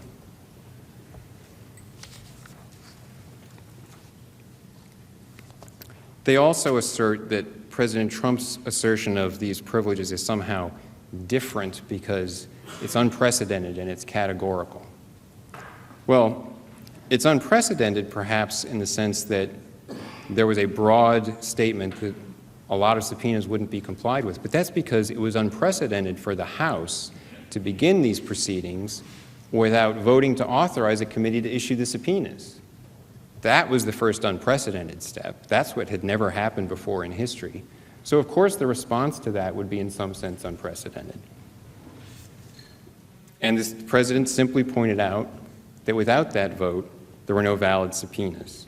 And there have also been categorical refusals in the past. President Truman, when the House Committee on Un-American Activities in 1948 issued subpoenas to his administration, issued a directive to the entire executive branch that any subpoena or demand or request for information, reports, or files of the nature described in those subpoenas shall be respectfully declined on the basis of this directive, and he referred all such inquiries to the office of the President for such response as the President may determine to be in the public interest. And the Truman administration responded to none of them. A last point on the House Democrats' claim that the privileges simply disappear because this is the impeachment power of the House. They have referred a number of times to United States versus Nixon, the Supreme Court decision, suggesting that that somehow determines that when you're in an impeachment inquiry, executive privilege falls away. Well, that's not true. In fact, United States versus Nixon was not even actually addressing a congressional subpoena. It was a subpoena from the special prosecutor. And even in that context, the court did not say that executive privilege simply disappears. Instead, this court said, quote, "It is necessary to resolve these competing interests." They're the interest of the judicial branch in administering a criminal prosecution, a case where the evidence was needed. These competing interests in a manner that preserves the essential functions of each branch. And it even held out the possibility that in the field of foreign relations and national security, there might be something approaching an absolute executive privilege. And that's exactly the field that we're in this case, foreign relations and national security matters.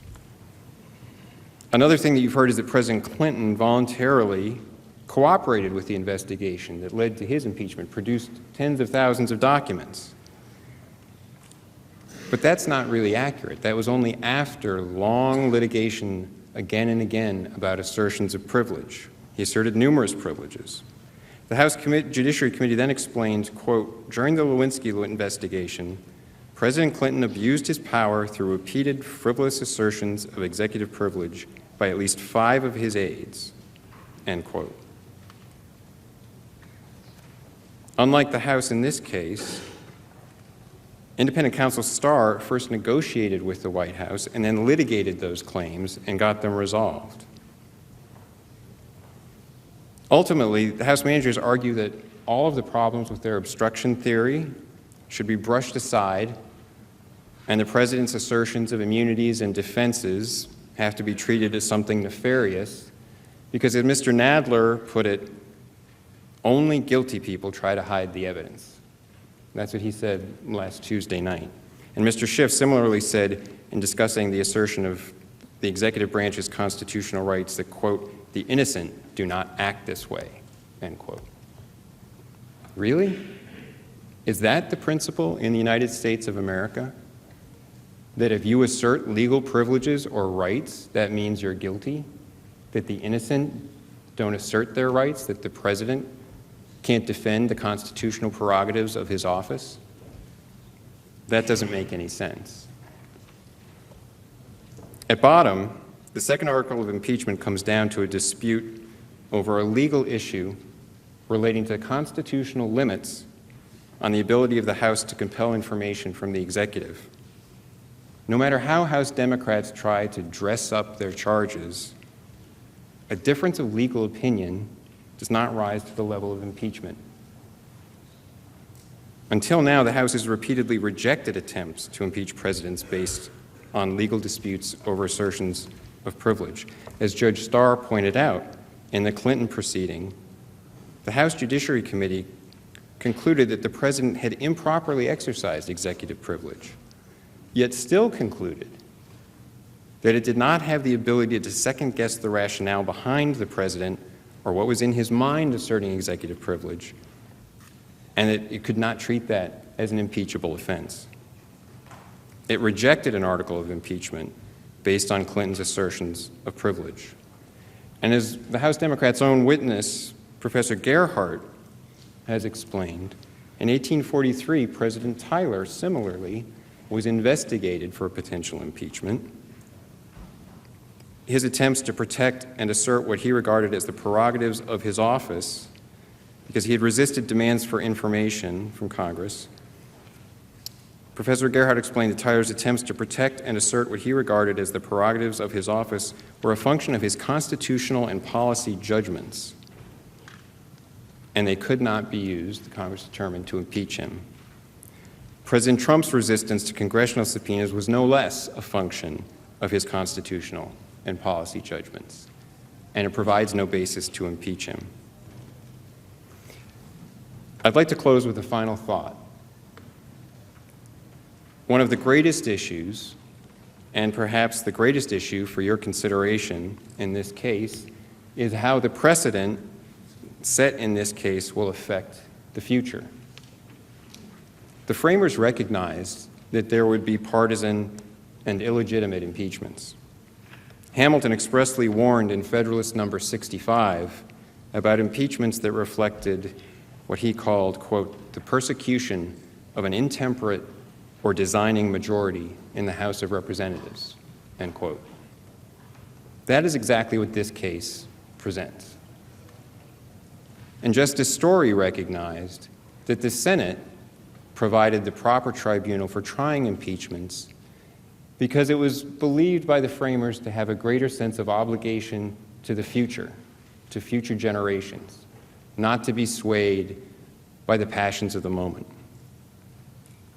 And one of the essential questions here is, will this chamber adopt a standard for impeachment, a diluted standard, that fundamentally disrupts, damages, alters the separation of powers in our constitutional structure of government? Because that is what both the first article, for reasons that Judge Starr and Professor Dershowitz have covered, and the second article, the obstruction charge, would do.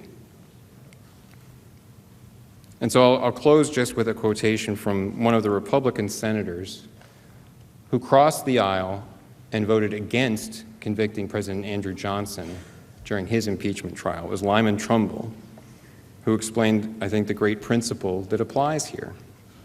He said, quote, once we set the example of impeaching a president for what, when the excitement of the hour shall have subsided, will be regarded as insufficient causes, no future president will be safe. And what then becomes of the checks and balances of the Constitution, so carefully devised and so vital to its perpetuity? They are all gone. Thank you, Mr. Chief Justice. I'll yield to Mr. Sekulow.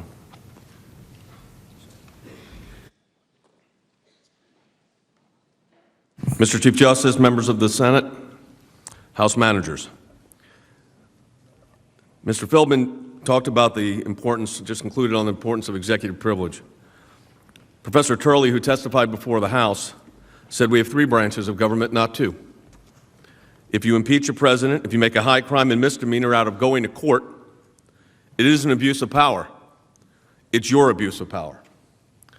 With regard to executive privilege, it was Mr. Nadler who called it executive privilege and other nonsense.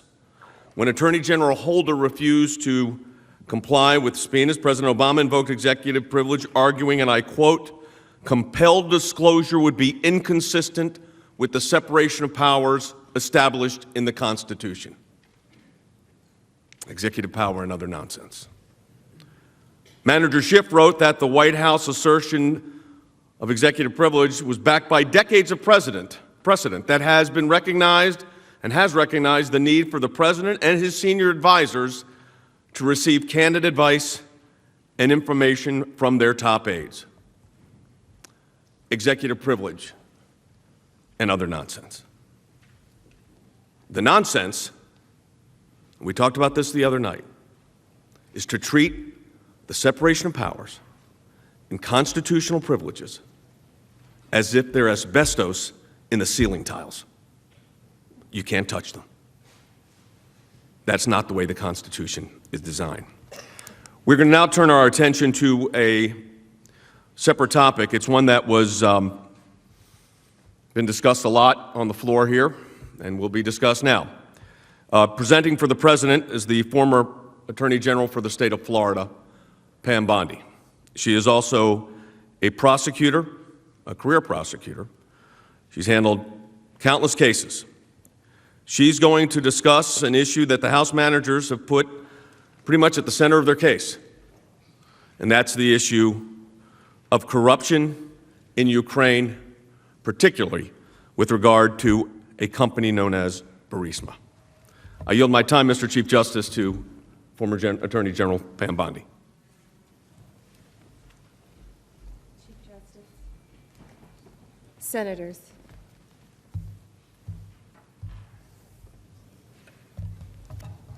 Members of the Senate. When the House managers gave you their presentation, when they submitted their brief, they repeatedly referenced Hunter Biden and Burisma. They spoke to you for over 21 hours, and they referenced Biden or Burisma over 400 times. And when they gave these presentations, they said there was nothing to see, it was a sham. This is fiction.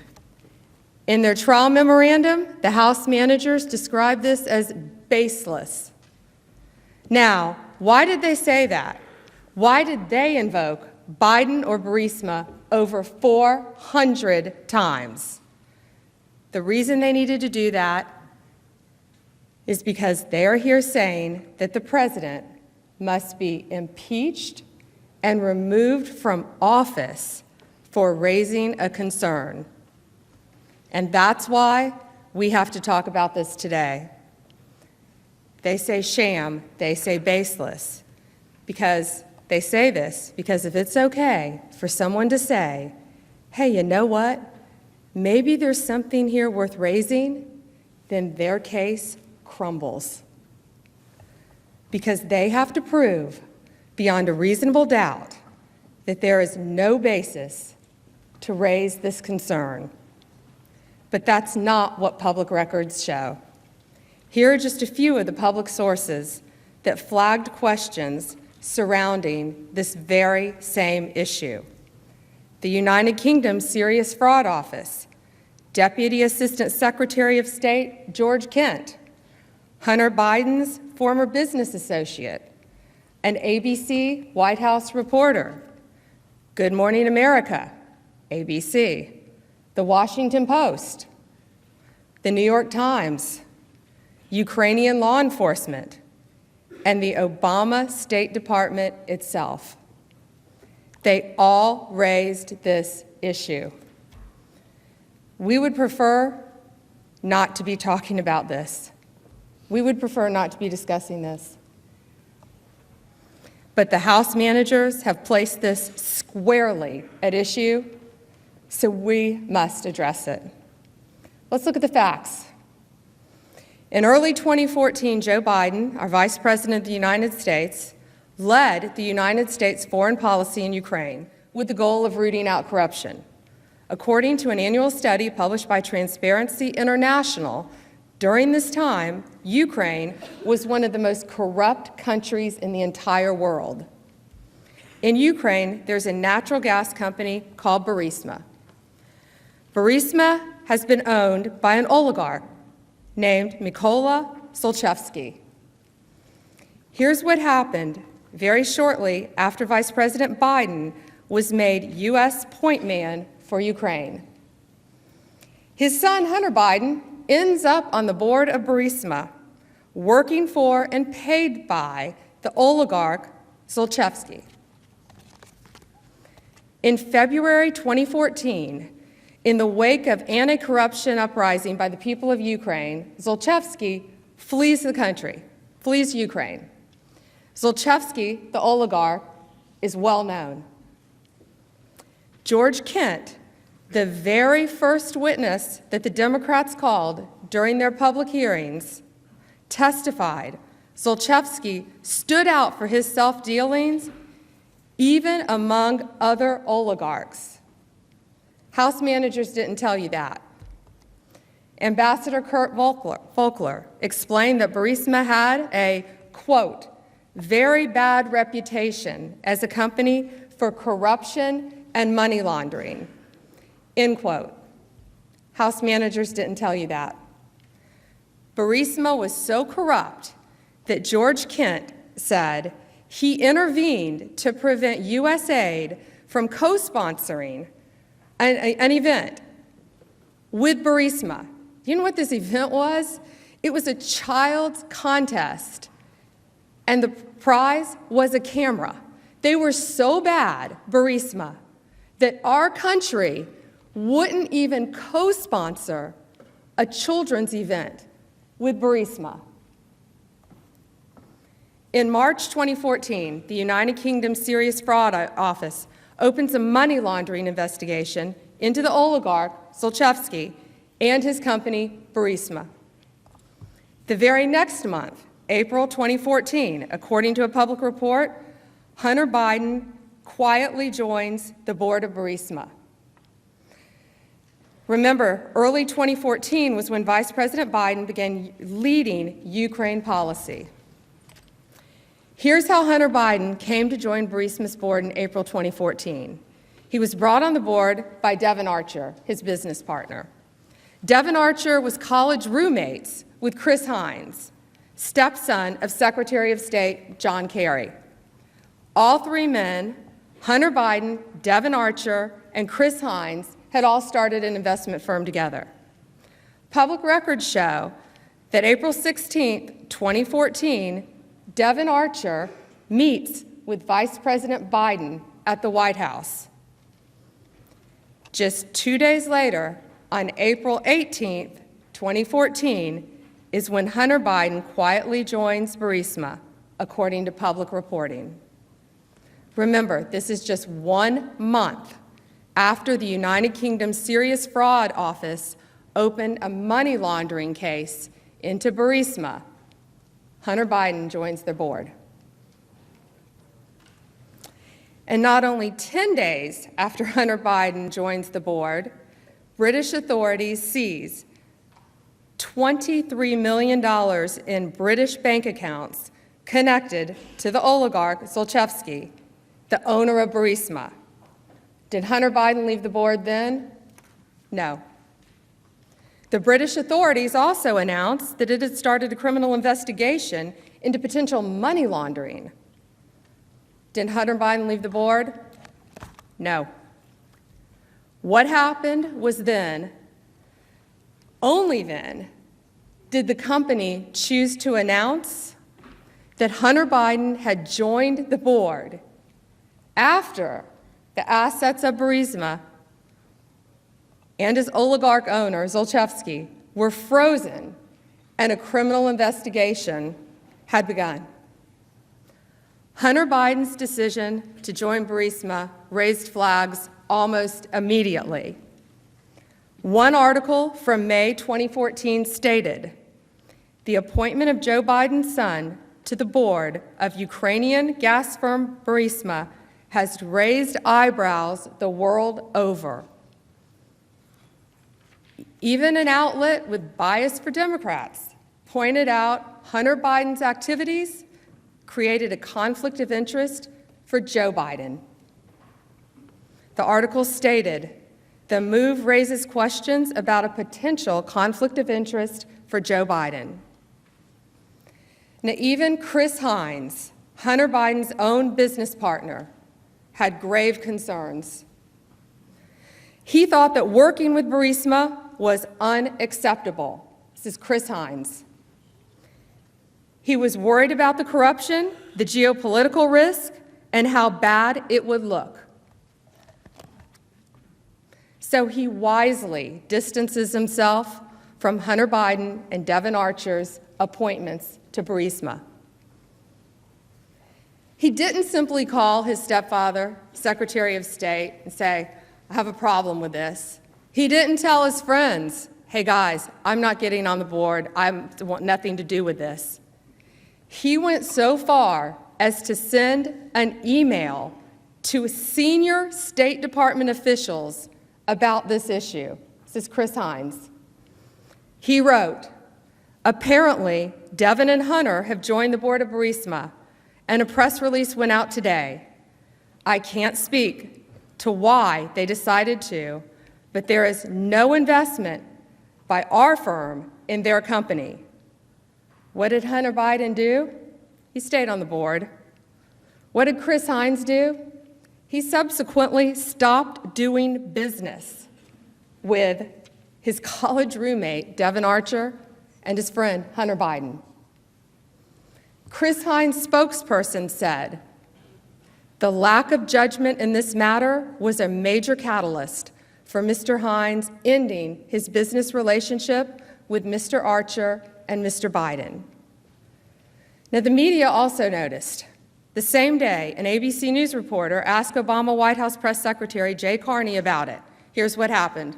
Hunter Biden has now taken a position with the largest oil and gas company, holding company in Ukraine. Is there any concern about at least the appearance of a conflict there? See the vice president. I would refer you to the vice president's office. I saw those reports.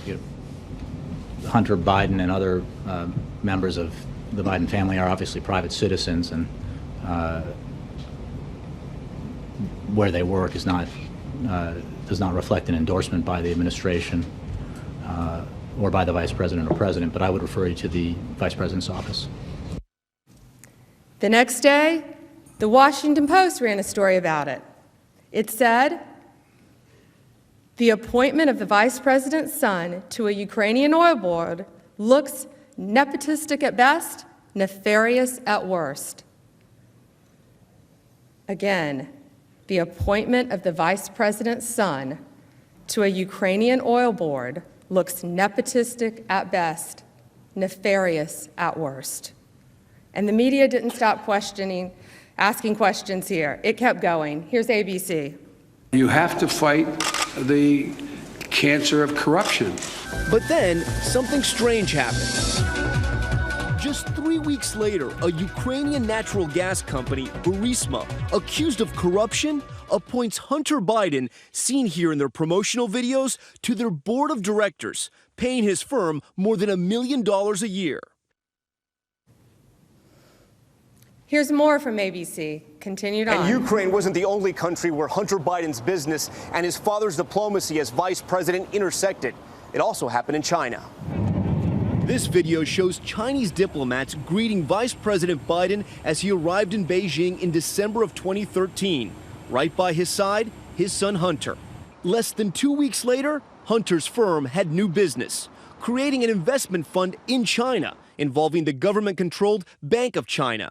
With reports, they hope to raise $1.5 billion. In fact, every witness who was asked about Hunter Biden's involvement with Burisma agreed there was a potential appearance of a conflict of interest. Multiple House Democrat witnesses, including those from the Department of State, the National Security Council, and others, unanimously testified there was a potential appearance of a conflict of interest. These were their witnesses. How much money did Hunter Biden get for being on the board? Well, you start looking at this bank records. According to reports, between April 2014 and October 2015, Burisma paid more than $3.1 million to Devon Archer and Hunter Biden. That's over the course of a year and a half. How do we know this? Some of Devon Archer's bank records were disclosed during an unrelated federal criminal case having nothing to do with Hunter Biden. These bank records show 17 months that Burisma wired two payments of $83,333, not just for 1 month, for 2 months, for 3 months, but for 17 months. According to Reuters, sources report that of the two payments of $83,333 each, one was for Hunter Biden and one Devon Archer. Now, Hunter Biden was paid significantly more than board members for major U.S. Fortune 100 companies, such as Goldman Sachs, Comcast, Citigroup. The typical board member of these Fortune 100 companies, we know they're titans of their industry, they're highly qualified, and as such, they're well compensated. Even so, Hunter Biden was paid significantly more. This is how well he was compensated. So Hunter Biden is paid over $83,000 a month, while the average American family of four during that time, each year, made less than $54,000. And that's according to U.S. Census Bureau during that time. And this is what's been reported about his work on the board. The Washington Post said, quote, "What specific duties Hunter Biden carried out for Burisma are not fully known," end quote. The New Yorker reported, quote, "Once or twice a year, he attended Burisma board meetings and energy forums that took place in Europe," end quote. When speaking with ABC News about his qualifications to be on Burisma's board, Hunter Biden didn't point to any of the usual qualifications of a board member. Hunter Biden had no experience in natural gas, no experience in the energy sector, no experience with Ukrainian regulatory affairs. As far as we know, he doesn't speak Ukrainian. So naturally, the media has asked questions about his board membership. Why was Hunter Biden on this board? If your last name wasn't Biden, do you think you would have been asked to be on the board of Burisma? I don't know. Probably not.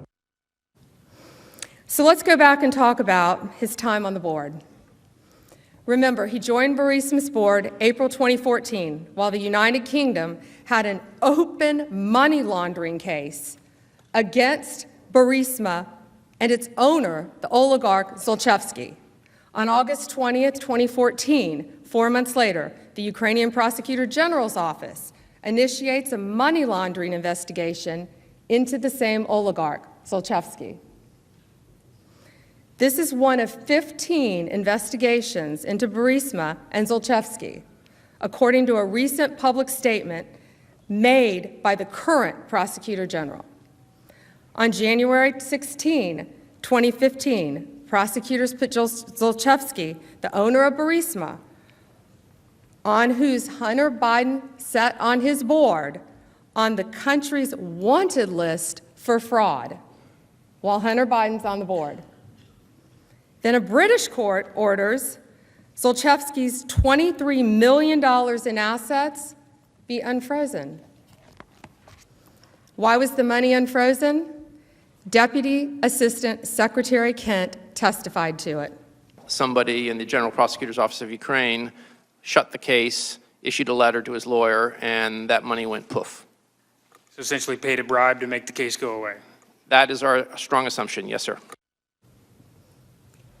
He also testified that the Ukrainian Prosecutor General's office's actions led to the unfreezing of the assets. After George Kent's confirmation, that prosecutor was out. Viktor Shokin becomes the Prosecutor General. This is the prosecutor that you'll hear about later, the one that Vice President Biden has publicly said he wanted out of office. In addition to flagging questions about previous prosecutors' actions, George Kent also specifically voiced other concerns, this time to the Vice President's office about Hunter Biden. In February 2015, he raised concerns about Hunter Biden to Vice President Biden's office.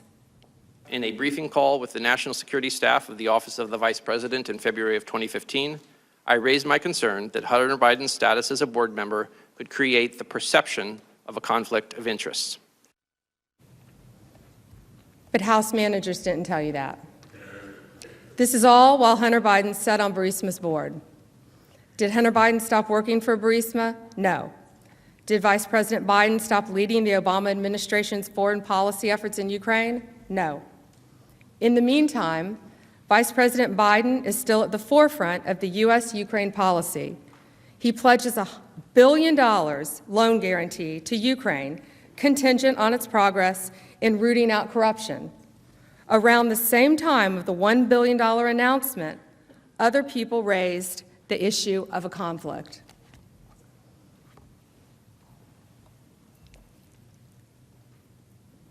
As Obama administration's special envoy for energy policy told The New Yorker, it raised Hunter Biden's participation on the board of Burisma. He raised it directly with the vice president himself. This is a special envoy to President Obama. And the media had questions too. December 8th, 2015, the New York Times publishes an article that Prosecutor General Shokin was investigating Burisma and its owner, Zlochevsky.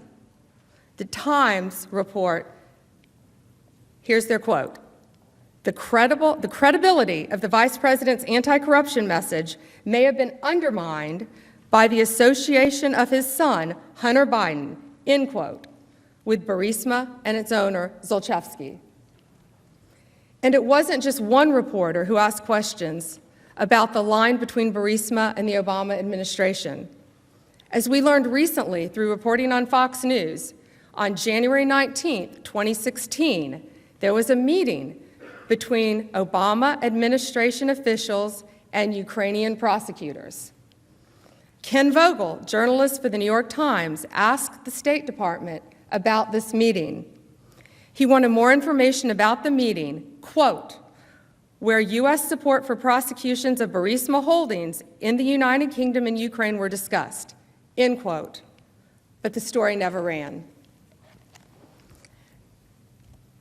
Around the time of the reported story, January 2016, meeting between the Obama administration and Ukrainian officials took place, according to a Ukrainian press report, as translated, says, quote, the U.S. Department of State made it clear to the Ukrainian authorities that it was linking the $1 billion in loan guarantees to the dismissal of Prosecutor General Viktor Shokin, end quote. Now, we all know from the Obama administration and from the words of Vice President Biden himself, he advocated for the Prosecutor General's dismissal. There was ongoing investigation into the oligarch Zlochevsky, the owner of Burisma, at the time. We know this because on February 2nd, 2016, the Ukrainian Prosecutor General obtained a renewal of a court order to seize the Ukrainian oligarch's assets. A Kiev Post article published on February 4th, 2016, says the oligarch Zlochevsky is, quote, suspected of committing a criminal offense of illicit enrichment, end quote. Over the next few weeks, the vice president had multiple calls with Ukraine's President Poroshenko. Days after the last call, on February 24th, 2016, a D.C. consultant reached out to the State Department to request a meeting to discuss Burisma. We know what she said because the email was released under the Freedom of Information Act. The consultant explicitly invoked Hunter Biden's name as a board member. In an email summarizing the call, the State Department official says that the consultant, quote, noted that two high-profile citizens are affiliated with the company including Hunter Biden as a board member, end quote. She added that the consultant would, quote, like to talk with Undersecretary of State Novelli about getting a better understanding of how the U.S. came to the determination that the country is corrupt, end quote. To be clear, this email documents that the U.S. government had determined Burisma to be corrupt. And the consultant was seeking a meeting with an extremely senior State Department official to discuss the U.S. government's position. Her pitch for the meeting specifically used Hunter Biden's name, and according to the email, the meeting was set for a few days later. And later that month, on March 29, 2016, the Ukrainian parliament finally votes to fire the prosecutor general. This is the prosecutor general investigating the oligarch, owner of Burisma, on whose board Hunter Biden sat. 2 days after the prosecutor general is voted out, Vice President Biden announces that the U.S. will provide $335 million in security assistance to Ukraine. He soon announces that the U.S. will provide $1 billion in loan guarantees to Ukraine. Now let's talk about one of the Democrats' central witnesses, Ambassador Yovanovitch. In May 2016, Ambassador Yovanovitch was nominated to be ambassador in Ukraine. Here's what happened when she was preparing for her Senate confirmation hearing. Congresswoman Stefanik had asked you how the Obama-Biden State Department had prepared you to answer questions about Burisma and Hunter Biden specifically. You recall that? Yes. Out of thousands of companies in the Ukraine, the only one that you recall the Obama-Biden State Department preparing you to answer questions about was the one where the vice president's son was on the board. Is that fair? Yes. So she's being prepared to come before all of you, and talk about world issues, going to be in charge of the Ukraine. And what did they feel, the only company, the company that it was important to brief her on in case she got a question? Burisma. Ambassador Yovanovitch was confirmed July 2016 as the Obama administration was coming to a close. In September 2016, a Ukrainian court cancels the oligarch Zlochevsky's arrest warrant for lack of progress in the case. In mid-January 2017, Burisma announces that all legal proceedings against it and Zlochevsky have been closed. Both of these things happened while Hunter Biden sat on the board of Burisma. Around this time, Vice President Biden leaves office. Years later now, former Vice President Biden publicly details what we know happened, his threat to withhold more than $1 billion in loan guarantees unless Shokin was fired. Here's the Vice President. I said, no, I'm not going to, we're not going to give you the $1 billion. They said, you have no authority. You're not the president. The president said, I said, call him. I said, I'm telling you, you're not getting the $1 billion. I said, you're not getting the $1 billion. I'm going to be leaving here. And I think it was, what, 6 hours? I said, I'm leaving in 6 hours. If the prosecutor's not fired, you're not getting the money. Well, son of a bitch. Got fired. And they put in place someone who was solid at the time. What he didn't say on that video, according to the New York Times, this was the prosecutor investigating Burisma, Shokin. What he also didn't say on the video was that his son was being paid significant amounts by the oligarch, owner of Burisma, to sit on that board. Only then does Hunter Biden leave the board. He stays on the board until April 2019. Now, in November 2019, Hunter Biden signs an affidavit saying, quote, he's been unemployed and has no other monthly income since May 2019. This was in November of 2019, so we know from after April 2019 to May 2019, Through November 2019, he was unemployed by his own statement.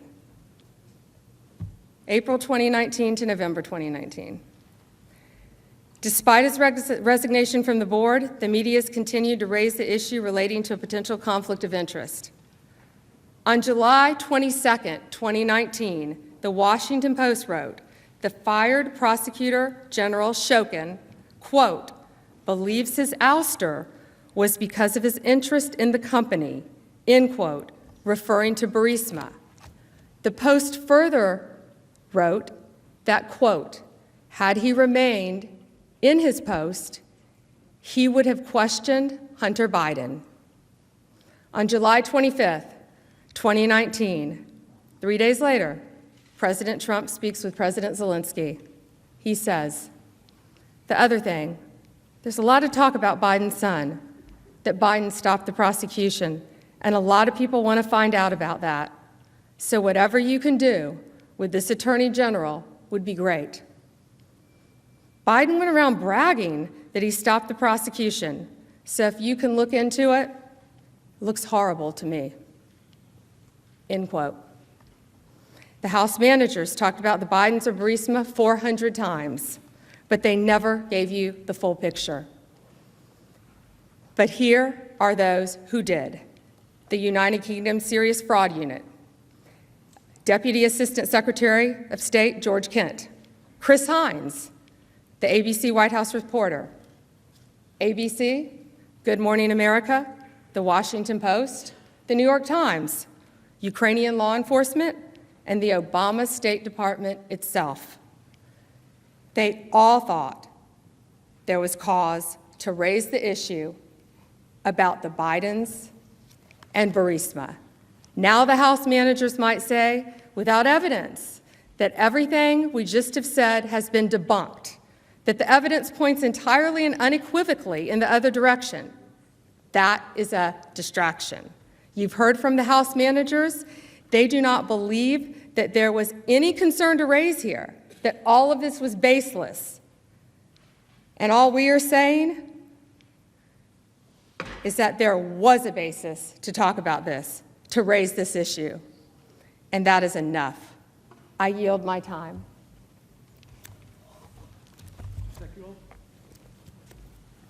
Thank you, Mr. Chief Justice. Majority Leader McConnell, Democratic Leader Schumer, House managers, members of the Senate, this will be our last presentation before dinner. The next lawyer representing the President is Eric Hirschman. He's a partner in the Kasowitz firm, a law firm which has been representing the President for over 2 decades. He's a former prosecutor and trial lawyer, and he ran a natural gas company in the United States. He is going to discuss additional evidence the House managers ignored or misstated and how other presidents might have measured up under this new impeachment standard.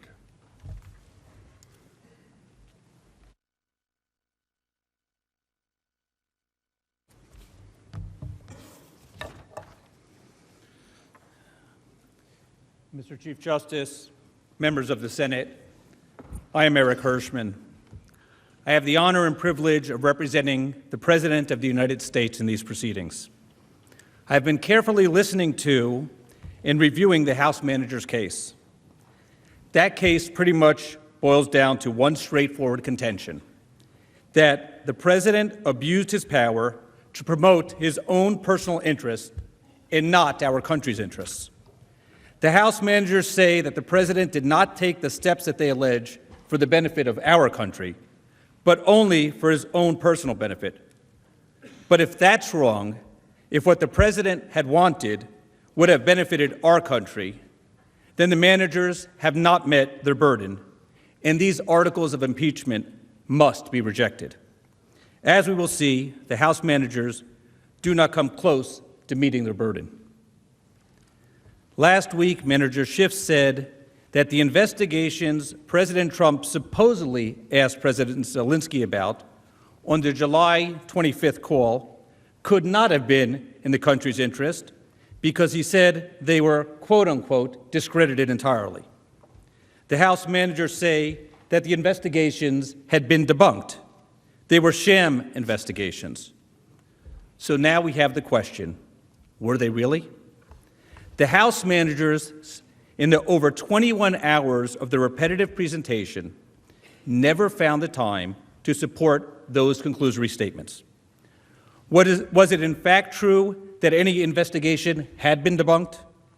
The House managers do not identify for you who supposedly conducted any investigations, who supposedly did the debunking, who discredited it, where and when were any such investigations conducted, when were the results published, and much more is left unanswered. Attorney General Bondi went through for you some of what we know about Burisma and its millions of dollars in payments to Vice President Biden's son and his son's business partner. There is no question that any rational person would like to understand what happened. I'm going to go through some additional evidence which was easily available to the House managers, but which they never sought or considered. Based on what Attorney General Bondi told you and this additional evidence, you can judge for yourself whether the conduct was suspect. As you know, one of the issues concerned Hunter Biden's involvement with the Ukrainian natural gas company, which paid him millions of dollars while his father was vice president and was in charge of the Ukrainian portfolio during the prior administration. I'll get to those supposedly discredited allegations identified by the House managers in a few minutes. The other issue was what Manager Schiff called, quote, the baseless conspiracy theory that Ukraine, not Russia, interfered in the 2016 election, close quote. Manager Schiff said that President Trump wanted to, quote, erase from history his previous political misconduct, close quote. But there was no previous political misconduct. If any theory has actually been discredited, it's the theory that President Trump colluded with Russia in 2016. It was that theory that was discredited, and discredited entirely by Mr. Mueller's massive investigation, the same investigation the Democrats demanded since President Trump took office, the same investigation they knew, they were absolutely sure would expose such collusion. The same investigation which, after 22 months of exhaustive work, at a cost to the taxpayers of $32 million, found no conspiracy and no evidence of Russian collusion with the Trump campaign.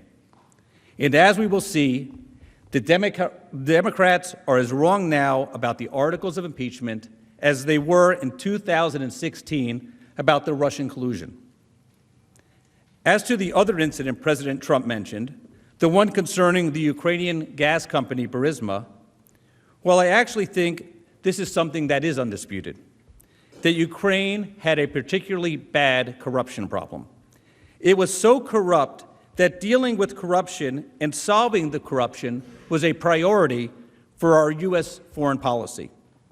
Here is how one knowledgeable observer of Ukraine put it in 2015, quote, it's not enough to set up a new anti-corruption bureau and establish a special prosecutor fighting corruption.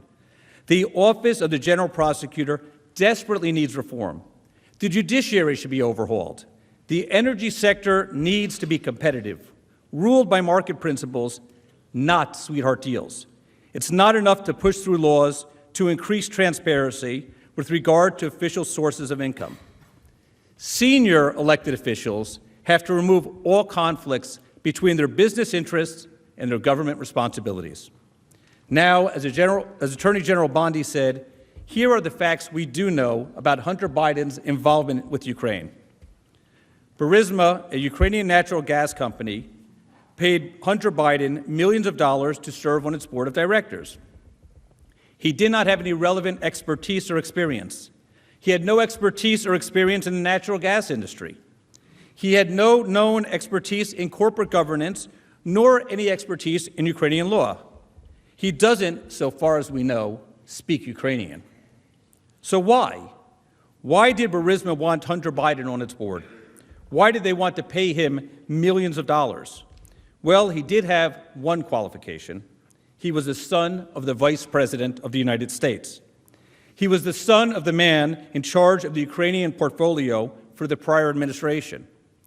And we are to believe there is nothing to see here. That for anyone to investigate or inquire about this would be a sham. Nothing to see here. But tellingly, Hunter Biden's attorney on October 13, 2019, issued a statement on his behalf. He indicated that in April 2014, Hunter was asked to join the board of Burisma. Then states Hunter stepped off Burisma board in April 2019. Now listen to the commitment that Hunter Biden is supposedly willing to make to all of us. Hunter makes the following commitment. Under a Biden administration, Hunter will readily comply with any and all guidelines or standards a President Biden may issue to address purported conflicts of interest or the appearance of such conflicts, including any restrictions related to overseas business interests. That statement almost tells us all we need to know. That's the rule that should have been in place in 2014 because there already was an Obama-Biden administration. What changed? What changed? Remember a couple of minutes ago when I quoted an expert on Ukraine, the one who said that Ukraine must clean up its energy sector, the one who said that Ukraine's senior elected officials have to remove all conflicts between their business interests and their government responsibilities. You know who said that about Ukraine? Vice President Joe Biden in December of 2015. Vice President Biden went to Ukraine approximately 12 to 13 times. He spoke with legislators, business people, officials. He was purportedly fighting corruption in Ukraine.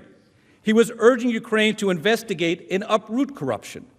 One thing he apparently did not do, however, was to tell his son not to trade on his family connections.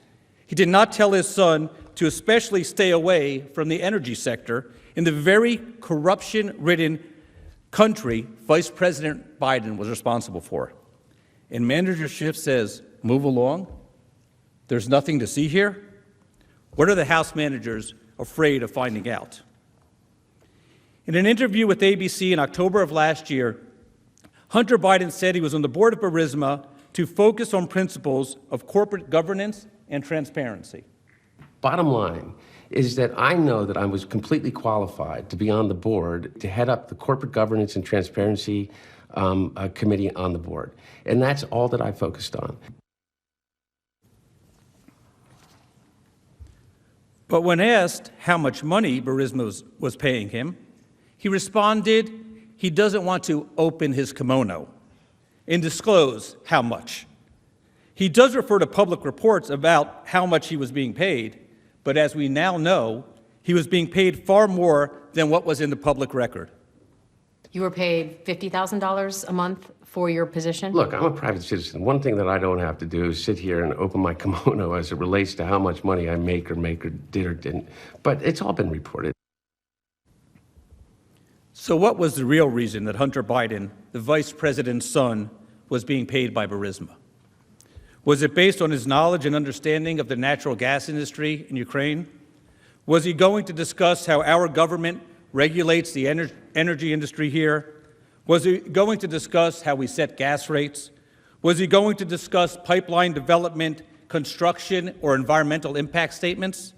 Did he know anything about the natural gas industry at all? Of course not. So what was the reason?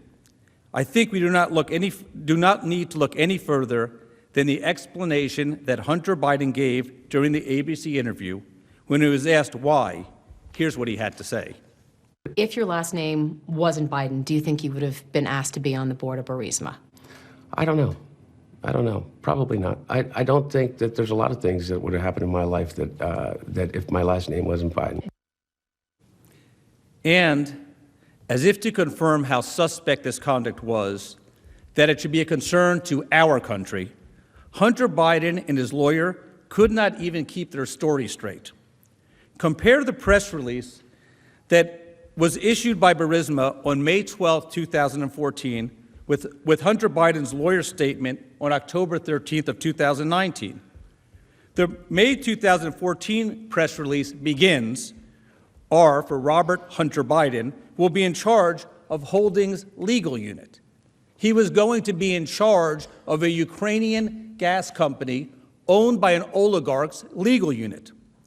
However, in his lawyer's statement in October of 2019, after his involvement with Burisma came under renewed public scrutiny, he now claims at no time was Hunter in charge of the company's legal affairs. Which is it? What was Hunter Biden doing at Burisma in exchange for millions of dollars? Who knows? What were they looking to hide? So much for his corporate governance and transparency. But let's take a step back and realize what actually transpired. Because the House managers would have us believe this had nothing at all to do with our government, nothing at all to do with our country's interests, nothing at all to do with our vice president, nothing at all to do with the State Department. It simply was private citizen Hunter Biden doing his own private business. It was purely coincidental that it was in his father's portfolio in Ukraine in the exact sector, the energy sector, that his father said was corrupt. But we have a document here again, something that House managers did not show you or even put before the House before voting these baseless articles of impeachment.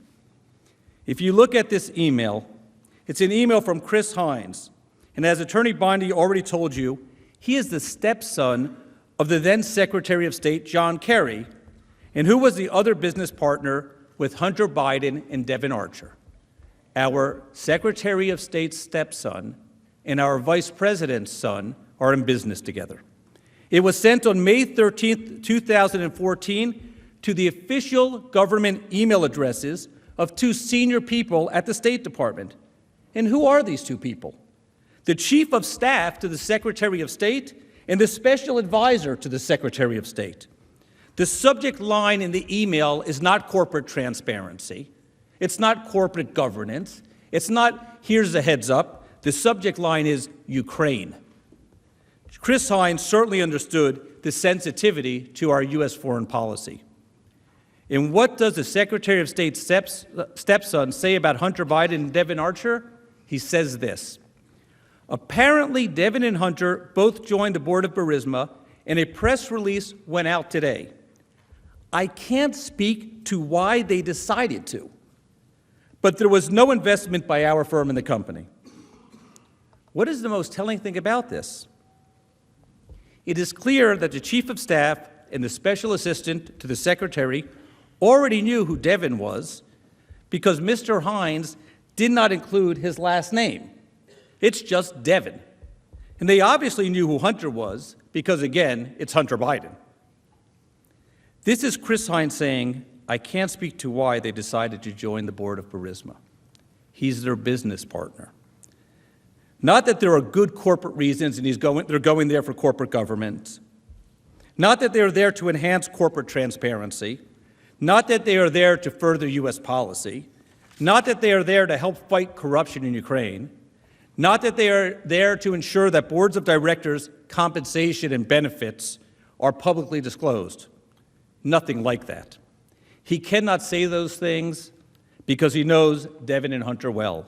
And he knows they have no particular qualifications whatsoever to do those things, especially for a Ukrainian gas company. Instead, Mr. Hines is plainly going on the record to report what Hunter and Devon were doing through official channels and to take pains to disassociate himself from what they were doing. And what did the State Department do with this information that the Secretary of State's stepson thought they needed to know? Apparently, nothing. They did not tell Mr. Hines to stay away. They did not tell Mr. Hines there's no problem. Nothing. But all this, the House managers want us to believe, does not even merit any inquiry. Anyone asking for one, anyone discussing one, is now corrupt. Does it merit an inquiry why a corrupt company in a corrupt country would be paying our Vice President's son $1 million per year, plus it appears some additional expenses, and paying his business partner an additional $1 million per year? Secretary of State Kerry's stepson thought it was important enough to report. Why aren't the House managers concerned? And I ask you, why would it not merit an investigation? And you know something else about Vice President Biden? Well, back in January of 2018, as you heard, former Vice President Biden bragged that he had pressured the Ukrainians, threatened them, indeed coerced them, into firing the state prosecutor who reportedly was investigating the very company that paid millions of dollars to his son. He bragged that he gave them 6 hours to fire the prosecutor, or he would cut off $1 billion in U.S. loan guarantees. I said, no, I'm not going to, we're not going to give you the $1 billion. They said, you have no authority. You're not the president. The president said, I said, call him. I said, I'm telling you, you're not getting the $1 billion. I said, you're not getting the $1 billion. I'm going to be leaving here. And I think it was, what, 6 hours? I said, I'm leaving in 6 hours. If the prosecutor's not fired, you're not getting the money. Well, son of a bitch. Got fired. And they put in place someone who was solid at the time. Are we really to believe that it was the policy of our government to withhold $1 billion? $1 billion of needed guarantees in aid to Ukraine, unless they fired a prosecutor on the spot? Was that really our policy? We have all heard continuously from the managers, and many agree about the risks to the Ukrainians posed by the Russians. We have heard the managers say that a slight delay in providing funding to Ukraine endangers our national security and jeopardizes our interests, and therefore the president must immediately be removed from office. Yet they also argue that it was the official policy of our country to withhold $1 billion unless one individual was fired within a certain matter of hours. Was that really, or could it ever be, our United States policy? According to the House manager's theory, we were willing to jeopardize Ukrainians unless somebody who happened to be investigating Burisma was promptly fired. Were we going to jeopardize the Ukrainian economy because a prosecutor was not fired in the 6-hour time period Vice President Biden demanded? Does anyone really believe that was or ever could be our United States foreign policy? And just in case the managers or others try to argue, no, he wasn't serious about that, he was just bluffing, what kind of message would that send to the Russians about our support for the Ukrainians, that we would bluff with the Ukrainian economy? From 2014 to 2017, Vice President Biden claimed to be on a crusade against corruption in Ukraine. He repeatedly spoke about how the cancer of corruption was endemic in Ukraine and hobbled Ukraine, how Ukraine faced no more consequential mission than confronting corruption. And he encouraged Ukraine to close the space for corrupt middlemen who rip off the Ukrainian people. The vice president railed against monopolistic behavior where a select few profit from so many sweetheart deals that has characterized that country for so long. And on his last official visit to Ukraine, 4 days before he left office, he spoke out against corruption and oligarchy that eats away like a cancer, and against corruption which continues to eat away at Ukraine's democracy within. Why was Vice President Biden doing this? Was he so concerned about corruption in Ukraine, even singling out that country's energy sector? Because corruption in Ukraine is a critical policy concern for our country. But during this whole time, what else was happening? His son and his son's business partner were raking in over $1 million a year for what was regarded as one of the most corrupt Ukrainian companies in the energy sector, owned and controlled by one of the most corrupt oligarchs. Were Vice President Biden's words and advice to Ukraine just hollow? According to the House managers, the answer apparently is yes. They were empty words, at least when it came to anyone questioning his son's own sweetheart deal, his own son's deal with Ukraine's corruption and oligarchy. Again, To raise Manager Schiff's own question, what kind of message did this send to future U.S. government officials? Your family can accept money from foreign corrupt companies? No problem. You can pay family members of our highest government officials, and no one is allowed to even ask questions. What was going on? We have to just accept now the House manager's conclusory statements, like sham, discredited, even though no one has ever investigated. Why? And can you imagine what House Manager Schiff and his fellow Democratic representatives would say if it were President Trump's children on an oligarch's payroll? And when it finally appeared that a true Ukrainian corruption fighter had assumed the country's presidency, President Trump was not supposed to, he was not permitted to, follow up on Vice President Biden's own words about fighting corruption and try to make those words something other than empty. And according to the House managers, Ukrainian corruption is now only a private interest. It no longer is a serious, important concern for our country. Now, I want to take a moment to cover a few additional points about the July 25th telephone call in which the House managers believe that the President in the United States, in their words, was shaking down and pressuring the President of Ukraine to do his personal bidding. First of all, this was not the first telephone call that the President of the United States had with other foreign leaders. So think about this for a moment. The call was routed through the Situation Room.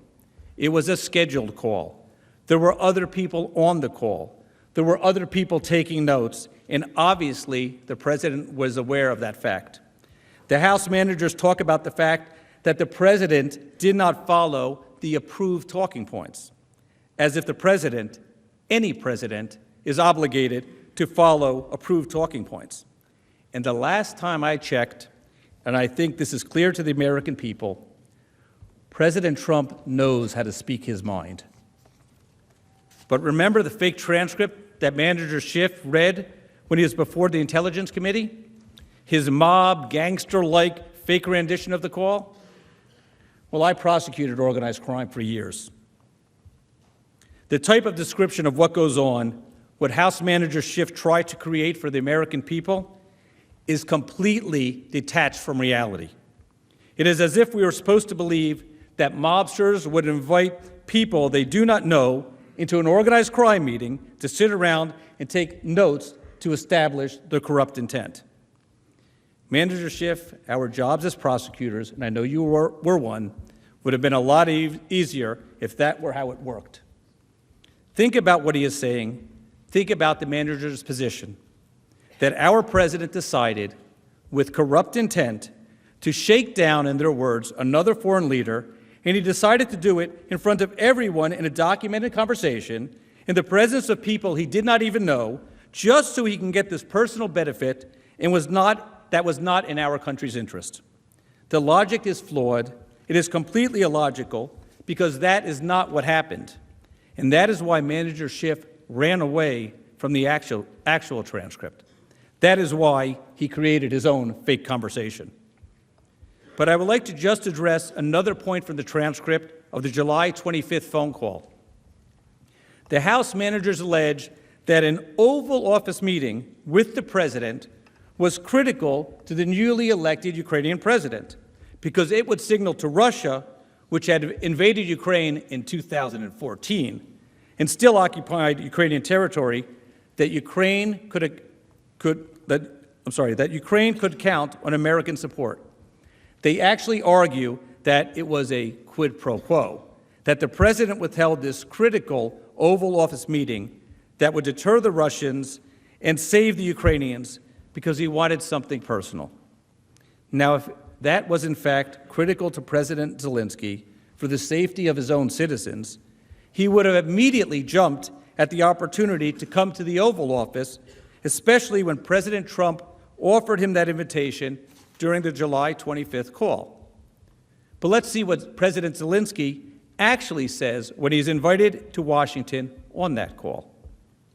He does not say, "Oh, this is what I would like to do. It's critical for my people. We will arrange it immediately." His response is, I would be very happy to come and would be happy to meet you personally and get to know you better. On the other hand, I believe that on September 1st, we will be in Poland and we can meet in Poland, hopefully. In an Oval Office meeting, if an Oval Office meeting was critical to President Zelensky, that was the time to say so, not to suggest another venue. When we look at the evidence that is before us, it is clear that the only people who talked about having an Oval Office meeting were lower-level government employees who thought it was a good idea. But the principals involved, those who actually make the decisions, President Zelensky and President Trump, to them, it was not critical. It was not material, and it was definitely never a quid pro quo. What was important to President Zelensky was not an Oval Office meeting, but the lethal weapons that President Trump supplied to Ukraine and the sanctions that President Trump enforced against the Russians. That is what the transcript of the July 25th call demonstrates. Let us now consider what President Zelensky knew about the support that President Trump had provided to Ukraine compared to the support, or more accurately, lack thereof, that the prior administration had provided to Ukraine. In February 2004, Russia began its military campaign against Ukraine. Against the advice and urgings of Congress and many in his own administration, President Obama refused then and throughout the remainder of his presidency to provide lethal assistance to Ukraine. In the House, Manager Schiff joined many of his colleagues in a letter-writing campaign to President Obama urging that, quote, the U.S. must supply Ukraine with the means to defend itself, close quote, against Russian aggression, and urging President Obama to quickly approve additional efforts to support Ukraine's efforts to defend its sovereign territory, including the transfer of lethal defense weapons to the Ukraine military. On March 23rd, the House of Representatives overwhelmingly passed a resolution urging President Obama to immediately exercise the authority by Congress to provide Ukraine with lethal defensive weapon system. The very next day, this Senate passed a unanimous resolution urging the President to prioritize and expedite the provision of defensive lethal and non-lethal military assistance to Ukraine, consistent with the United States' national interest and policies. As one senator here stated in March 2015, providing non-lethal equipment like night vision goggles is all well and good, but giving the Ukrainians the ability to see the Russians coming, but not the ability to stop them, is not the answer. Yet, President Obama refused. He refused even in the face of support by senior career professionals, recommending he provide lethal weapons to the Ukrainians. By contrast, what did President Zelensky and the Russians know? They knew that President Trump did provide that support. That clearly was the most material thing to him, much more than important than a meeting in the Oval Office. The House managers also make much of their contention that President Trump supposedly wanted President Zelensky only to announce an investigation, not conduct anything. But that contention makes no sense. President Trump's call with President Zelensky was in July of 2019, almost a year and a half before our next election. Would only a bare announcement so far in advance with no follow-up really have had any effect on the election as the managers claim? Would anyone have remembered the announcement a year or more later? Ironically, it is the House managers who have put Burisma and its connection to the Bidens front and center in this proceeding. And now the voters will know about it and probably will remember it. Be careful what you wish for. Manager Schiff, well, there he goes again. He's putting words in the president's mouth that were never there. Again, look at the transcript of the July call. President Trump never asked about any announcement of any type of investigation. And President Zelensky tells President Trump, quote, I guarantee as the president of Ukraine that all the investigations will be done openly and candidly. That I can assure you. What happened next? The House managers say President Zelensky did not want to get mixed up in U.S. politics, but it is precisely the Democrats who politicized the issue. Last August, they began circling the wagons trying to protect Vice President Biden, and they're still doing it in these proceedings.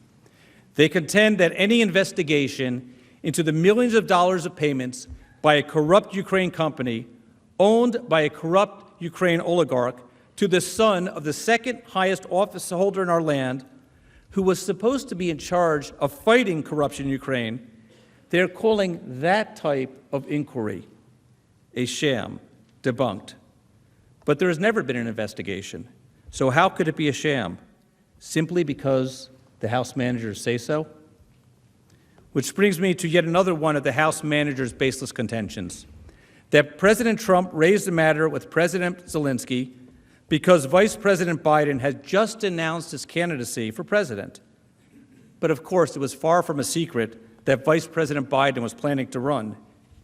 What had in fact changed?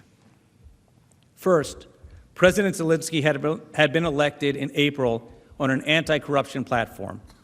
In July, running on the same platform, his party took control of the Ukrainian parliament. That made it the opportune time to raise the issue, because finally there was a receptive government in Ukraine committing to fighting precisely the kind of highly questionable conduct displayed by Burisma in its payments to Hunter Biden and his partner, just as Joe Biden had raised years before. Two other things. In late June, ABC News ran a story entitled, "Hunter Biden's Foreign Deals: Did Joe Biden's Son Profit Off of His Father's Position as Vice President?" And then, just a couple of weeks before President Trump's telephone call with President Zelensky, the New Yorker magazine, not exactly a supporter of President Trump, ran an expose. Will Hunter Biden jeopardize his father's campaign? Going through some of the facts that we do know about Hunter Biden's involvement with Burisma and his involvement with a Chinese company.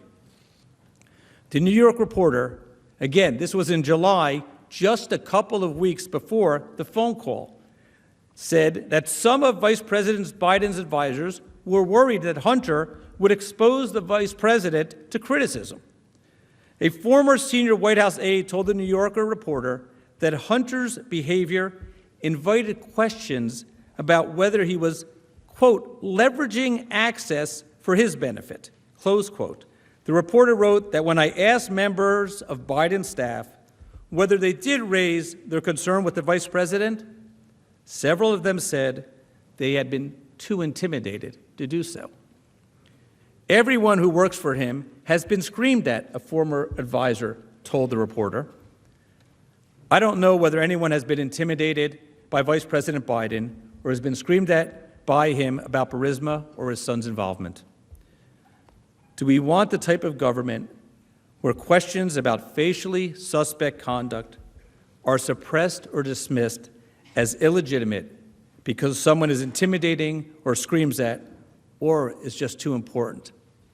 No, that is precisely when an investigation is most important.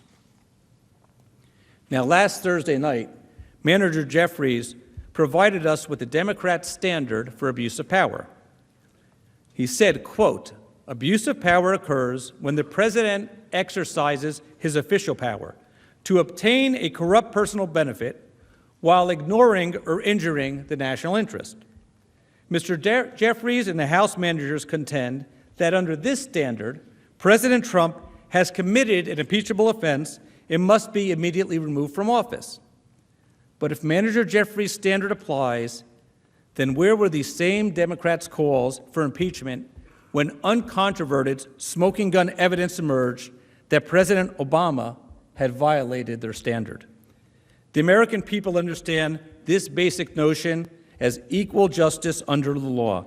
It is American as apple pie.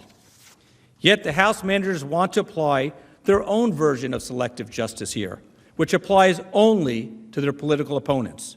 They want one system of justice for Democrats and another system of justice for everyone else. But you do not need to take my word for it. Let's walk through the facts. On March 26, 2012, on the eve of the 2012 Nuclear Security Summit in Seoul, South Korea, President Obama met with Russian President Dmitry Medvedev to discuss one of the pressing issues in the United States' national security interest, military defense. How important was the issue of missile defense to the strategic relationship between the U.S. and Russia? As President Obama's Defense Secretary Robert Gates said in June 2010, upgraded missile interceptors in development, quote, would give us the ability to protect our troops, our bases, our facilities, and our allies in Europe. Gates continued, there is nothing of the minds on missile defense. There is no meeting of the minds on missile defense. The Russians hate it. They've hated it since the late 1960s. They will always hate it, mostly because we'll build it and they won't. During the Nuclear Security Summit, President Obama had a private exchange with Russian President Medvedev that was picked up on a hot microphone. Last election, yeah. And after my election, I have more flexibility. Yeah, I understand. I transmit this information to Vladimir and let them look. President Obama said on all these issues, but particularly missile defense, this can be solved, but it's important for him to give me space. President Medvedev responded, yeah, I understand your message about space for you. President Obama, this is my last election. After my election, I will have more flexibility. President Medvedev responds, I understand. I will transmit this information to Vladimir. As we all know, it's Vladimir Putin. As you just saw in 2012, President Obama asked the Russians for space until after the upcoming 2012 election, after which he would have more flexibility. Now, let me apply Mr. Jeffries and the House manager's three-part test for abuse of power. 1, the president exercises his official power. President Obama's actions clearly meet the test for exercising official power because in his role as head of state during a nuclear security summit, after asking President Medvedev for space, he promised him that, quote, missile defense can be solved. What else could that mean but solved in a way favorable to the Russians, who were dead set against the expansion of a U.S. missile defense system in Europe? 2, to obtain a corrupt personal benefit. President Obama's actions were clearly for his own corrupt personal benefit because he was asking an adversary for space, for the express purpose of furthering his own election chances. Again, President Obama said, this is my last election. After my election, I have more flexibility. President Obama knew the importance of missile defense in Europe, but decided to use that as a bargaining chip with the Russians to further his own election chances in 2012. 3, while ignoring or injuring our national interest. As President Obama's defense secretary said, missiles would give us the ability to protect our troops, our bases, our facilities, and our allies in Europe.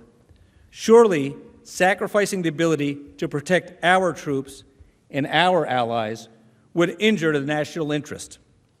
Yet President Obama was willing to barter away the safety of our troops and the safety of our allies in exchange for space in the upcoming election.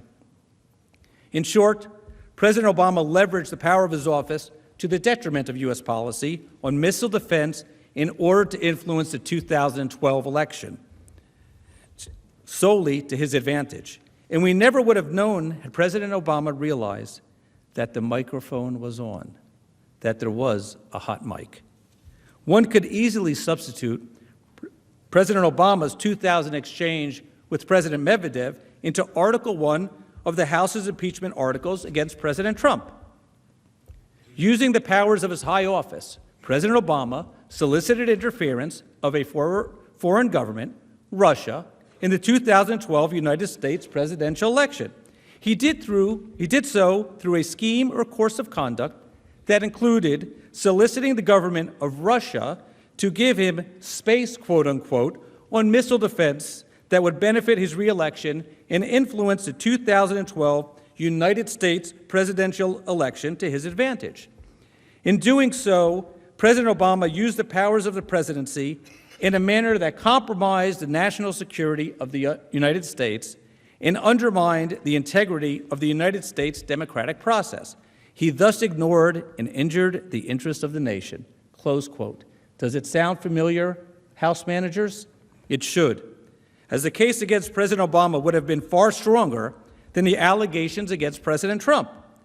President Obama's abuse of power to benefit his own political interests was there and is here now for everyone to hear. It was a direct, unquestionable quid pro quo. No mind reading was needed there. Where were the House managers then? And that points out the absurdity of the House managers' case against President Trump. It was President Obama, not President Trump, who was weak on Russia and weak on support to Ukraine. President Obama caved to Russia and Putin on missile defense when he decided to scrap the U.S. plans to install missile bases in Poland, yet he criticized Senator Romney during the 2012 presidential campaign when Senator Romney said Russia was the greatest geopolitical threat to the U.S. Governor Romney, I'm glad that you recognize that al-Qaeda is a threat, because a few months ago, when you were asked what's the biggest geopolitical threat facing America, you said Russia. Not al-Qaeda, you said Russia. In the 1980s are now calling to ask for their foreign policy back because, you know, the Cold War's been over for 20 years. Now, when it is politically convenient, the Democrats are saying the same thing that President Obama criticized Senator Romney for saying. In fact, they are basing their entire politicized impeachment on this inversion of reality, this claim that President Trump is not supporting Ukraine far more than the prior administration. President Obama caved on missile defense in late 2009. His hot mic moment occurred in March 2012. His re-election was 8 months later. 2 years later, in March 2014, Russia invaded Ukraine and annexed Crimea. President Trump refused to provide lethal aid to Ukraine to enable it, President Obama refused to provide lethal aid to Ukraine to enable it to defend itself. Where were the House managers then? The House managers would have the American people believe that there is a threat, an imminent threat to the national security of our country, for which the President must be removed immediately from the highest office in the land. Because what? Because he had a phone call with a foreign leader and discussed corruption, because he paused for a short period of time giving away our tax dollars to a foreign country. That is their theory. It is absurd on its face. Not one American life was in jeopardy or lost by the short delay, and they know it. And how do we know that they know it? Because they went on vacation after they adopted the articles of impeachment. They did not cancel their recess. They did not rush back to deliver the articles of impeachment to the Senate because of this supposed terrible, imminent threat to our national security. What did they do? Urgency. The timing is really driven by the urgency. Urgency. Nothing could be more urgent. The urgency. And urgent. And urgent. There's an urgency, to this. And we must move swiftly. We don't have time to screw around. It's about urgency. House Speaker Nancy Pelosi is still holding on to the articles of impeachment.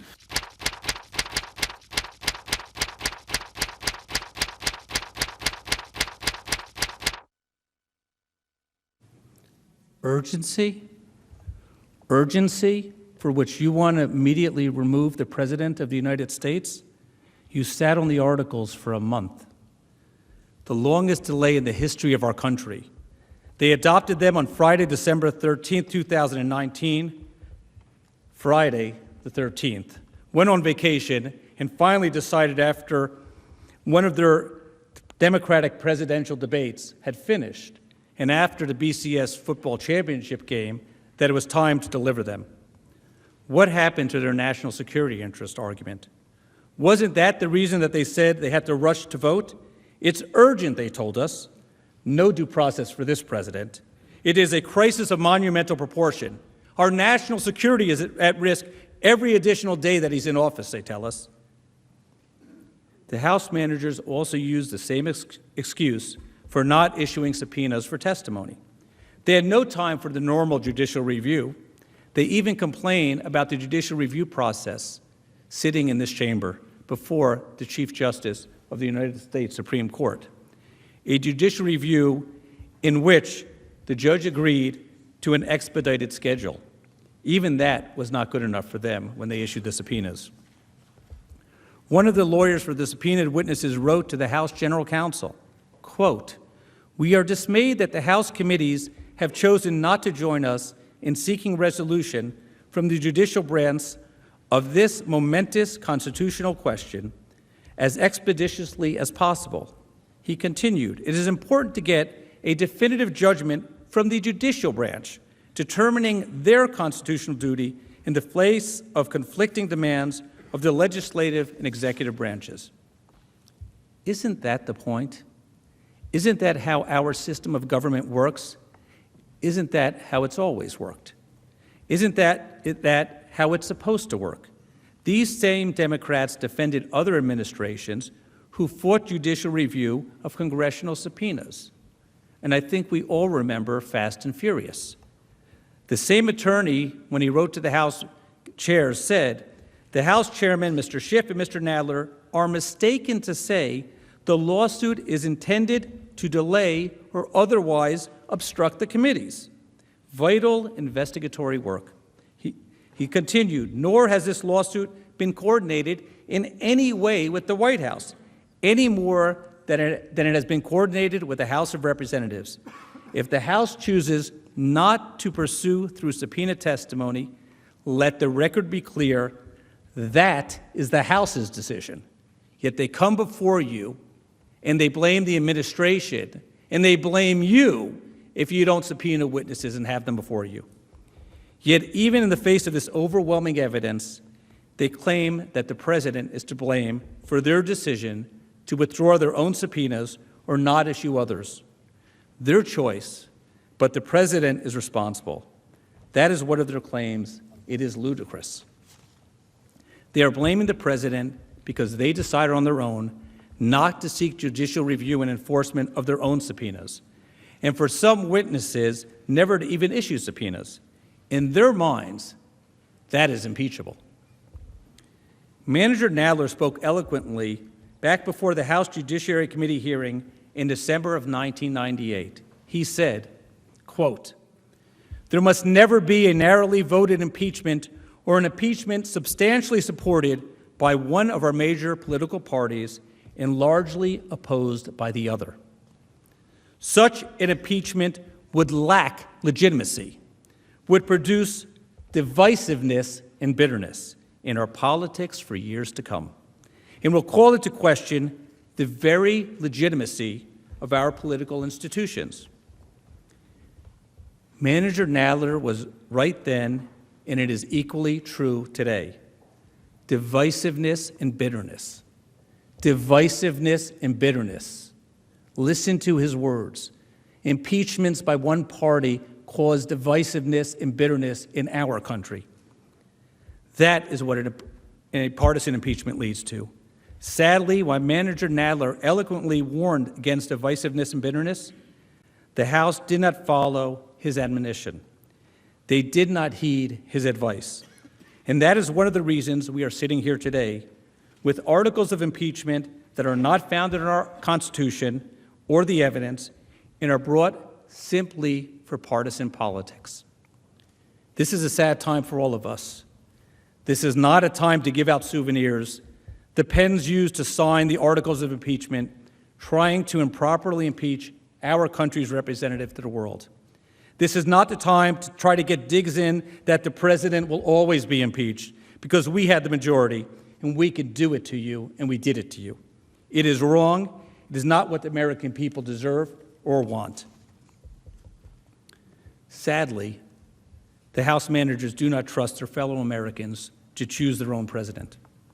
They do not think that they can legitimately win an election against President Trump, so they need to rush to impeach him immediately. That is what they have continually told the American people, and that is a shame. We, on the other hand, trust our fellow Americans to choose their president. Choose your candidate.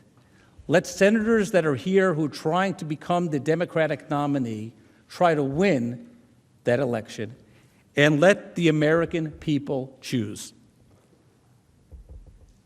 Maybe they're concerned that the American people like historically low unemployment. Maybe the American people like that their 401k accounts have done extremely well. Maybe the American people like prison reform and giving people a second chance.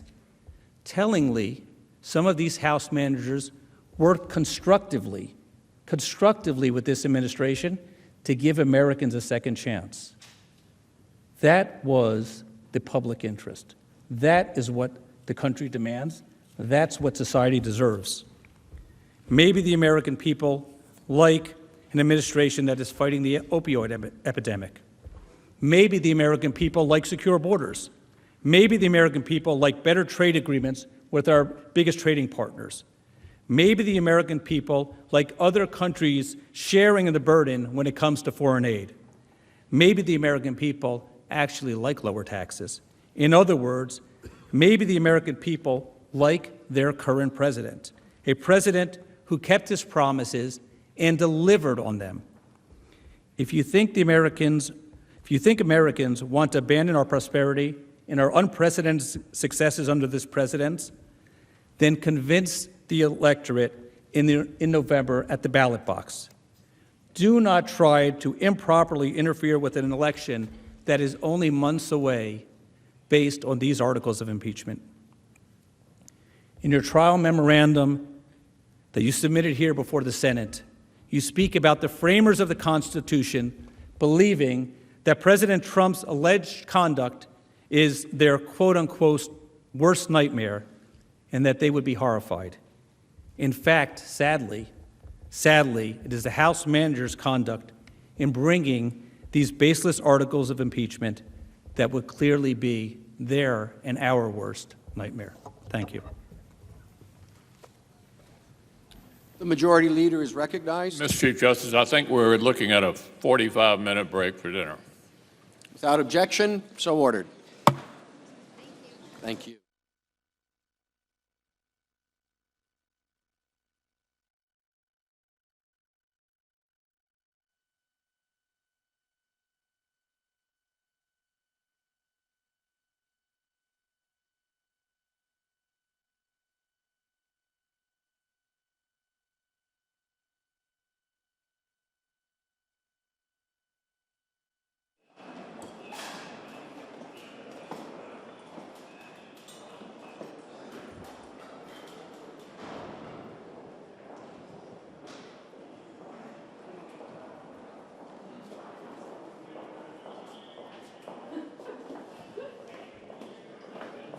Right?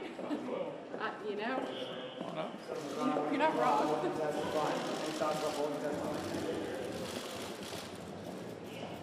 How you doing? Wonderful. How are you? What do you think of this idea of trading Bolton for Biden?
cool.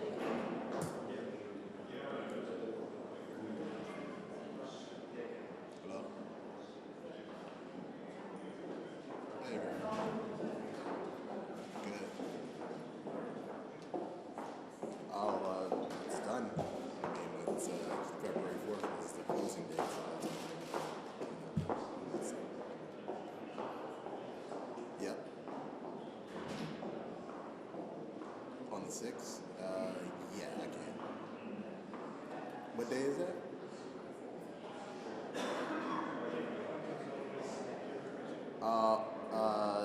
Yeah, I can. What time do I have to, what time are we leaving out?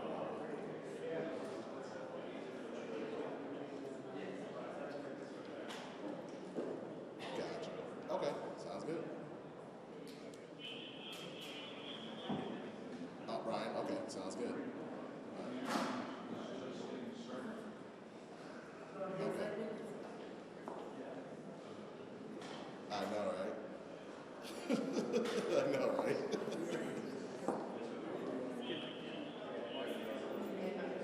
Exactly. All right, I'll probably do one. I'll do one. I know. Okay. All right.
I'm going.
let me.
It's whatever, yeah, right now.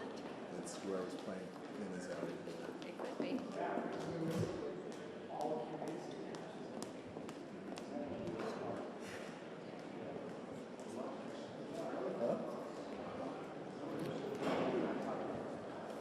Here they come. Because we know how good.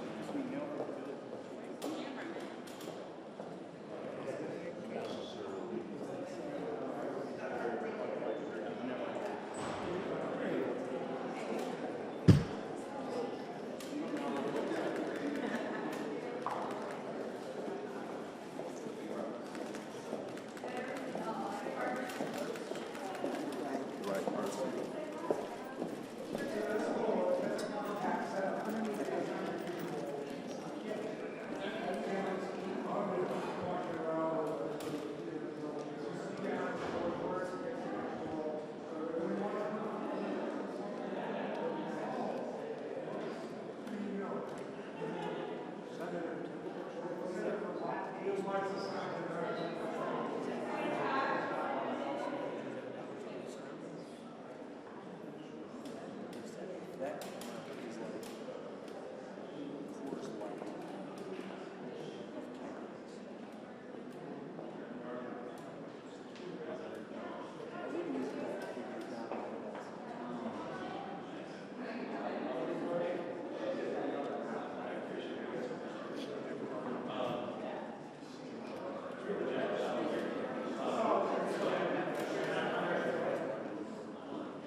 mean, we're in the middle of the trial, so we have to continue and do our job, fulfill our oath and our impartiality. So that's what I continue to do.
At least it's not Mark, right?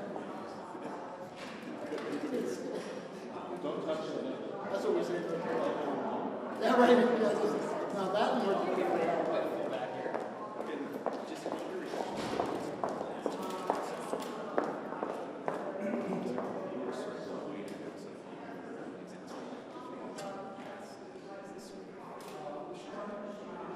Well, I imagine, because I'm sure it's very hard for all of these facts. And I don't think by the way, I don't expect you to have to do some expression over to the Senate and make a case for I do think they should have far more transparent House before they have impeachment. That's sort of like not telling, that's sort of like not disclosing anything to the grand jury. But that said, I'm sure it's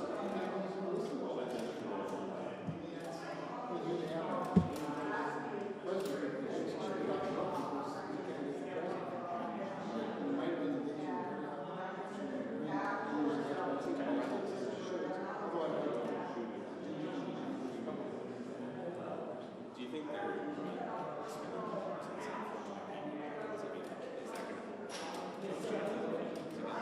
Oh, I don't know about that. It's certainly is going to help exonerate this crazy partisan impeachment because, and my they insisted on raising it and there was no evidence.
Other than just more hearsay, sort of the same thing. Well, I want to put the president move on after that. If we want to look at this way, I'd rather have more witnesses, and we can look at all of these things that oversight. Greg and this thing into election. I don't know what he did that. I just read some. I didn't talk about it. I just read some. Yep. I just want to make sure he gets credit.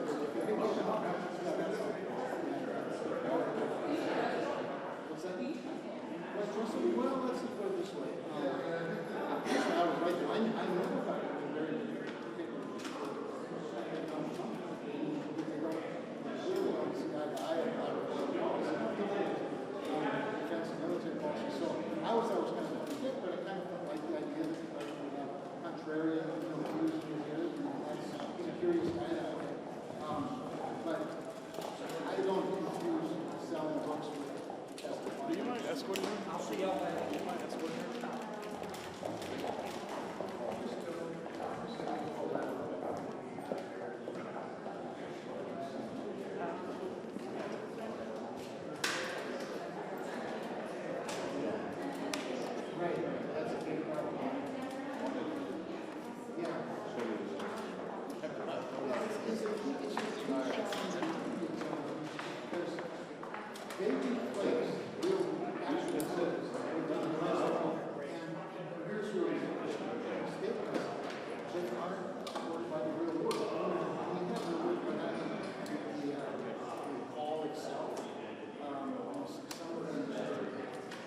Some of the reports from other conversations. For example, things like you never really heard about bird sharing and bird sharing. So next thing you did feel pressure, you know, he said, I mean, they're trying to always get at the intent, trying to mind readers and then respond to that part of the records. I think that's a standard that we have allowed in the court. Certainly should not take the seriously. But I think that's a huge challenge.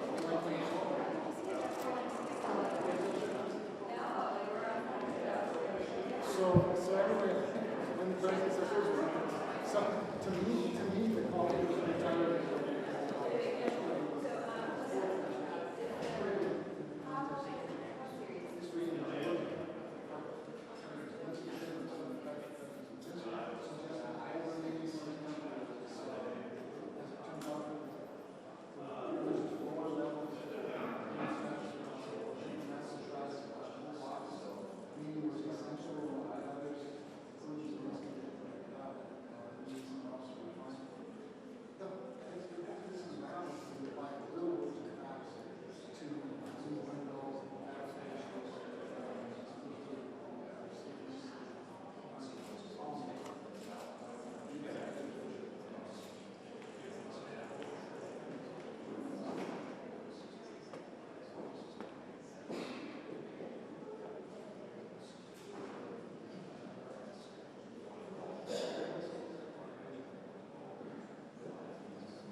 Mr. Chief Justice, members of the Senate, distinguished House managers, and may it please this court of impeachment.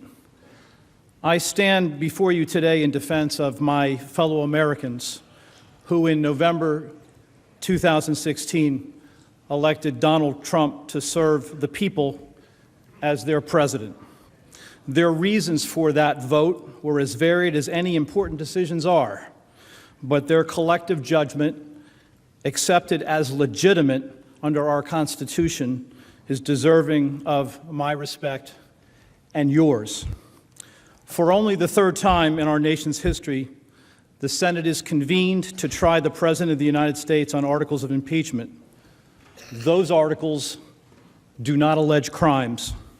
The Constitution, the framers' intent, and historical practice all dictate that well-founded articles of impeachment allege both that a high crime has been committed and that, as such, removal from office is warranted only when such an offense also constitutes an abuse of the public trust. That is, in the case of the President, a violation of his oath of office. Both are required, and neither one, by clear and unmistakable evidence, is shown here by these articles of impeachment. I am here this evening in this chamber, distinctly privileged to represent and defend the President of the United States on the facts, on the law, and on the constitutional principles that must be paramount to you, members of the Senate, in deciding the great question of whether these articles warrant, with or without witnesses, the removal of the President from office. Because there is and can be no basis in these articles on which the Senate can or should convict the President on what is alleged, the President must not be removed from office. That judgment is reserved to the people in the ordinary course of elections, the next of which is just over 9 months away. 40 years ago, in 1980, I first came to Capitol Hill as a legislative intern for a congressman who only 6 years earlier had played an important and critical role in the impeachment proceedings against President Richard Nixon. The congressman of whom I speak, who I came to respect immensely, served then and in 1974 on the House Judiciary Committee. He was tasked in the summer of 1974, together with his colleagues, in evaluating and voting on, as most of the House managers here have, articles of impeachment. Those articles included the crime of obstruction of justice, abuse of power, and obstruction of Congress. But unlike how House managers, and indeed the entire House, 45 years later in December 2019 proceeded here, bipartisan consensus in 1974 among both House Democrats and House Republicans was the order of the day. Indeed, it became apparent then that, narrow partisan views aside, the House Judiciary Committee would step into the breach only insofar as evidence of criminal presidential conduct warranted it.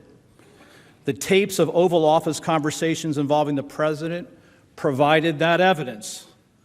The Supreme Court, in effect, overruled a claim of executive privilege and ordered the release of the tapes to the House Judiciary Committee. As a result, 3 days later, the high crime of obstruction of justice, including suborning perjury, tethered to a second article of impeachment 2 days after that, alleging abuse of power, was approved by the House Judiciary Committee by a vote of 27-11 and 28-10, respectively. The second article of impeachment alleged, among other things, unlawful use of the CIA and its resources, including covert activity in the United States and interference with the law enforcement actions of the FBI to advance the cover-up. That is, the criminal conspiracy to obstruct justice charged in the first article of impeachment. The crimes alleged were serious, involving unlawful electronic surveillance of an opposing political party, paying hush money out of a White House safe to burglars and other co-conspirators to silence cooperation with law enforcement, and attempts to alter testimony under oath. 6 Republican House committee members joined all 21 Democrats in supporting those 2 articles. My congressman was among those 6 Republican House members. Another one of the 6 was then a young congressman from Maine, who later became a member of this body, serving with distinction as a senator and later as President Bill Clinton's Secretary of Defense. That young congressman was Bill Cohen. A third of the 6 was Representative Caldwell Butler, a Republican from Virginia, whose papers are housed at Washington and Lee University in Lexington, Virginia, in the state where I grew up and where I later went to law school. Together, these 6 Republicans made history. They did so with no sense of triumph. In today's parlance, no fist bumps, but only, in the words of my congressman, with deep reluctance, and only because the evidence was clear and unmistakable of unlawful activities by the president in a criminal cover-up that was, in the concluding language of the first article of impeachment, contrary to his trust as president. As to the third article in the Nixon impeachment, that article charging obstruction of Congress did not enjoy bipartisan support, but instead was voted on by the House Judiciary Committee along party lines by a vote of 21-17. Republicans objected then to the third article in the face of the president's good faith prior claim to executive privilege by withholding certain evidence until such time as the matter was definitively resolved by the Supreme Court. My point in mentioning these 3 votes by the House Judiciary Committee is simply this: count votes and do the math. I understand that you all have been deprived of your phones and thus a calculator app, so I will do it for you. A 27-11 vote was not only bipartisan, as I have indicated, but overwhelmingly so, indeed over 70%. That is to say, greater than a 2/3 supermajority. That vote sent a powerful signal to the full House, and indeed the Senate, that impeachment was overwhelmingly bipartisan and therefore politically and legally legitimate. President Nixon's fate was sealed, and the result was inevitable. Thus, less than 2 weeks after that initial committee vote on impeachment, the president resigned.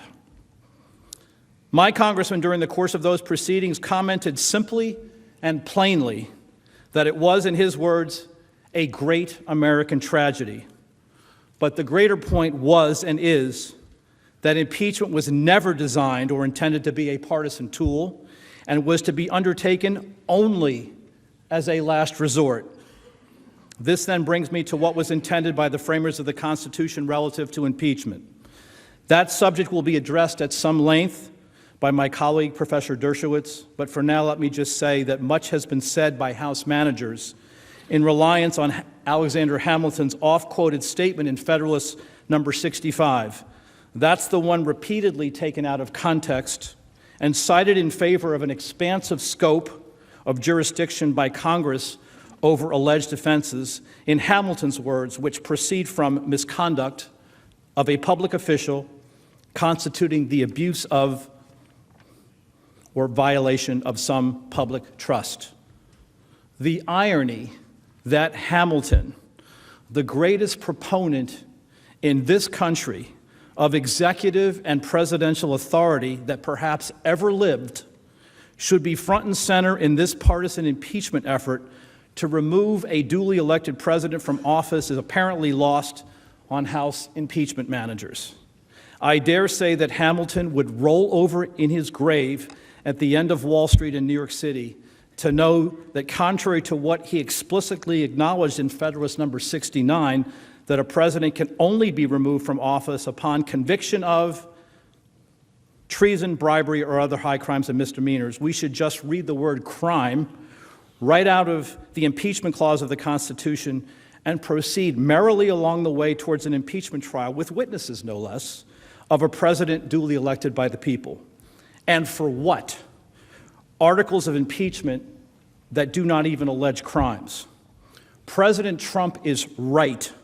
That course, if sustained, cheapens the impeachment process and thus is an American tragedy all its own. Indeed, none other than President Clinton's highly respected White House counsel, Charles Ruff, during the impeachment trial 21 years ago in January 1999, stated it best, and I quote, To argue, as the managers do, that the phrase other high crimes and misdemeanors was really meant to encompass a wide range of offenses simply flies in the face of the clear intent of the framers, who carefully chose their language, knew exactly what those words meant, and knew exactly what risks they intended to protect against, close quote. One of those concerns and risks, Counselor Ruff went on to explain, was that impeachment be limited and well-defined. For our purposes here, what is required is both that crimes be alleged and that those crimes be of the type that, in particular, are so serious that they, again in Mr. Ruff's words, quote, subvert our system of government and would justify overturning a popular election, close quote. Otherwise, what you have, in de Tocqueville's words, is legislative tyranny. That, taken in its proper context, members of the Senate, I respectfully submit, is what Alexander Hamilton well understood and meant, and so did my congressman. That congressman was, of course, Hamilton Fish Jr. Actually, he was not really Jr., but Hamilton Fish IV. His great-grandfather was also Hamilton Fish, who was born in 1808, later served as governor of New York, a United States senator immediately before the Civil War, and notably as President Ulysses Grant's Secretary of State. But what I didn't realize at the time, back in 1980, even though now perhaps it's so obvious, the original Hamilton Fish was named after his parents' best friend, none other than Alexander Hamilton himself. What Congressman Hamilton Fish from the Watergate era courageously understood is the same historical lesson that Jeffrey A. Engel, founding director of the Center for Presidential History at Southern Methodist University, has written about in a co-authored 2018 book on impeachment. The charge must be treason, bribery, or other high crimes and misdemeanors. It must be one for which clear and unmistakable proof can be produced. Only if the evidence actually produced against the president is indeed irrefutable, such that his own constituents, in this case, the 63 million people, like me, who voted for President Trump, accept his guilt of the offense charge in order to overwhelmingly persuade a supermajority of Americans, and thus their senators, of malfeasance warranting his removal from office. And finally, because it is the President of the United States, after all, that we are talking about here, the repository of and entrusted under the Constitution with all of the executive power of the United States, in other words, an entire branch of government, removal from office cannot be based upon an impeachable offense or offenses which are, in essence, nothing more than, paraphrasing President Gerald Ford now, whatever a partisan majority of the House of Representatives considers them to be. And to supplement that cited statement, 50 years ago, in 1970, from then Congressman Jerry Ford, in connection with the prospect of potentially impeaching a Supreme Court justice, Ford pointedly clarified that executive branch impeachments are different because voters can remove the president, the vice president, and all persons holding office at their pleasure at least every 4 years. To remove a president in midterm, it has been tried before and never done, would indeed, he said, require crimes of the magnitude of treason and bribery. Professor Akhil Amar of Yale Law School made largely the same point during the Clinton impeachment about the danger presented through presidential impeachment of transforming an entire branch of government. When they remove a duly elected president, they undo the votes of millions of ordinary Americans on Election Day. That is not something, he continued, that senators should do lightly, lest we slide toward a kind of parliamentary government that our entire structure of government was designed to repudiate.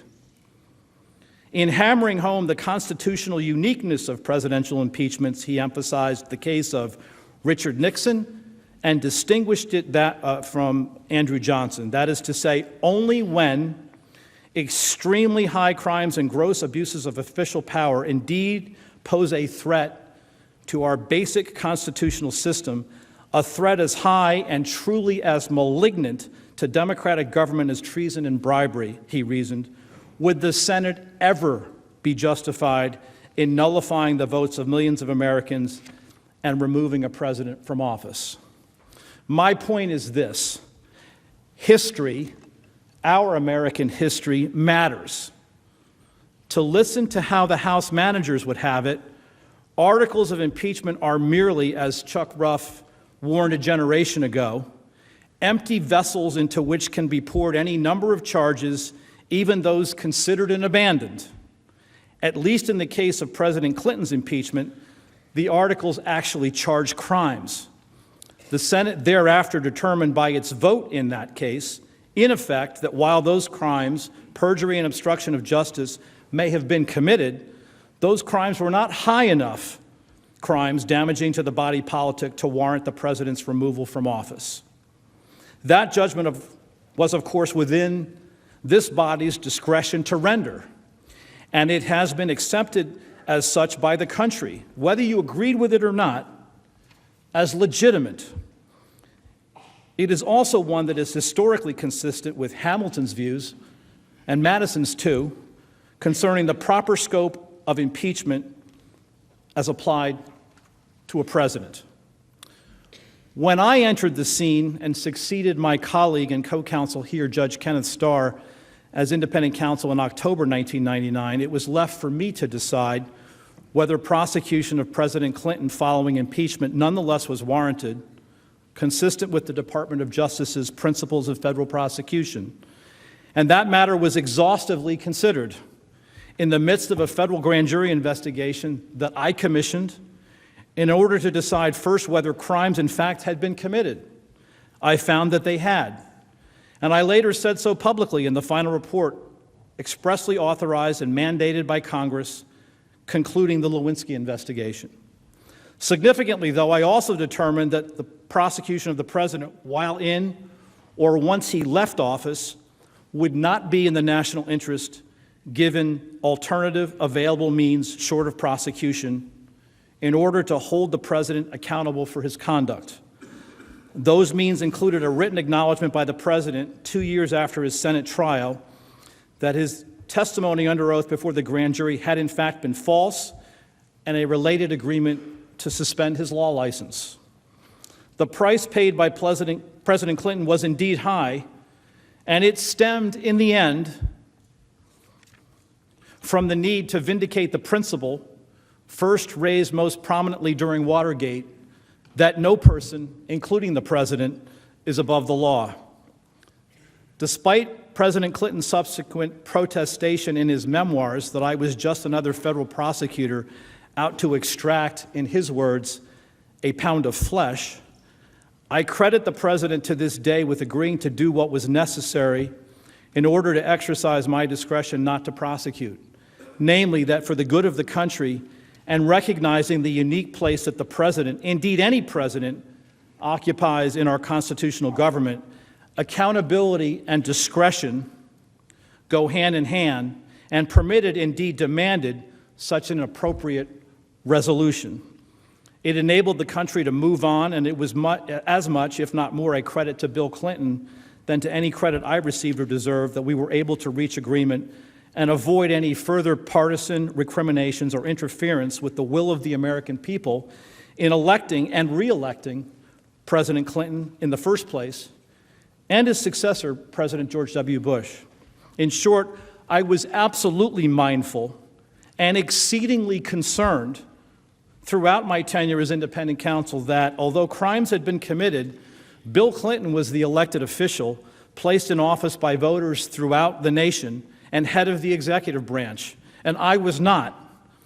The lesson for me was a simple one that I am sure every American citizen, whatever their own experience or political perspective, can understand.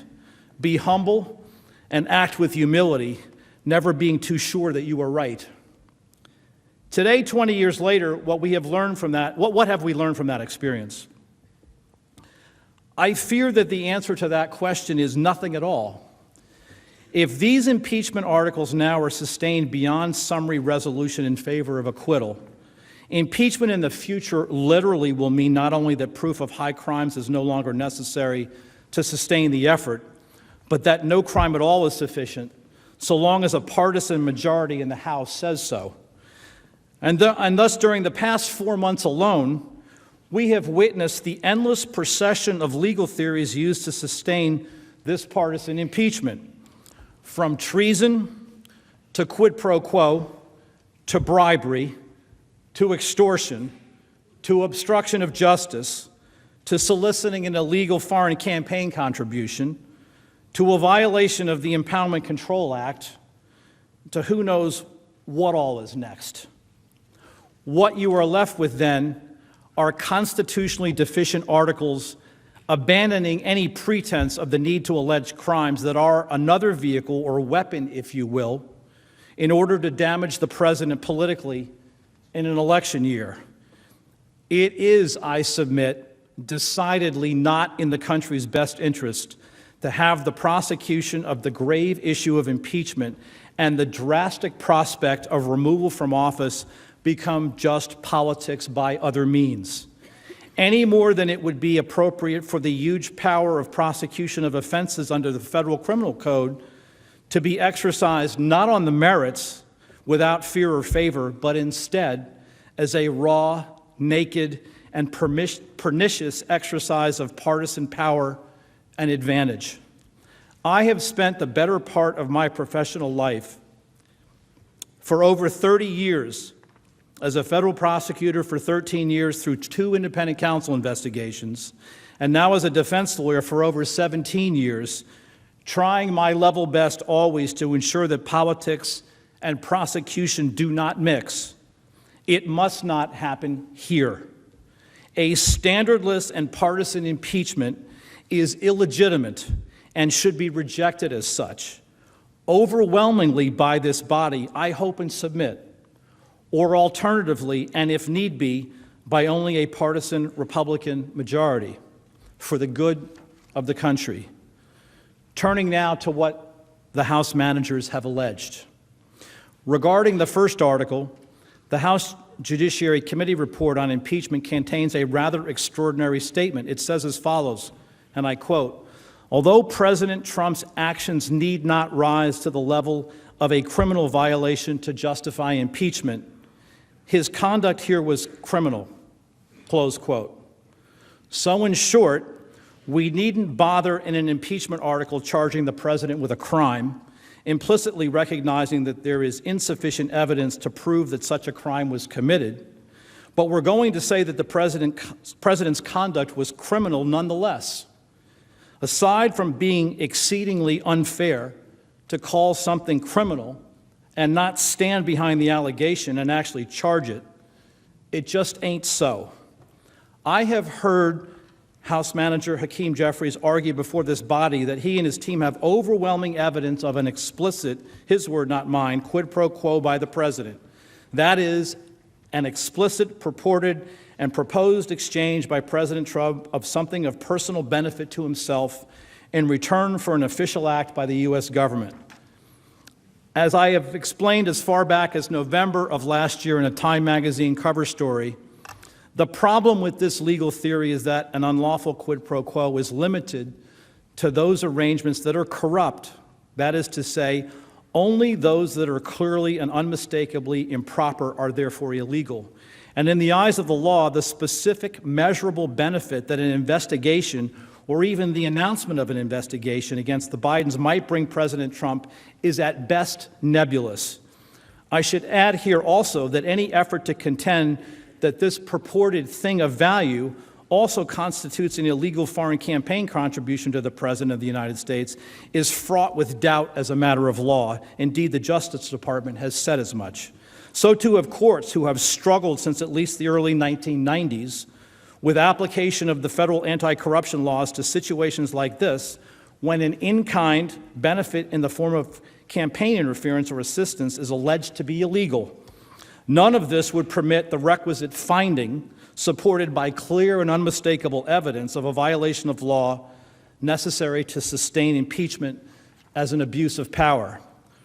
But back to Manager Jeffrey's contention, proof of an explicit quid pro quo by the president, which parenthetically, as previously noted by Mr. Cipollone, is nowhere to be found in the articles of impeachment. It would have required a very different telephone call than the one President Trump actually had with Ukraine President Zelensky. As I tried to explain in the Time magazine piece, an explicit quid pro quo for alleged improper campaign interference would have had President Trump saying to his counterpart in Ukraine, in words or substance, "Here's the deal," and followed up by explicitly linking a demand for an investigation of the Bidens to the provision or release of foreign aid. None of that was said or ever happened. The call transcript itself demonstrates that beyond any doubt. In the president's words, read the transcript. By the way, the demand characterization apparently creeps into this phone call largely as the result of Army Lieutenant Colonel Alexander Vindman's testimony, where he equates a request based upon his military experience and having listened in on the call by a superior officer, in this case the commander-in-chief, as the same thing as an order in the chain of command. While all of this may be true in the military, it goes without saying that President Zelensky, as the leader and head of a sovereign nation, was not and is not in our military chain of command. I say that to you, members of the Senate, as the son of a U.S. Army colonel and Vietnam War veteran buried in Arlington National Cemetery, and the father of a U.S. Army major currently serving with President Trump's Space Force Command in Aurora, Colorado, near Denver. With all due respect, Lieutenant Colonel Vindman's testimony in this regard is, at best, I submit to you, distorted and unpersuasive. Next, the purported implicit link between foreign aid and the investigations, or the announcement of them, is weak. The most that Ambassador Gordon Sondland was able to give was his presumption that such a link likely existed, and that presumption was flatly contradicted by the president's express denial of the existence of a quid pro quo to Ambassador Sondland, as well as to Senator Ron Johnson. The president was emphatic to Ambassador Sondland. The president said, quote, "I want nothing. I want no quid pro quo. I just want Zelensky to do the right thing, to do what he ran on," close quote. And to Senator Johnson, the same thing, just two words: no way. Recognizing this flaw in the testimony, House managers have focused instead on an alternate quid pro quo rationale that the exchange was conditioned on a foreign head of state meeting at the White House in return for Ukraine publicly announcing an investigation of the Bidens. In the House Judiciary Report, it states as follows, and I quote, "It is beyond question that official White House visits constitute a formal exercise of governmental power within the meaning of McDonnell," close quote. Not so fast. Actually, the Supreme Court in McDonnell helpfully boiled it down to only those acts that constitute the formal exercise of government power and that are more specific and focused than a broad policy objective. An exchange resulting in meetings, events, phone calls, as those terms are typically understood as being routine, according to the Supreme Court's definition of an official act, do not count. The fact that the meeting involved was a formal one, with all of the trappings of a state visit by the President of Ukraine and hosted by the President of the United States, makes no difference.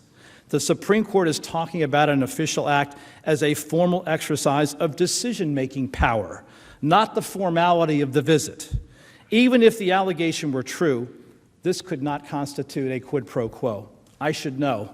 I argued, in effect, the contrary proposition in United States versus Sun Diamond before the Supreme Court over 20 years ago in 1999.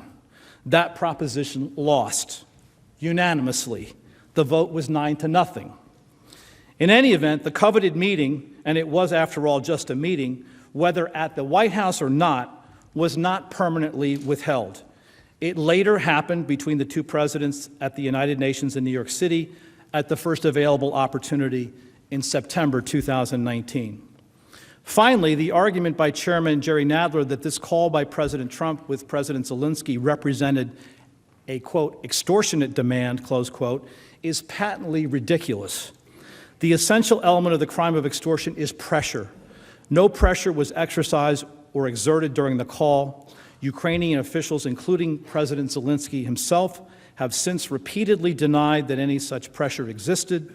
Indeed, to the contrary, the evidence strongly suggests Ukraine was perfectly capable of resisting any efforts to entangle itself in United States domestic party politics and partisanship. What then remains of the first article of impeachment? No crimes were committed. Indeed, no crimes were even formally alleged. In that regard, what exactly is left? It's not treason. Ukraine is our ally, not our enemy or our adversary, and Russia is not our enemy, only our adversary. It's not bribery.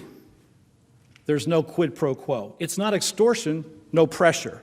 It's not an illegal foreign campaign contribution. The benefit of the announcement of an investigation is not tangible enough to constitute an in-kind campaign contribution warranting prosecution under federal law. And it's also not a violation of the Impeachment Control Act. Let's take a look at that last one for a moment, shall we?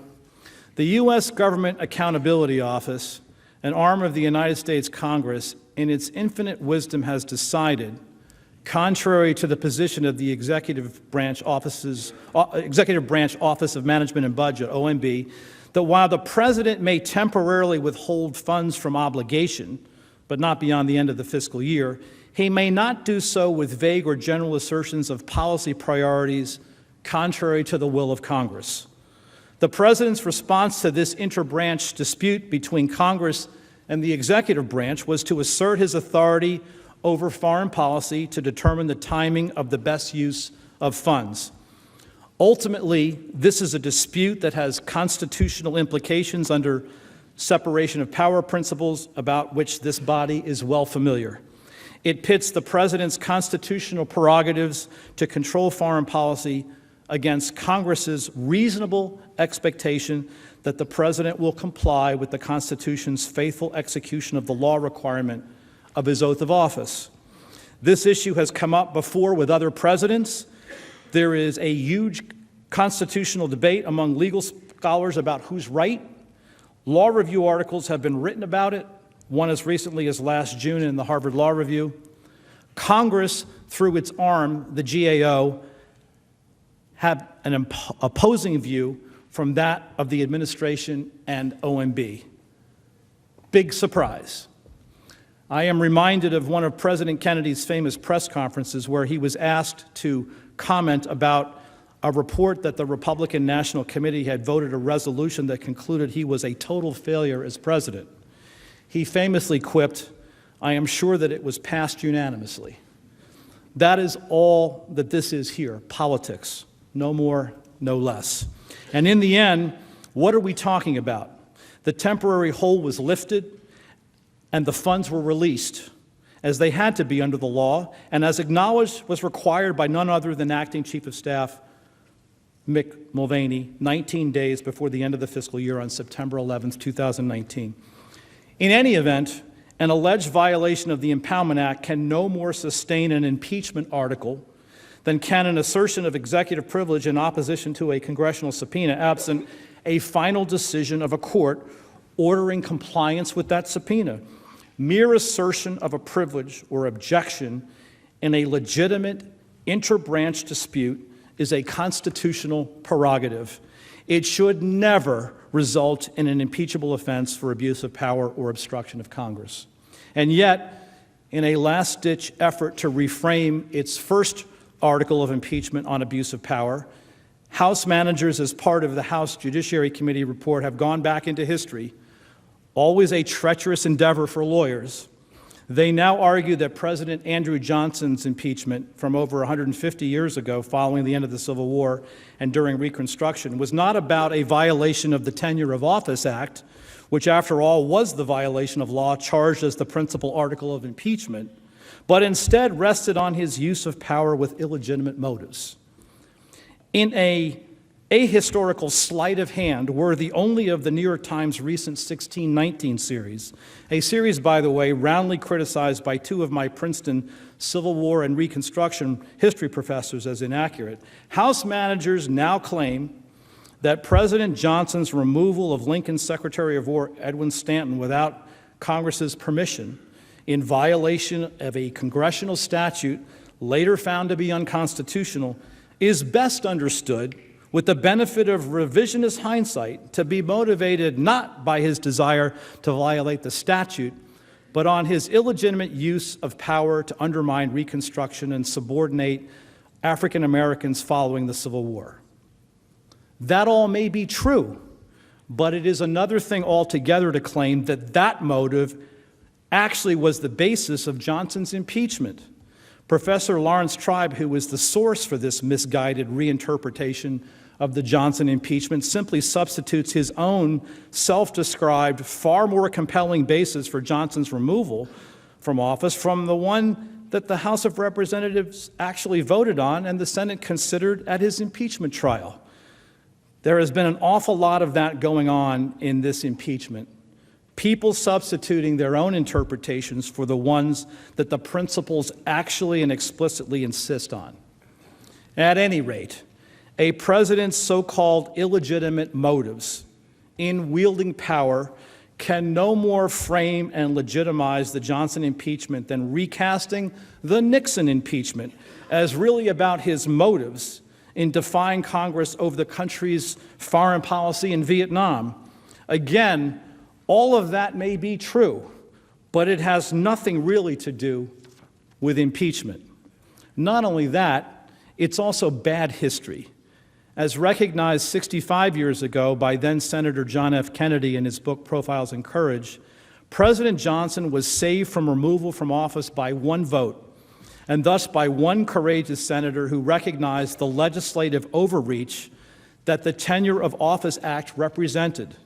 Quoting now from Senator Edmund G. Ross in Profiles in Courage, who explained his vote as follows, quote, "The independence of the executive office as a coordinate branch of government was on trial. If the president must step down upon insufficient proofs and from partisan considerations, the office of the president would be degraded," close quote. So too here. Contrary apparently to the fashion now, Senator Ross's action eventually was praised and accepted several decades after his service, and again many years later by President Kennedy as a courageous stand against legislative mob rule. Professor Dershowitz will have more to say about one other courageous senator from that impeachment, more on that later. For now, the point is that our history demonstrates that presidents should not be subject to impeachment based upon bad or ill motives, and any thought to the contrary should strike you, I submit, as exceedingly dangerous to our constitutional structure of government. If that were the standard, what president would ever be safe by way of impeachment from what Hamilton decried as the, quote, persecution of an intemperate or designing majority in the House of Representatives, close quote. The central import of the abuse of power article of impeachment, indeed when added together with the obstruction of justice article, is a result not far off from what one citizen tweet I saw back in December described as Article 1, Democrats don't like President Trump. Article 2, Democrats can't beat President Trump. President Trump is not removable from office just because a designing majority in the House, as represented by their managers, believes that the president abused the power of his office during the July 25th call with President Zelensky. The Constitution requires more. To ignore the requirement of proving that a crime was committed is to sidestep the constitutional design as well as the lessons of history. Now, I know that many of you may come to conclude, or may have already concluded, that the call was less than perfect. And I have said on any number of occasions previously and publicly that it would have been better in attempting to spur action by a foreign government in coordinating law enforcement efforts with our government to have done so through proper channels. While the president certainly enjoys the power to do otherwise, there is consequence to that action, as we have now witnessed. After all, that is why we are all here. But it is another thing altogether to claim that such conduct is clearly and unmistakably impeachable as an abuse of power. There can be no serious question that this president or any president acts lawfully in requesting foreign assistance with investigations into possible corruption, even when it might potentially involve another politician. To argue otherwise would be to engage in the specious contention that a presidential candidate, or for that matter any candidate, enjoys absolute immunity from investigation during the course of a campaign. I can tell you that's not the case from my own experience. I did so during 2000 in investigating Hillary Clinton while she was running for office to become a United States Senator from New York, to which she was elected. My point simply is this. This president has been impeached and stands trial here in the Senate for allegedly doing something indirectly about which he was entirely permitted to do directly. That cannot form a basis as an abuse of power article sufficient to warrant his removal from office. Turning now to the second article of impeachment. As we argued in our written trial brief, at the outset, it must be noted that it's at least a little odd for House managers to be arguing that President Trump somehow obstructed Congress when he declassified and released what is the central piece of evidence in this case. And that's, of course, the transcript of the July 25th call, as well as the call with President Zelensky that preceded it on April 21, 2019. Release of that full call record should have been the end of this claim of obstruction, but apparently not. Instead, again relying on United States versus Nixon, House managers have proffered a broad claim to documents and witnesses in an impeachment inquiry, notwithstanding the Nixon court's limited holding that an objection by the president based on executive privilege could only be overcome in the limited circumstances presented there, where the information sought was also material to the preparation of the defense by his co-conspirators in pending cases awaiting trial following indictment. In other words, a defendant's Sixth Amendment right to a fair trial in collateral proceedings was what the court actually found dispositive in rejecting the president's claim of privilege to prevent Congress from gaining access to the Watergate tapes. All subsequent administrations have defended that narrow exception against any general claim of access to executive branch, confidential communications, documents, and witnesses who are the president's closest advisors. Thus, it should be a matter of accepted wisdom and historical premise that a president cannot be removed from office for invoking established legal rights, defenses, privileges, and immunities, even in the face of subpoenas from House committees. Back in 1998, Professor Tribe called out any argument to the contrary as frivolous and dangerous. House managers respond now by arguing nonetheless that the president has no right to defy a legitimate subpoena, particularly, I suppose, when their impeachment efforts are at stake. And thus, it is an issue rising to the level of an interbranch conflict that in our system of government, only accommodation between the branches and ultimately courts can finally resolve. The House chose to forego that course and to plow forward with impeachment. House managers cannot be heard to complain now that their own strategic choice can form any basis to place blame on the president for it, and worse yet, to then impeach him on that basis and seek his removal from office. That's no basis at all, as Professor Jonathan Turley persuasively has explained.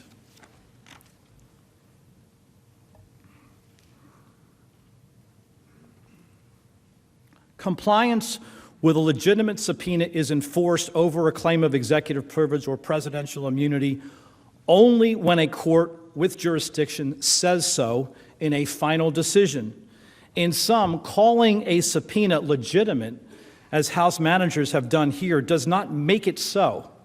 An analogy taken from baseball, that I believe the Chief Justice might appreciate makes the point. A longtime Major League umpire named Bill Clem, who worked until 1941 after 37 years in the big leagues, was once asked during a game by a player whether a ball was fair or foul. The umpire replied, "It ain't nothing until I call it." Well, I say the same thing to Chairman Schiff now. It's not a legitimate and therefore enforceable subpoena until a court says that it is. Preceding the Clinton impeachment, and indeed in response to demands not just from the Whitewater Independent Counsel, but also from several other of the independent counsel investigations that were ongoing at that time, and again, I know I was in one of them, the White House repeatedly asserted claims of executive privilege. Many of those claims were litigated for months, not weeks, and in some cases for years. So when I hear Mr. Schiff's complaint that the House's request for former White House counsel Don McGahn's testimony, grand jury material, and other documents has been drawn out since April of last year, I can only say in response, boo-hoo. Did I think at the time that many of those claims of privilege were frivolous and an abuse of the judicial process? Of course. And indeed, that was the determination of the House Judiciary Committee during the Clinton impeachment. What did they do about it? Nothing. The committee properly concluded then that those assertions of privilege, even if ill-founded, did not constitute an impeachable offense. Did I believe that the Clinton administration's actions in this regard had adversely impacted our investigation? You bet I did. And I said so in the final report.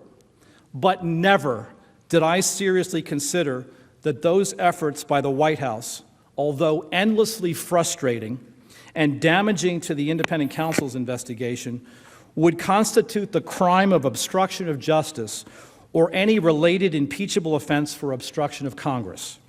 Instead, I and my colleagues did the best that we could in reaching accommodation with the White House where possible, or through litigation when necessary, in order to complete the task at hand to the best of our ability to do so.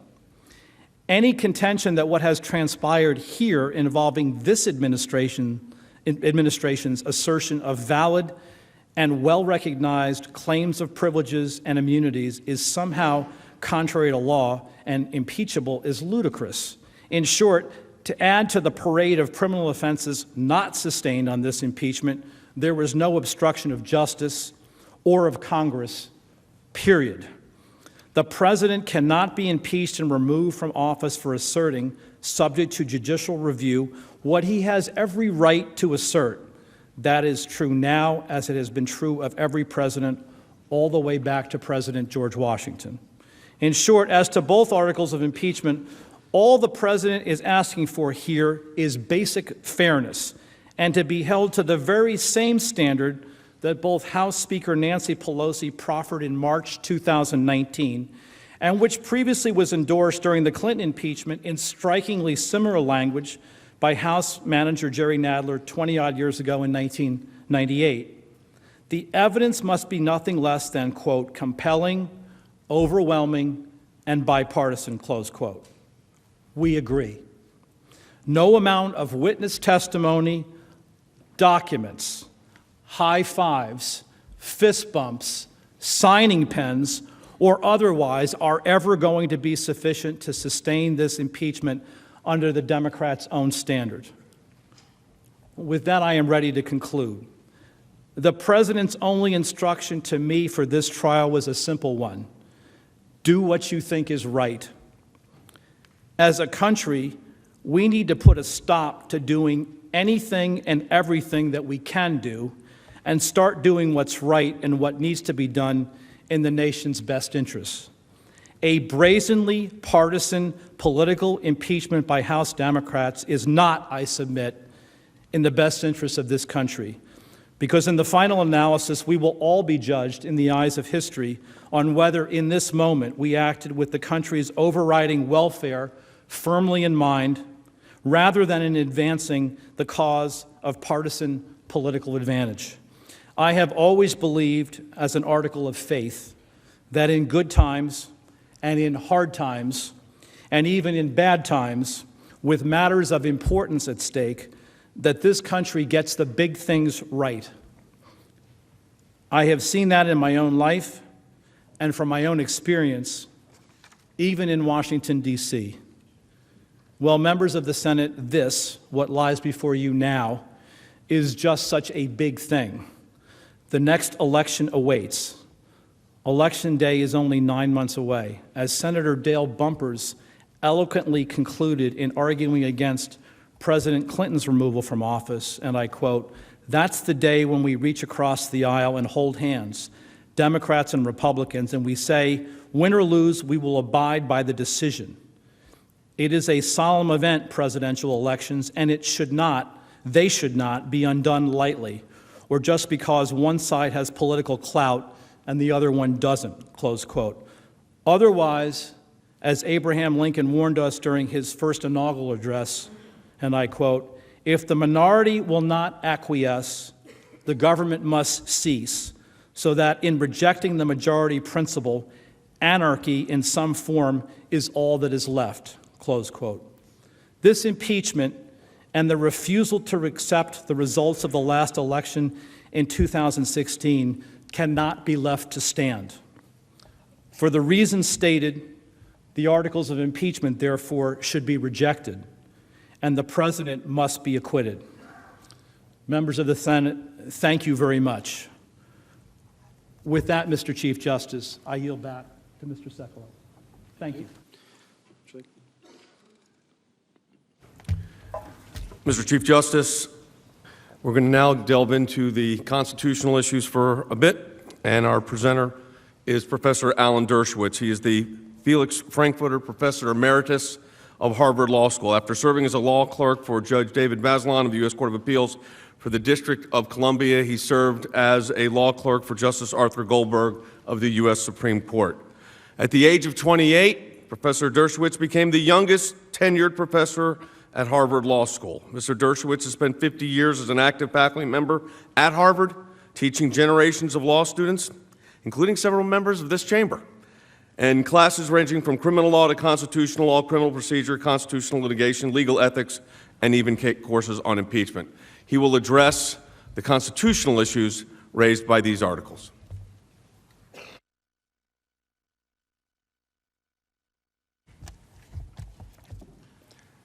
Mr. Chief Justice, distinguished members of the Senate,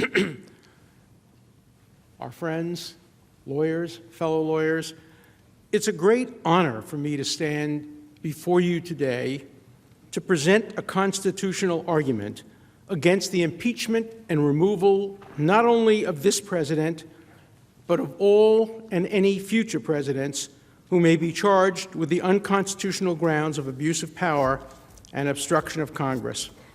I stand before you today as I stood in 1973 and 1974 for the protection of the constitutional and procedural rights of Richard Nixon, who I personally abhorred, and whose impeachment I personally favored.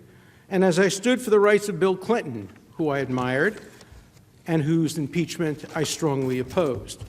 I stand against the application and misapplication of the constitutional criteria in every case and against any president without regard to whether I support his or her parties or policies.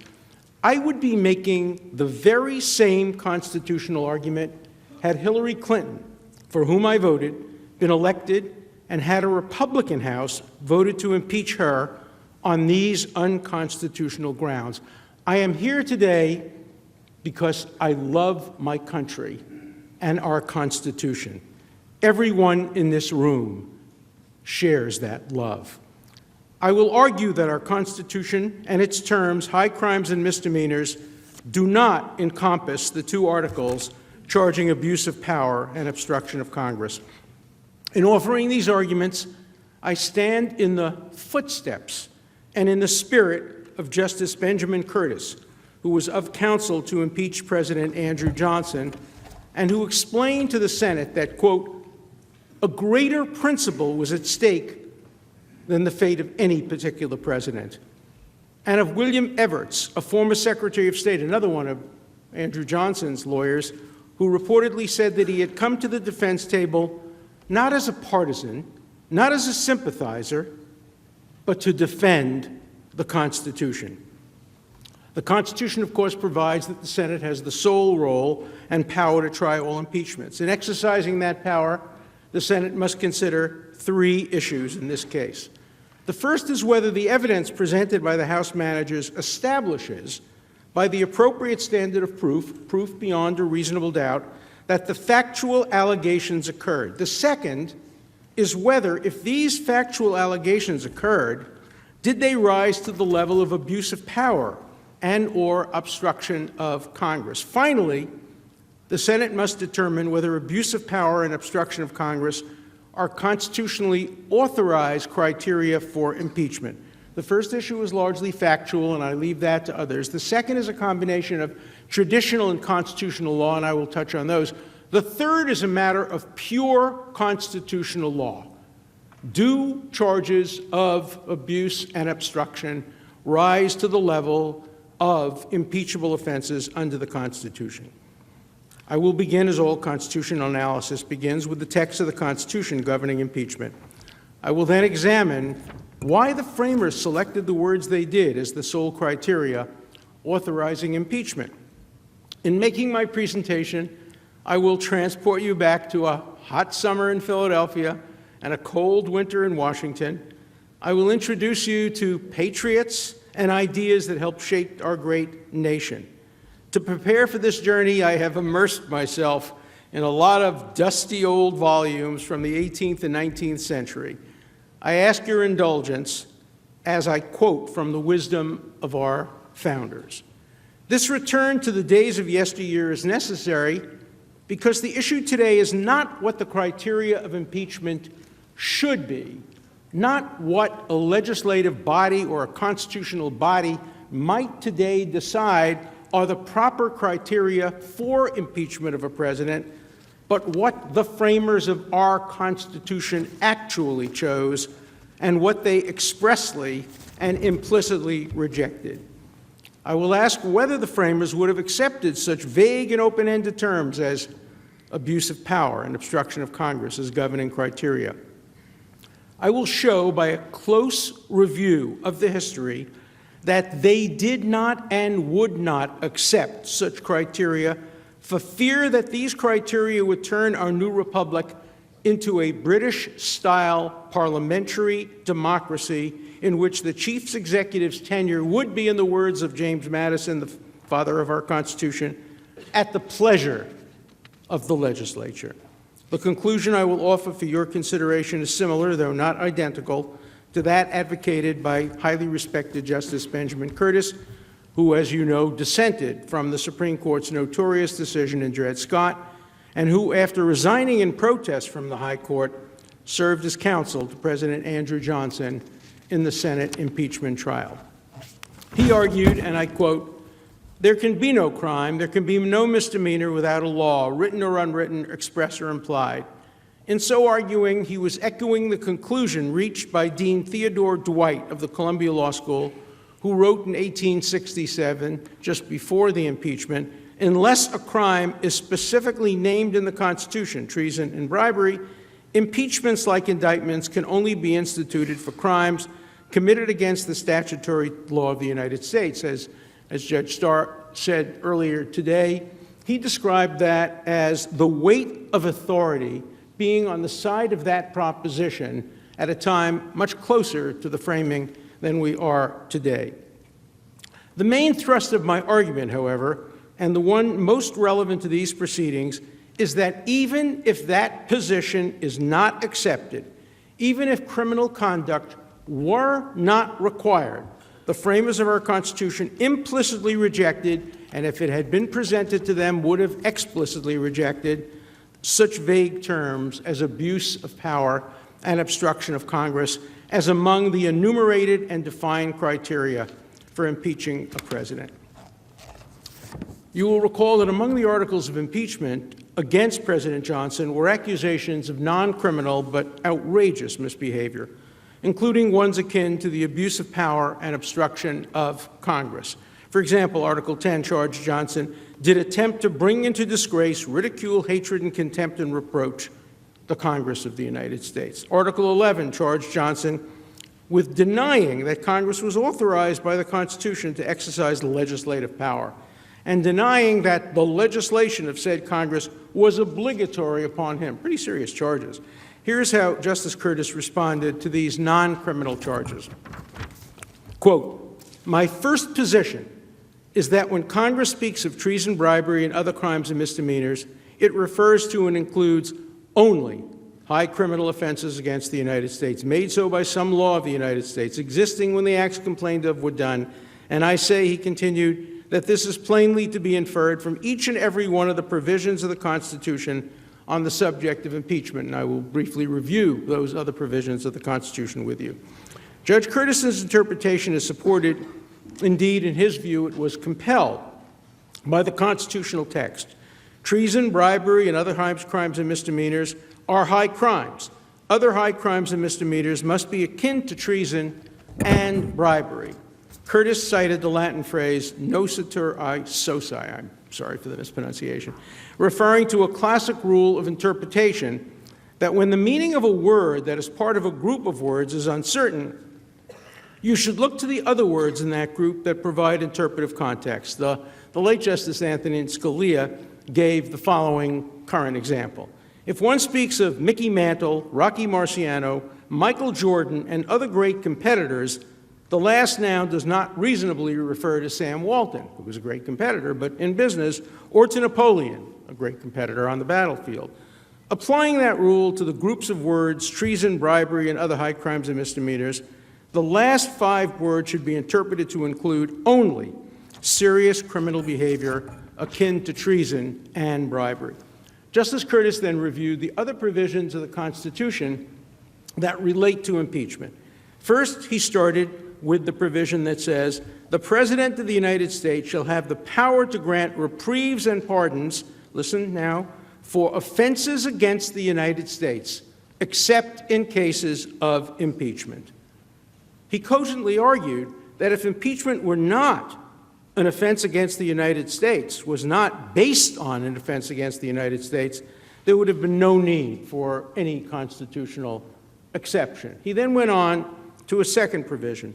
"The trial of all crimes, except in cases of impeachment, shall be by jury."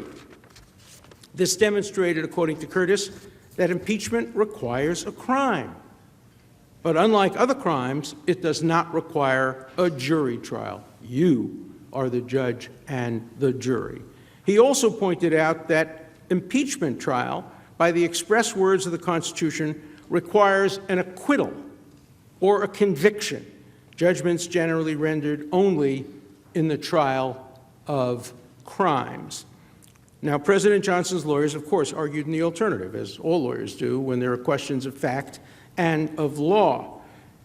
He argued that Johnson did not violate the articles of impeachment, as you've heard from other lawyers today, but even if he did, that the articles do not charge impeachable offenses, which is the argument that I am making before you this evening. Justice Curtis's first position, however, was that the articles did not charge an impeachable offense because they did not allege high crime offenses against the United States. According to Harvard historian and law professor Nicholas Bowie, Curtis's constitutional arguments were persuasive to at least some senators who were no friends of President Johnson, including the co-authors of the 13th and the 14th Amendments. As Senator William Pitt Fessenden later put it, Judge Curtis gave us the law, and we followed it. Senator James W. Grimes echoed Curtis's argument by refusing to accept an interpretation of high crimes and misdemeanors that changes according to the law of each senator's judgment enacted in his own bosom after the alleged commission of the offense. Though he desperately wanted to see President Johnson, who he despised, out of office, he believed that an impeachment and removal without the violation of law would be, quote, construed into approval of impeachments as part of future political machinery. According to Professor Bowie, Justice Curtis's constitutional arguments may well have contributed to the decision by at least some of the 7 Republican dissidents to defy their party and vote for acquittal, which was secured by a single vote. Now, today, Professor Bowie has an article in the New York Times in which he repeats his view that, quote, impeachment requires a crime. But he now argues that the articles of impeachment do charge crimes. He is simply wrong. He is wrong because in the United States versus Hudson, a case decided almost more than 200 years ago now, the United States Supreme Court ruled that federal courts have no jurisdiction to create common law crimes. Crimes are only what are in the statute book. So Professor Bowie is right that the Constitution requires a crime for impeachment, but wrong when he says that common law crimes can be used as a basis for impeaching, even though they don't appear in the statute books. Now, I'm not here arguing that the current distinguished members of the Senate are in any way bound, legally bound, by Justice Curtis's arguments or those of Dean Dwight. But I am arguing that you should give them serious consideration, the consideration to which they're entitled by the eminence of their author and the role they may have played in the outcome of the closest precedent to the current case. Now, I want to be clear, there's a nuanced difference between the arguments made by Curtis and Dwight and the argument that I am presenting here today, based on my reading of history. Curtis argued that there must be a specific violation of pre-existing law. He recognized that at the time of the Constitution, there were no federal criminal statutes. Of course not. The Constitution established the national government, so we couldn't have statutes prior to the establishment of our Constitution and our nation. This argument is offered today by proponents of this impeachment on the claim that framers could not have intended to limit the criteria for impeachment to criminal-like behavior. Justice Curtis addressed that issue and that argument head-on. He pointed out that crimes such as bribery would be made criminal by the laws of the United States, which the framers of the Constitution knew would be passed. In other words, he anticipated that Congress would soon enact statutes punishing and defining crimes such as burglary, extortion, perjury, etc. He anticipated that, and he based his argument in part on that. The Constitution already included treason as a crime, and that was defined in the Constitution itself, and then it included other crimes. But what Justice Curtis said is that you could include laws written or unwritten, express or implied, by which he meant common law, which at the time of the Constitution, there were many common law crimes, and they were enforceable, even federally, until the Supreme Court, many years later, decided that common law crimes were no longer part of federal jurisdiction. So the position that I've derived from the history would include, and this is a word that has upset some people, but would include criminal-like conduct akin to treason and bribery.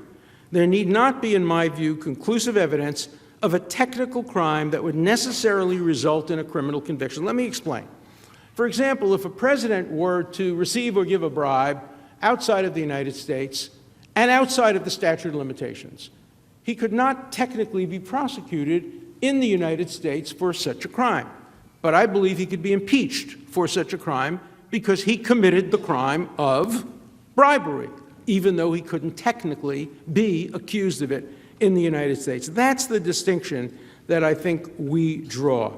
Or if a president committed extortion, perjury, or obstruction of justice, he could be charged with these crimes as impeachable offenses because these crimes, though not specified in the Constitution, are akin to treason and bribery. This would be true even if some of the technical elements, time and place, were absent. What Curtis and Dwight and I agree upon, and this is the key point in this impeachment case, please understand what I'm arguing, is that purely non-criminal conduct, including abuse of power and obstruction of Congress, are outside the range of impeachable offenses. That is the key argument I'm presenting today. This view was supported by text writers and judges close in time to the founding. William Oldwell Russell, whose 1819 treatise on criminal law was a Bible among criminal law scholars and others, define high crimes and misdemeanors as, quote, such immoral and unlawful acts as are nearly allied and equal in guilt to a felony, and yet, owing to the absence of some technical circumstances, do not fall within the definition of a felony. Similar views were expressed by some state courts, others disagreed. Curtis considered views, and those of Dwight, Russell, and others, based on careful study of the text and history, are not bonkers, absurdist, legal claptrap, or other demeaning epithets thrown around by partisan supporters of this impeachment. As Judge Starr pointed out, they had the weight of authority. They were accepted by the generation of founders and the generations that followed. If they are not accepted by academics today, that shows a weakness among the academics, not among the founders. These who disagree with Curtis's textual analysis are obliged, I believe, to respond with reasoned counter-interpretations, not name-calling. If Justice Curtis's arguments and those of Dean Dwight are rejected, I think then proponents of impeachment must offer alternative principles, alternative standards for impeachment and removal. We just heard that in 1970, Congressman Gerald Ford, who I greatly admired, said the following: in the context of an impeachment of a justice, an impeachable offense is whatever a majority of the House of Representatives considered it to be at a given moment in history, etc. You all know the quote. Congresswoman Maxine Waters recently put it more succinctly in the context of a presidential impeachment. Here's what she said: impeachment is whatever Congress says it is. There is no law. But this lawless view would place Congress above the law. It would place Congress above the Constitution. For Congress to ignore the specific words of the Constitution itself and substitute its own judgments would be for Congress to do what it is accusing the President of doing. And no one is above the law, not the President and not Congress. This is precisely the kind of view expressly rejected by the framers, who feared having a president serve at the pleasure of the legislature, and it is precisely the view rejected by Senator James Grimes when he refused to accept an interpretation of high crimes and misdemeanors that would change according to the law of each senator's judgment enacted in his own bosom. The Constitution requires, in the words of Gouverneur Morris, that the criteria for impeachment must be enumerated and defined. Those who advocate impeachment today are obliged to demonstrate how the criteria accepted by the House in this case are enumerated and defined in the Constitution.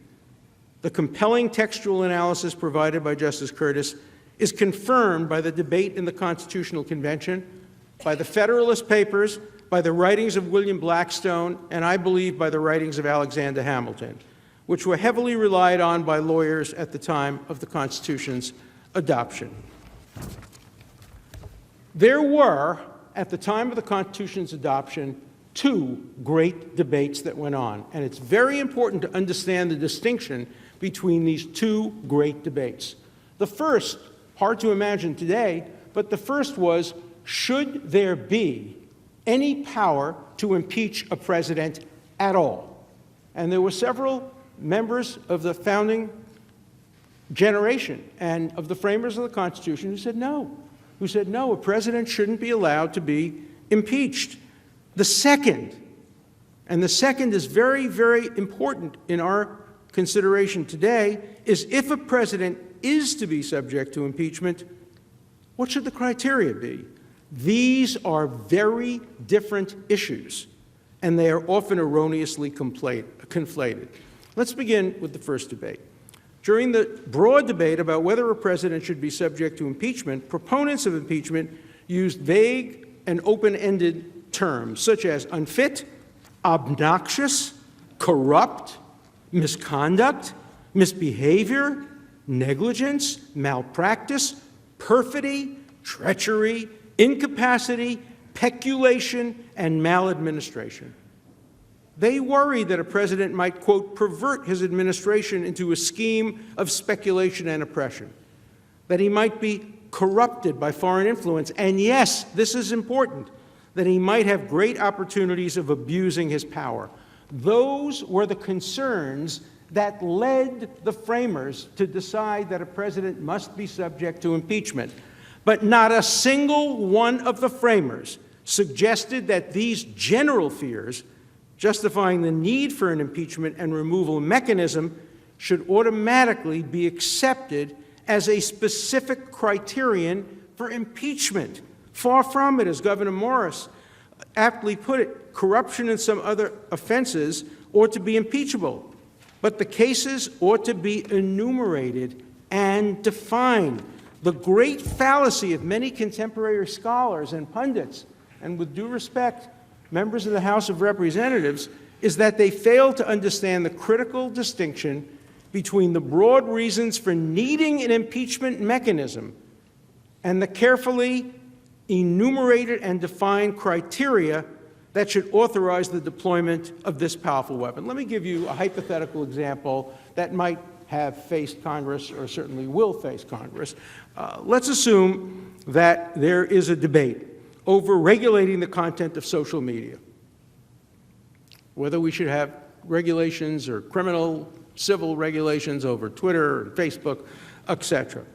In the debate over regulating the social media, proponents of regulation might well cite broad dangers, such as false information, inappropriate content, hate speech. Those are good reasons for having regulation. But when it came to enumerating and defining what should be prohibited, such broad dangers would have to be balanced against other important policies, and the resulting legislation would be much narrower and more carefully defined than the broad dangers that necessitated some regulation.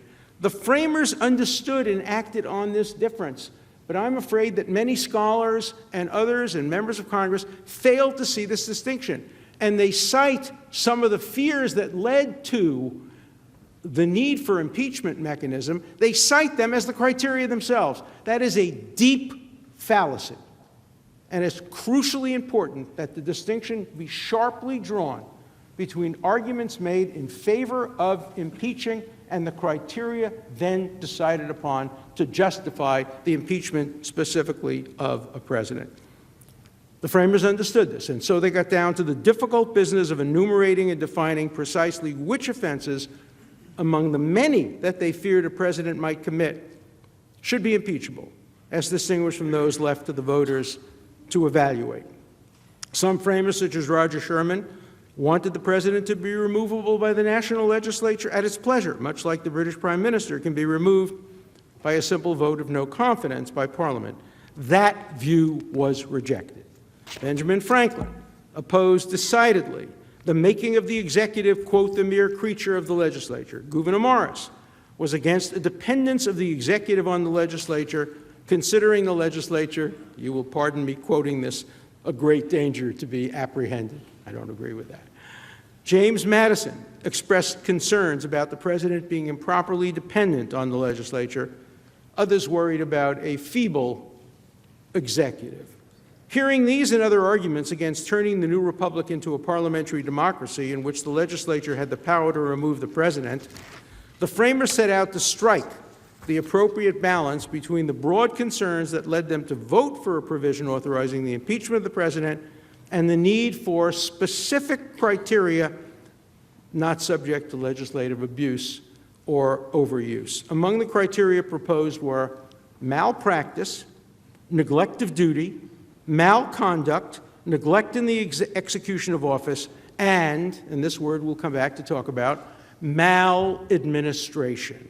It was a response to that last term, a term used in Britain as a criteria for impeachment, that Madison responded, so vague a term will be equivalent to a tenure during the pleasure of the Senate. Upon hearing Madison's objections, Colonel Mason withdrew maladministration and substituted other high crimes and misdemeanors. Had a delegate proposed inclusion of abuse of power or obstruction of Congress as enumerated and defined criteria for impeachment, history strongly suggests that Madison would have similarly opposed it and it would have been rejected. I will come back to that argument a little later on when I talk specifically about abuse of power. Indeed, Madison worried that a partisan legislature could even misuse the word misdemeanor to include a broad array of non-crimes, so he proposed moving the trial to the nonpartisan Supreme Court. The proposal was rejected. Now, this does not mean, as some have suggested, that Madison suddenly changed his mind and favored such misuse to expand the meaning of misdemeanor to include broad terms like misbehavior. No. It only meant that he feared it. He feared that the word misdemeanor could be abused. His fear has proven to be prescient by the misuse of that term, high crimes and misdemeanors, by the House in this case. Now, the best evidence that the broad concerns cited by the framers to justify impeachment were not automatically accepted as criteria justifying impeachment is the manner by which the word incapacity, focus on that word, please, incapacity, was treated. Madison and others focused heavily on the problem of what happens if a president becomes incapacitated. Certainly, a president who's incapacitated should not be allowed to continue to preside over this great country. And everyone seemed to agree that the possibility of presidential incapacity is a good and powerful reason for having an impeachment provision. But when it came time to establishing criteria for actually removing a president, incapacity was not included. Why not? Presumably because it was too vague and subjective a term. And when we had an incapacitated president, in the end of the Woodrow Wilson second term, he was not impeached and removed. A constitutional amendment with carefully drawn procedural safeguards against abuse was required to remedy the daunting problem of a president who was deemed incapacitated. Now, another reason why incapacitation was not included among impeachable offenses because it's not criminal. It's not a crime to be incapacitated. It's not akin to treason. It's not akin to bribery. And it's not a high crime and misdemeanor. The framers believed that impeachable offenses must be criminal in nature and akin to the most serious crimes. Incapacity simply did not fit into this category. Nothing criminal about it. So the Constitution had to be amended to include a different category of non-criminal behavior that warranted removal. I urge you to consider seriously that important part of the history of the adoption of our Constitution. I think that Blackstone and Hamilton also support this view. There's no disagreement over the conclusion that the words treason, bribery, or other high crimes, those words require criminal behavior. The debate is only over the words and misdemeanors. The framers of the Constitution were fully cognizant of the fact that the word misdemeanor was a species of crime. The book that was most often deemed authoritative was written by William Blackstone in Great Britain. And here is what he says about this in the version that was available to the framers. A crime or misdemeanor is an act committed or omitted in violation of a public law, either forbidding or commanding it. The general definition comprehends both crimes and misdemeanors, which, properly speaking, are mere synonymous terms. Mere synonymous terms. He then went on, though in common usage the word crimes is made to denote such offenses are of a deeper and more outrageous dye, while smaller faults and omissions of less consequence are comprised under the gentler name of misdemeanors only. Interestingly, though, he pointed out that misdemeanors were not always so gentle. There was a category called capital misdemeanors, where if you stole somebody's pig or other fowl, you could be sentenced to death, but it's only for a misdemeanor, don't worry. It's not for a felony, but there were misdemeanors that were capital in nature. Moreover, Blackstone wrote that parliamentary impeachment, quote, is a prosecution of already known and established law, presented to the most high and supreme court of criminal jurisdiction, analogous to this great court, he observed that a commoner can be impeached but only for high misdemeanors. A peer may be impeached for any crime, any crime. This certainly suggests that Blackstone deemed high misdemeanors to be a species of crime. Hamilton is a little less clear in this issue, and not surprisingly, because he was writing in Federalist number 65, he was writing not to define what the criteria for impeachment were. He was writing primarily in defense of the Constitution as written, and less to define its provisions.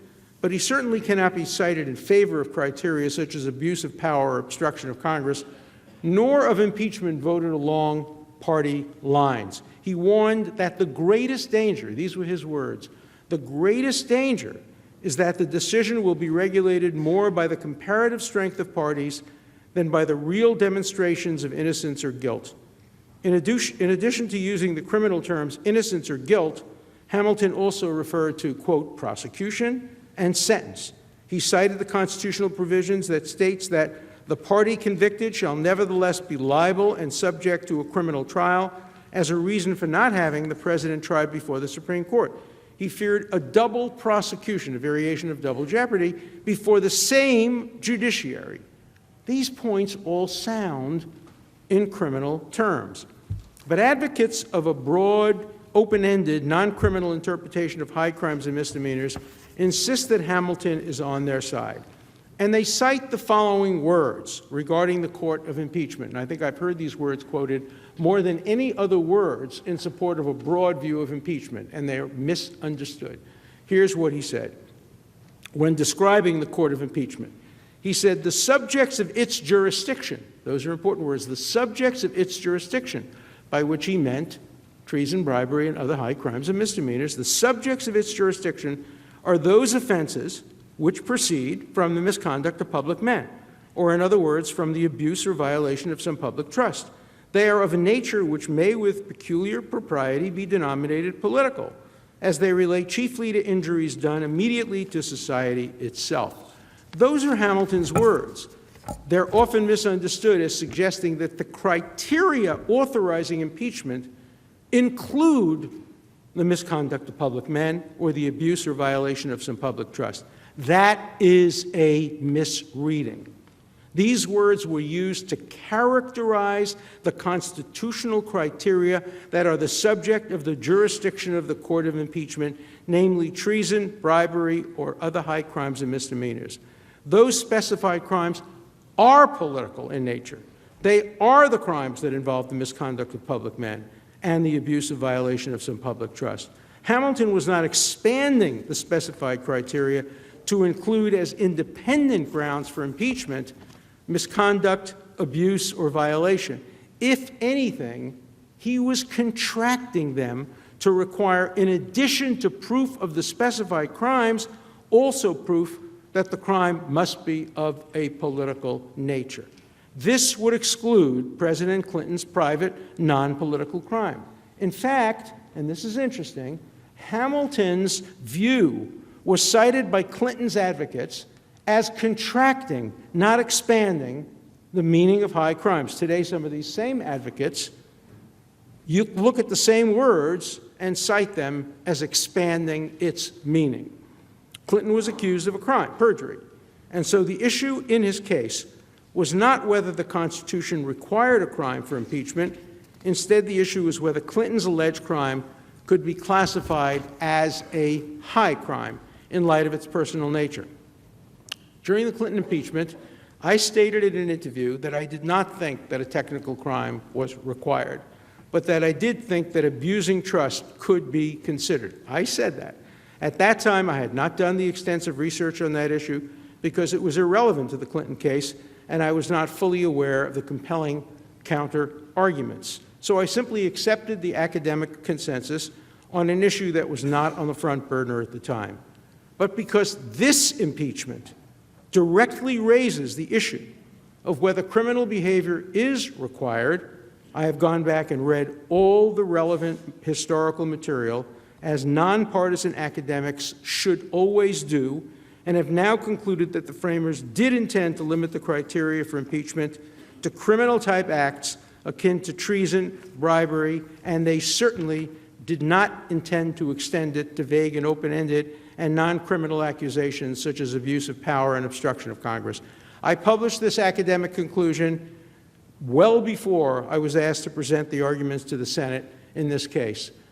My switch in attitude, purely academic, purely nonpartisan. Nor am I the only participant in this proceeding who has changed his mind. Several members of Congress, several senators expressed different views regarding the criteria for impeachment when the subject was President Clinton than they do now. When the president was Clinton, my colleague and friend, Professor Lawrence Tribe, who is advising Speaker Pelosi now, wrote that a sitting president could not be charged with a crime. Now he's changed his mind. That's what academics do and should do based on new information. If there are reasonable doubts about the intended meaning of high crimes and misdemeanors, senators might consider resolving these doubts by reference to a legal concept known as lenity. Lenity goes back to hundreds of years before the founding of our country and was a concept in Great Britain relied upon by many of our own justices and judges over the years. It was well known to the legal members of the founding generation. It required that in construing a criminal statute that is capable of more than one reasonable interpretation, the interpretation that favors the defendant should be selected unless it conflicts with the intent of the statute. It has been applied by Chief Justice Marshall, Justice Oliver Wendell Holmes, Felix Frankfurter, Justice Antonin Scalia, and others. Now, applying that rule to the interpretation of high crimes and misdemeanors would require that these words be construed narrowly to require criminal-like conduct akin to treason and bribery, rather than broadly to encompass abuse of power and obstruction of Congress. In other words, if senators are in doubt about the meaning of high crimes and misdemeanors, the rule of lenity should incline them toward accepting a narrower rather than a broad interpretation, a view that rejects abuse of power and obstruction of Congress as within the constitutional criteria. Now, even if the rule of lenity is not technically applicable to impeachment, that's a question, certainly the policies underlying that rule are worthy and deserving of consideration as guides to constitutional interpretation. Now, here I'm making, I think, a very important point. Even if the Senate were to conclude that a technical crime is not required for impeachment, the critical question remains, and it's the question I now want to address myself to, do abuse of power and obstruction of Congress constitute impeachable offenses? The relevant history answers that question clearly in the negative. Each of these charges suffers from the vice of being, quote, so vague a term that they will be equivalent of tenure at the pleasure of the Senate, to quote, again, the father of our Constitution. Abuse of power is an accusation, easily leveled by political opponents against controversial presidents. In our long history, many presidents have been accused of abusing their power. I will now give you a list of presidents who in our history have been accused of abusing their power, who would be subject to impeachment under the House manager's view of the Constitution. George Washington, refusal to turn over documents related to the Jay Treaty. John Adams, signing and enforcing the Alien and Sedition laws. Thomas Jefferson, purchasing Louisiana without congressional authorization. I'll go on. John Quincy Adams, Martin Van Buren, John Tyler, arbitrary, despotic, and corrupt use of the veto power. James Polk, here I quote Abraham Lincoln. Abraham Lincoln accused Polk of abusing his power of his office, contemptuously disregarding the Constitution, usurping the role of Congress, and assuming the role of dictator. He didn't seek to impeach him, he just sought to defeat him. Abraham Lincoln was accused of abusing his power for suspending the writ of habeas corpus during the Civil War. President Grant, Grover Cleveland, William McKinley, Theodore Roosevelt, William Taft, Woodrow Wilson, Franklin Roosevelt, Harry Truman, Jimmy Carter, Ronald Reagan, quote, concerning Iran-Contra, then now I say, Professor Lawrence Tribe said the following, quote, therein lies what appears to be the most serious breach of duty by the president, a breach that may well entail an impeachable abuse of power.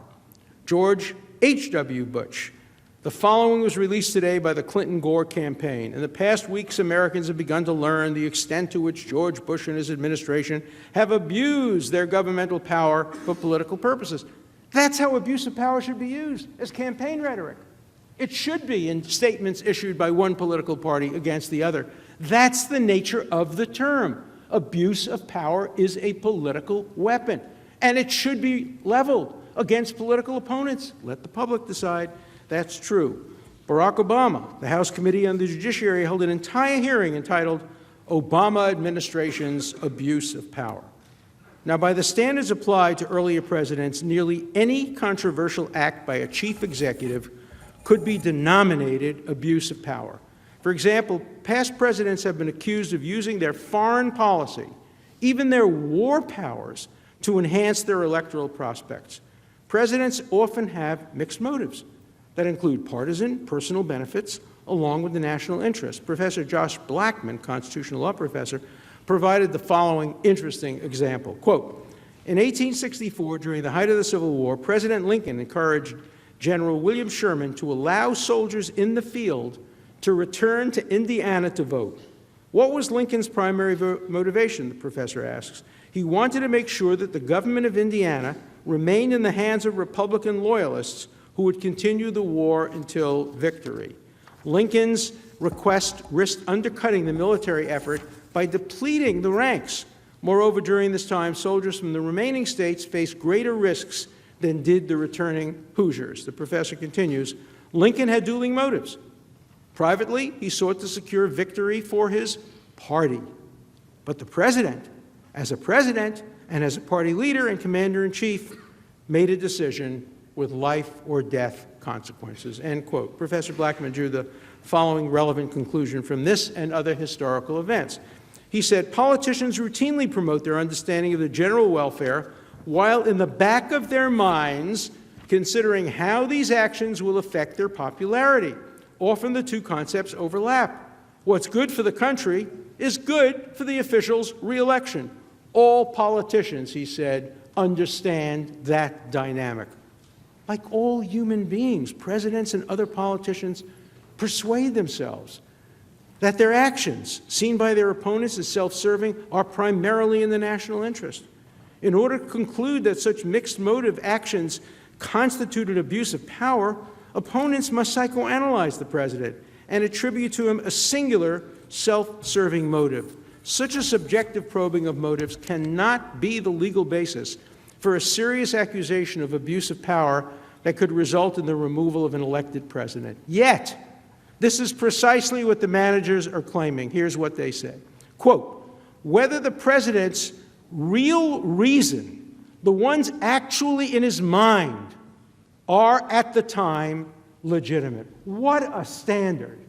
What was in the president's mind, actually in his mind? What was the real reason? Would you want your actions to be probed for what was the real reason why you acted?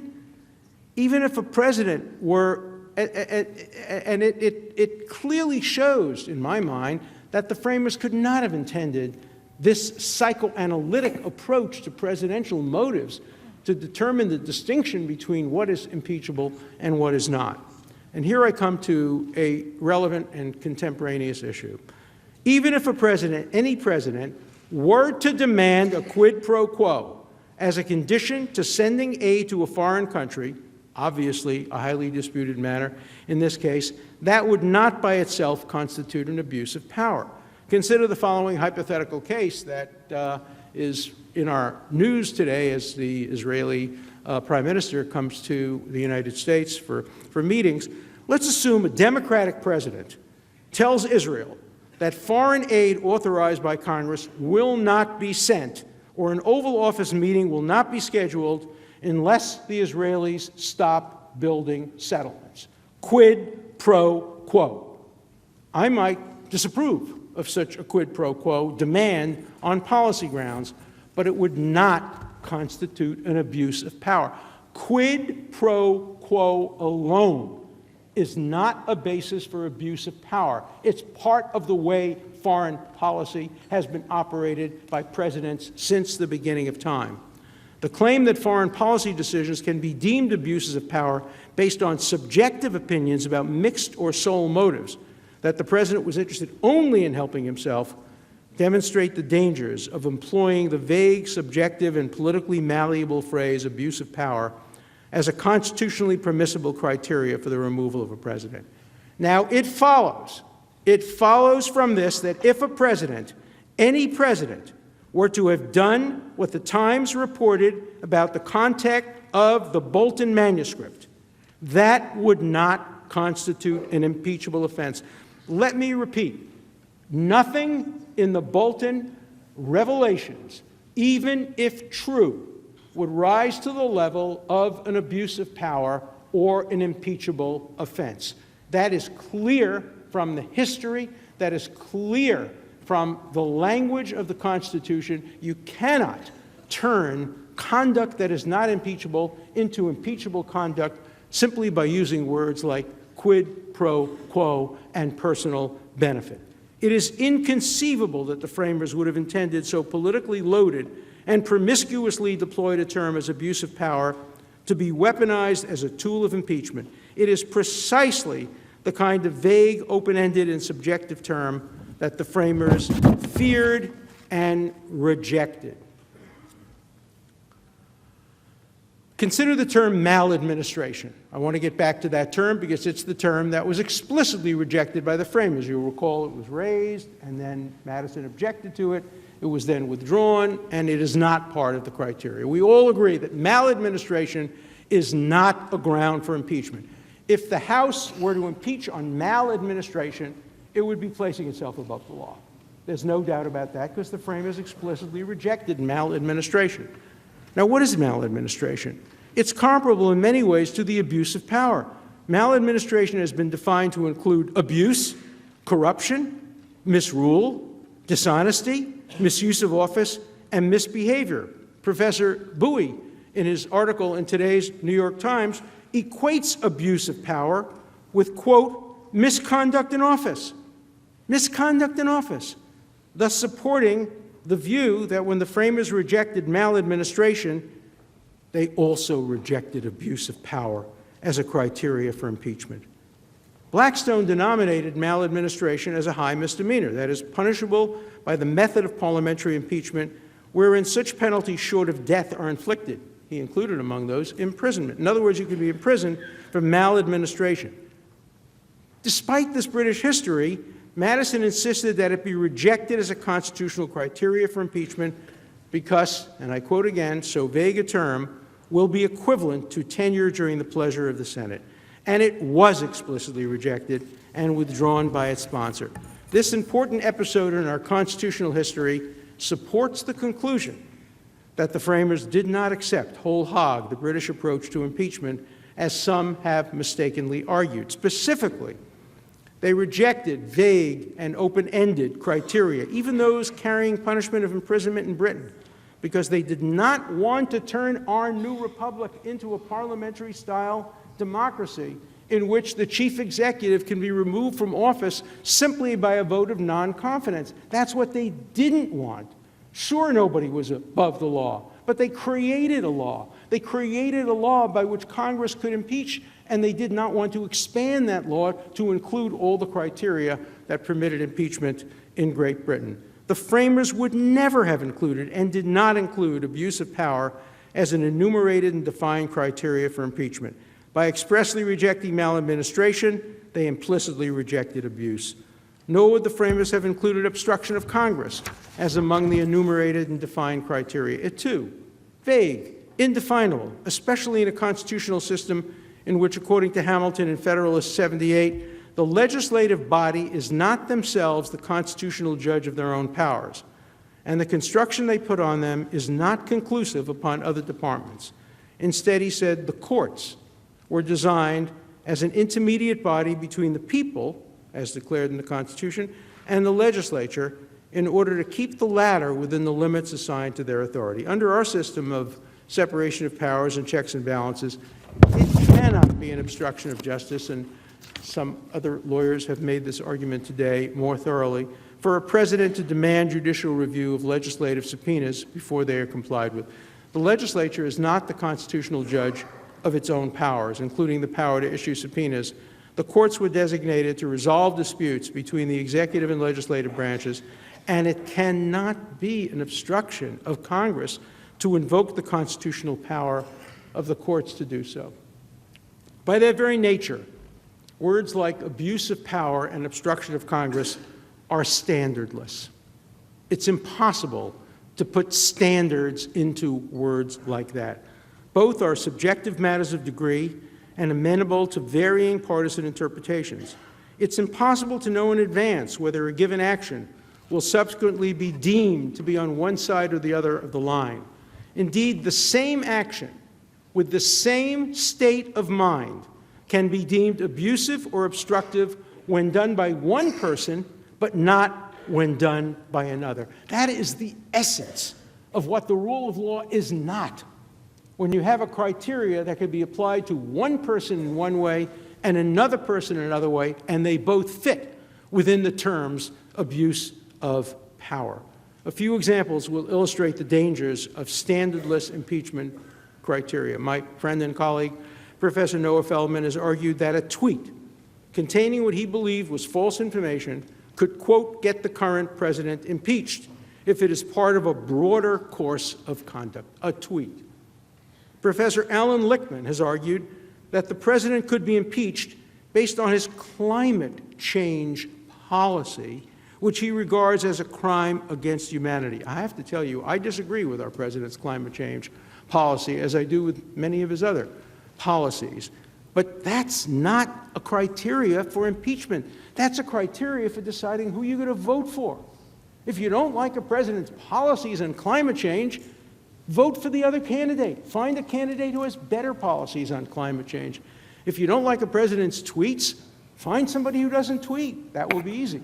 But don't allow your subjective judgments to determine what is and is not an impeachable offense. Professor Tribe, as I mentioned, argued that under the criteria of abuse of power, President Ronald Reagan should have been impeached. Would any American today accept a legal system in which prosecutors could charge a citizen with abusive conduct? Can you imagine a crime? Abusive conduct? Fortunately, we have constitutional protections against a statute that, quote, either forbids or requires the doing of an act in terms so vague that men and women of common intelligence must necessarily guess at its meaning and differ as to its application. Very difficult to imagine criteria that fit this description of what the Supreme Court has said violates the first essentials of due process more closely than abuse of power and obstruction of Congress. Another constitutional rule of construction is that when words can be interpreted in an unconstitutionally vague manner or in a constitutionally precise manner, the latter must be chosen. You are entitled to use that rule of interpretation as well in deciding whether or not obstruction of Congress or abuse of power can be defined as fitting within the criteria of high crimes and misdemeanors. For the Senate to remove a duly elected president on vague, non-constitutional grounds, such as abuse of power or obstruction of Congress, would create a dangerous precedent and be construed, in the words of Senator James N. Grimes, into approval of impeachment as part of future political machinery.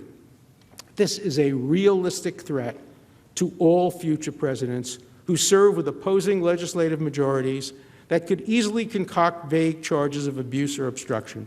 The fact that a long list of presidents that were accused of abuse of power were not impeached demonstrates how selectively this term has and can be used in the context of impeachment. I'm sorry, House managers, you just picked the wrong criteria. You picked the most dangerous possible criteria to serve as a precedent for how we supervise and oversee future presidents. The idea of abuse of power and obstruction of Congress are so far from what the framers had in mind that they so clearly violate the Constitution and would place Congress above the law. Now, nor are these vague, open-ended, and unconstitutional articles of impeachment that were charged here, they're not saved by the inclusion in these articles of somewhat more specific but still non-criminal type conduct. The specifications are themselves vague, open-ended, and do not charge impeachable offenses. They include such accusations as compromising national security, abusing the power of the presidency, violating his oath of office. In any event, it's the actual articles that charge abuse of power and obstruction of justice, neither of which are in the Constitution. It's the actual articles on which you must all vote, not on the more specific list of means included in the text of the articles. An analogy to a criminal indictment might be helpful. If a defendant were accused of dishonesty, committing the crime of dishonesty, it wouldn't matter that the indictment listed as well the means toward dishonesty a variety of far more specific potential offenses. Dishonesty is simply not a crime. It's too broad a concept. It's not in the statutes. It's not a crime. The indictment would be dismissed because dishonesty is a sin and not a crime, even if the indictment included a long list of more specific acts of dishonesty. Nor can impeachment be based on a bunching together of non-impeachable sins, none of which, standing alone, meet the constitutional criteria. Only if at least one constitutionally authorized offense is proved can the Senate then consider other conduct in deciding the discretionary issue of whether removal is warranted. In other words, your jurisdiction is based on commission of an impeachable offense. Once that jurisdictional element is satisfied, you have broad discretion to determine whether removal is warranted, and you consider a wide array of conduct, criminal and non-criminal. But you have no jurisdiction to remove unless there is at least one impeachable offense within the meaning of high crimes and misdemeanors. In the 3 days of argument, the House managers tossed around words even vaguer and more open-ended than abuse and obstruction to justify their case for removal.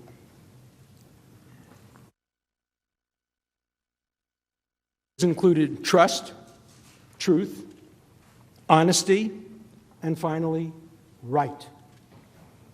These aspirational words of virtue are really important, but they demonstrate the failure of the managers to distinguish alleged political sins from constitutionally impeachable offenses. We all want our presidents and other public officials to live up to the highest standards set by Washington and Lincoln, though both of them were accused of abuse of power by their political opponents.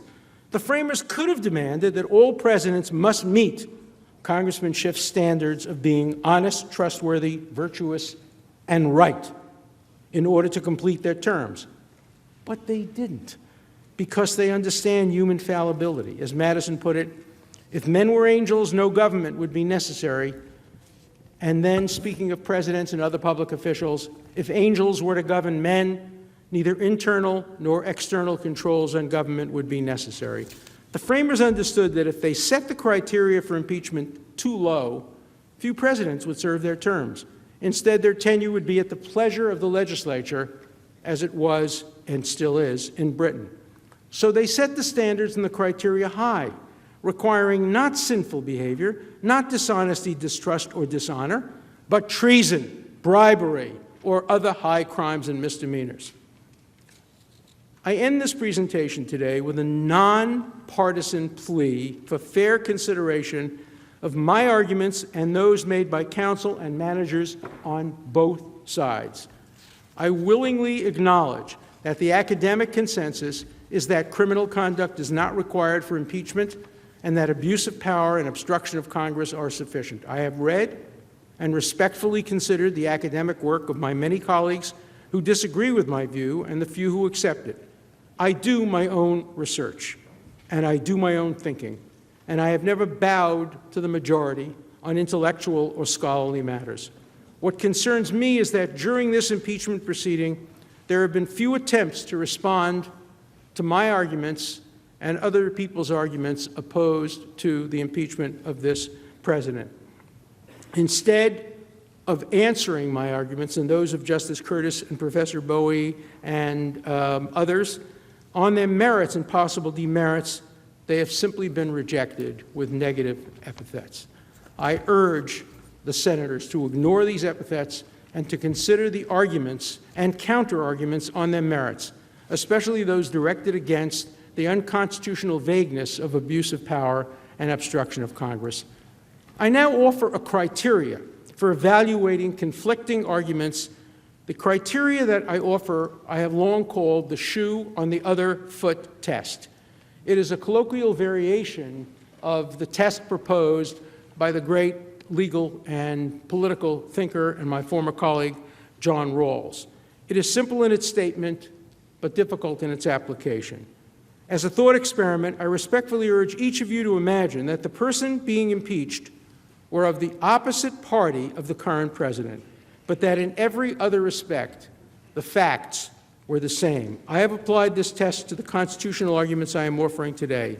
I would be making the same constitutional arguments in opposition to the impeachment on these two grounds, regardless of whether I voted for or against the president, and regardless of whether I agreed or disagreed with his or her policies. Those of you who know me know that that is the absolute truth. I am nonpartisan in my application of the Constitution. Can the same be said of all of my colleagues who support this impeachment, especially those who oppose the impeachment of President Bill Clinton? I first proposed the shoe test 20 years ago when evaluating the Supreme Court's decision in Bush versus Gore, asking the justices to consider how they would have voted had it been candidate Bush rather than Gore, who was several hundred votes behind and seeking a recount. In other words, I was on the other side of that issue. I thought the Supreme Court in that case favored the Republicans over the Democrats, and I asked them to apply the shoe on the other foot test. I now respectfully ask this distinguished chamber to consider that heuristic test in evaluating the arguments you have heard in this historic chamber. It is an important test because how you vote on this case will serve as a precedent for how other senators of different parties, different backgrounds, and different perspectives vote in future cases. Allowing a duly elected president to be removed on the basis of the standardless, subjective, ever-changing criteria, abuse of power, and obstruction of Congress risks being construed, in the words of Senator Grimes, a Republican senator from Iowa who voted against impeaching President Andrew Johnson, into approval of impeachments as part of future political machinery. As I begin, I will close. I am here today because I love my country. I love the country that welcomed my grandparents and made them into great patriots and supporters of the freest and most wonderful country in the history of the world. I love our Constitution, the greatest and most enduring document in the history of humankind. I respectfully urge you not to let your feelings about one man, strong as they may be, to establish a precedent that would undo the work of our founders, injure the constitutional future of our children, and cause irreparable damage to the delicate balance of our system of separation of powers and checks and balances. As Justice Curtis said during the trial of Andrew Johnson, a greater principle is at stake than the fate of any particular president. The fate of future presidents of different parties and policies is also at stake, as is the fate of our constitutional system. The passions and fears of the moment must not blind us to our past and to our future. Hamilton predicted that impeachment would agitate the passions of the whole community and enlist all of their animosities, partialities, influence, and interest on one or the other. The Senate was established as a wise and mature check on the passions of the moment with, quote, a deep responsibility to future times. I respectfully urge the distinguished members of this great body to think beyond the emotions of the day and to vote against impeaching on the unconstitutional articles now before you, to remove a duly elected president and to prevent the voters from deciding his fate on the basis of these articles would neither do justice to this president nor to our enduring Constitution. There is no conflict here. Impeaching would deny both justice to an individual and justice to our Constitution. I thank you for your close attention. It has been a great honor for me to address this distinguished matter, this body, on this important matter. Thank you so much for your attention. Majority Leader is recognized. I'm sorry, are you complete? Nope. Mr. Cipollone? Thank you, Mr. Chief Justice, Majority Leader McConnell, Democratic Leader Schumer, Senators. Don't worry, this won't take very long. We're going to stop for the day, and we'll continue with our presentations tomorrow. But I just had 3 observations that I wanted to briefly make for you. First of all, thank you very much, Professor Dershowitz, and all the presenters from our side today. I was sitting here listening to Professor Dershowitz, and believe it or not, my mind went back to law school.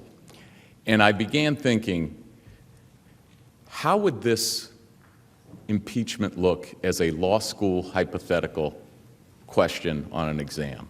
How would we answer that question? And I found myself thinking, maybe that's a good way to think about it. The question would go something like this. Imagine you are a United States Senator, and you are sitting in an impeachment trial. The articles of impeachment before you have been passed on a purely partisan basis for the first time in history.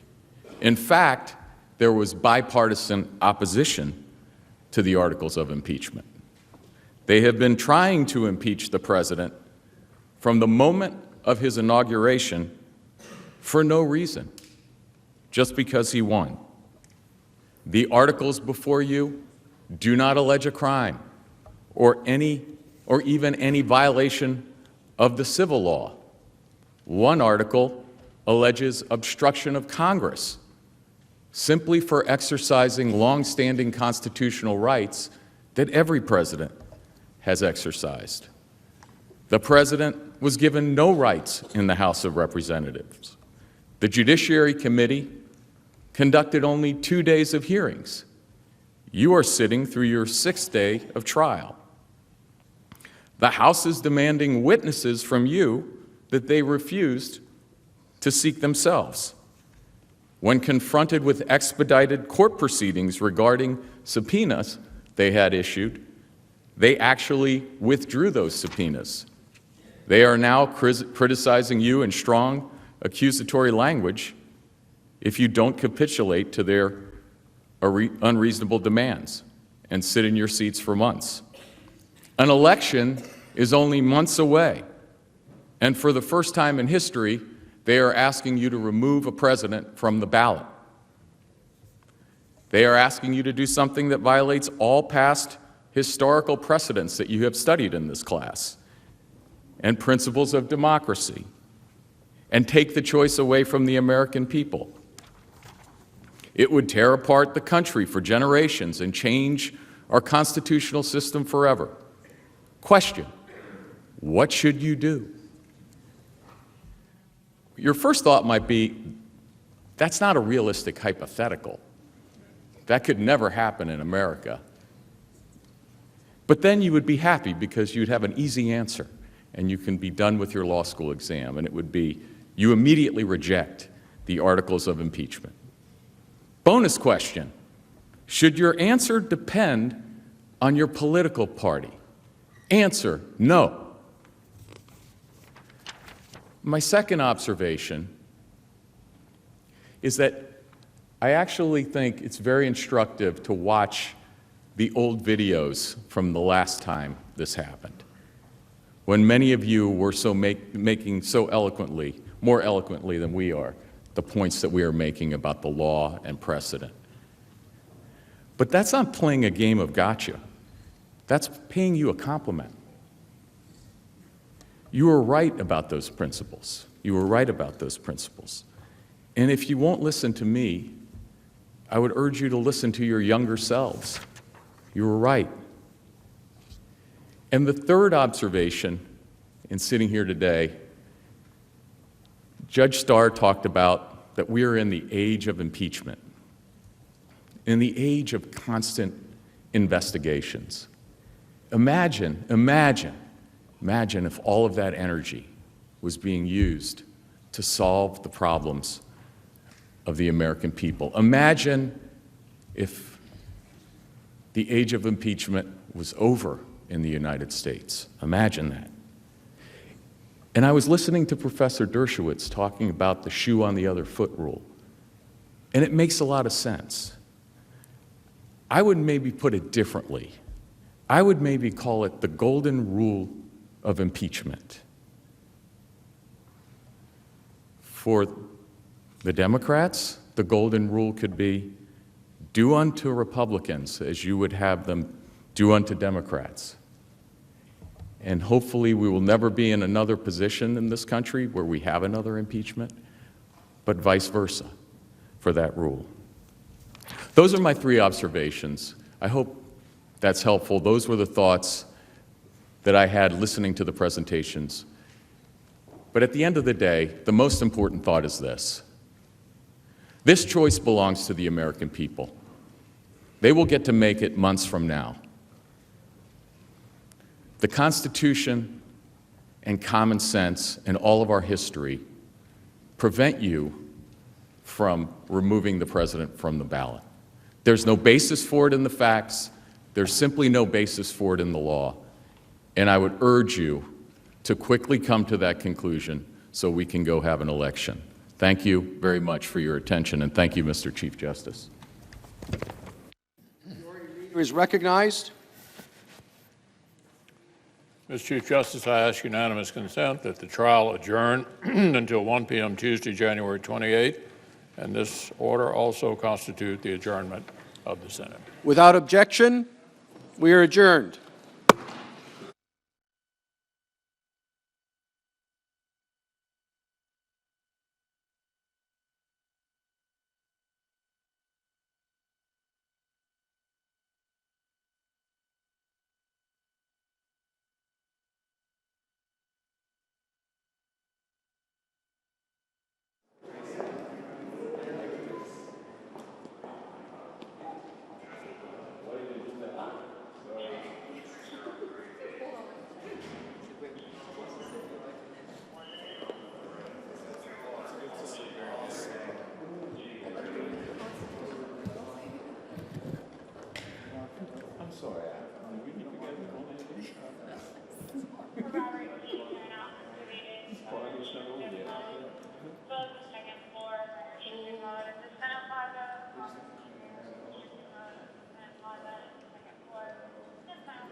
What'd they say? Canceled.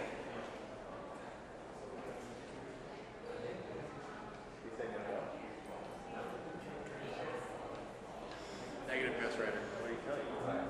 It was a certain no conversation. I didn't seem like there was room for discussion. Excuse me.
Excuse me.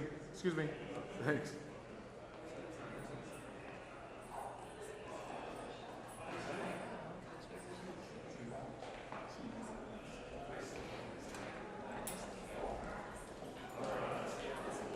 Senator, your reaction to the presentation this evening? Hi. Thank you. What's your reaction to tonight's presentation? I know for a fact that Professor Dershowitz's point of view is not shared by dozens of other professors, so we got that. And then listening to Ken Starr talk about the abuses of the impeachment process, he is the poster person for abusing the impeachment process. So what I was waiting for is for them to say what the president did was totally okay, and they're still now referring to Bolton, saying that there was a connection between withholding the aid and the investigations. That is the crux of the charges, and they don't go there. So tomorrow's another day. Thank you.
in a case that alleges a corrupt abuse of power involving a quid pro quo would be the height of irresponsibility in my view, and I would not agree to it. And Sorry, I didn't want to interrupt your finishing.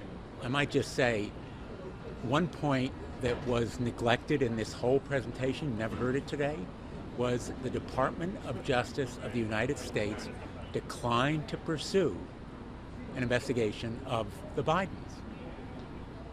Even Attorney General William Barr, not known for his lack of allegiance to the president, either wasn't asked or declined to be involved in this supposed massive corruption. Instead, the president went to a foreign government to investigate a United States citizen. That seems to me to be absolutely central to the corrupt abuse of power for personal gain. Never mentioned. Bolton, how many times was he mentioned? Once, by Alan Dershowitz in passing. So you know where they are going and where they don't want to go. They're going toward trying to confuse and distract. They don't want to go to the facts. As you mentioned, there was that interlude where a couple of Trump's attorneys spoke about the Bidens. But other than that, it seemed like the style was a lot more subdued than what we saw in the House. Do you think that's a reflection that those kind of antics aren't going to play in the U.S. Senate? I think they have heeded the admonishment from the Chief Justice that personal vitriol and attack should not be pursued here. Also, the Senate chamber involving all 100 senators, I think, perhaps discourage them from the more extreme tactics, but their view on the law and the facts is totally extreme, which is the president has absolute immunity. He can assert the executive privilege without any check. In their case in the courts, they're saying the courts don't have jurisdiction. Here they're saying the Congress doesn't have jurisdiction. That gives the president unchecked power. One quick follow-up. Senator Schumer had mentioned before trial he requested 4 witnesses. Should there be more? And if you had it, if you could wave a magic wand, should there be more? There may well be a need for more witnesses, but at a minimum, we have 4 that we've requested, plus the documents. Thank you. Thanks, Senator Blumenthal. Have a good day.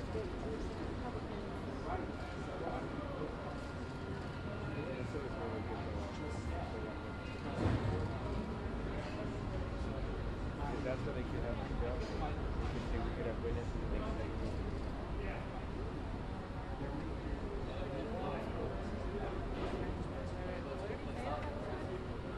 You just said like we want all 4. We're not going to use some things and after this, we're not going to use 1 for 1. We should have all 4. Because I don't think our caucus would go along with it. Yeah, but it's new after the Baltimore election.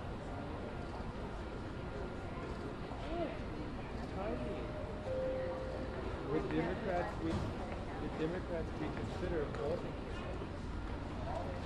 Alan's blowing up on Twitter.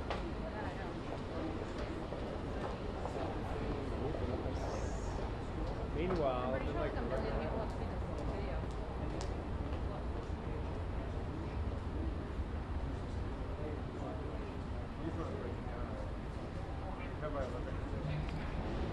you always do. I want to break it down too. It's y'all's fault. You didn't see what it is. I think most people do it. Wait a minute.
much help in here. I bet, man. It's brutal otherwise. I saw somebody was flashing earlier. Oh, really? I got the lights up. I'm like, I thought it would, you know. It's a lifesaver, yeah. The right color temperature for you too? Yeah, it looks great. It looks awesome. Thank you.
Excuse me. Is it clear inside? Everybody's gone?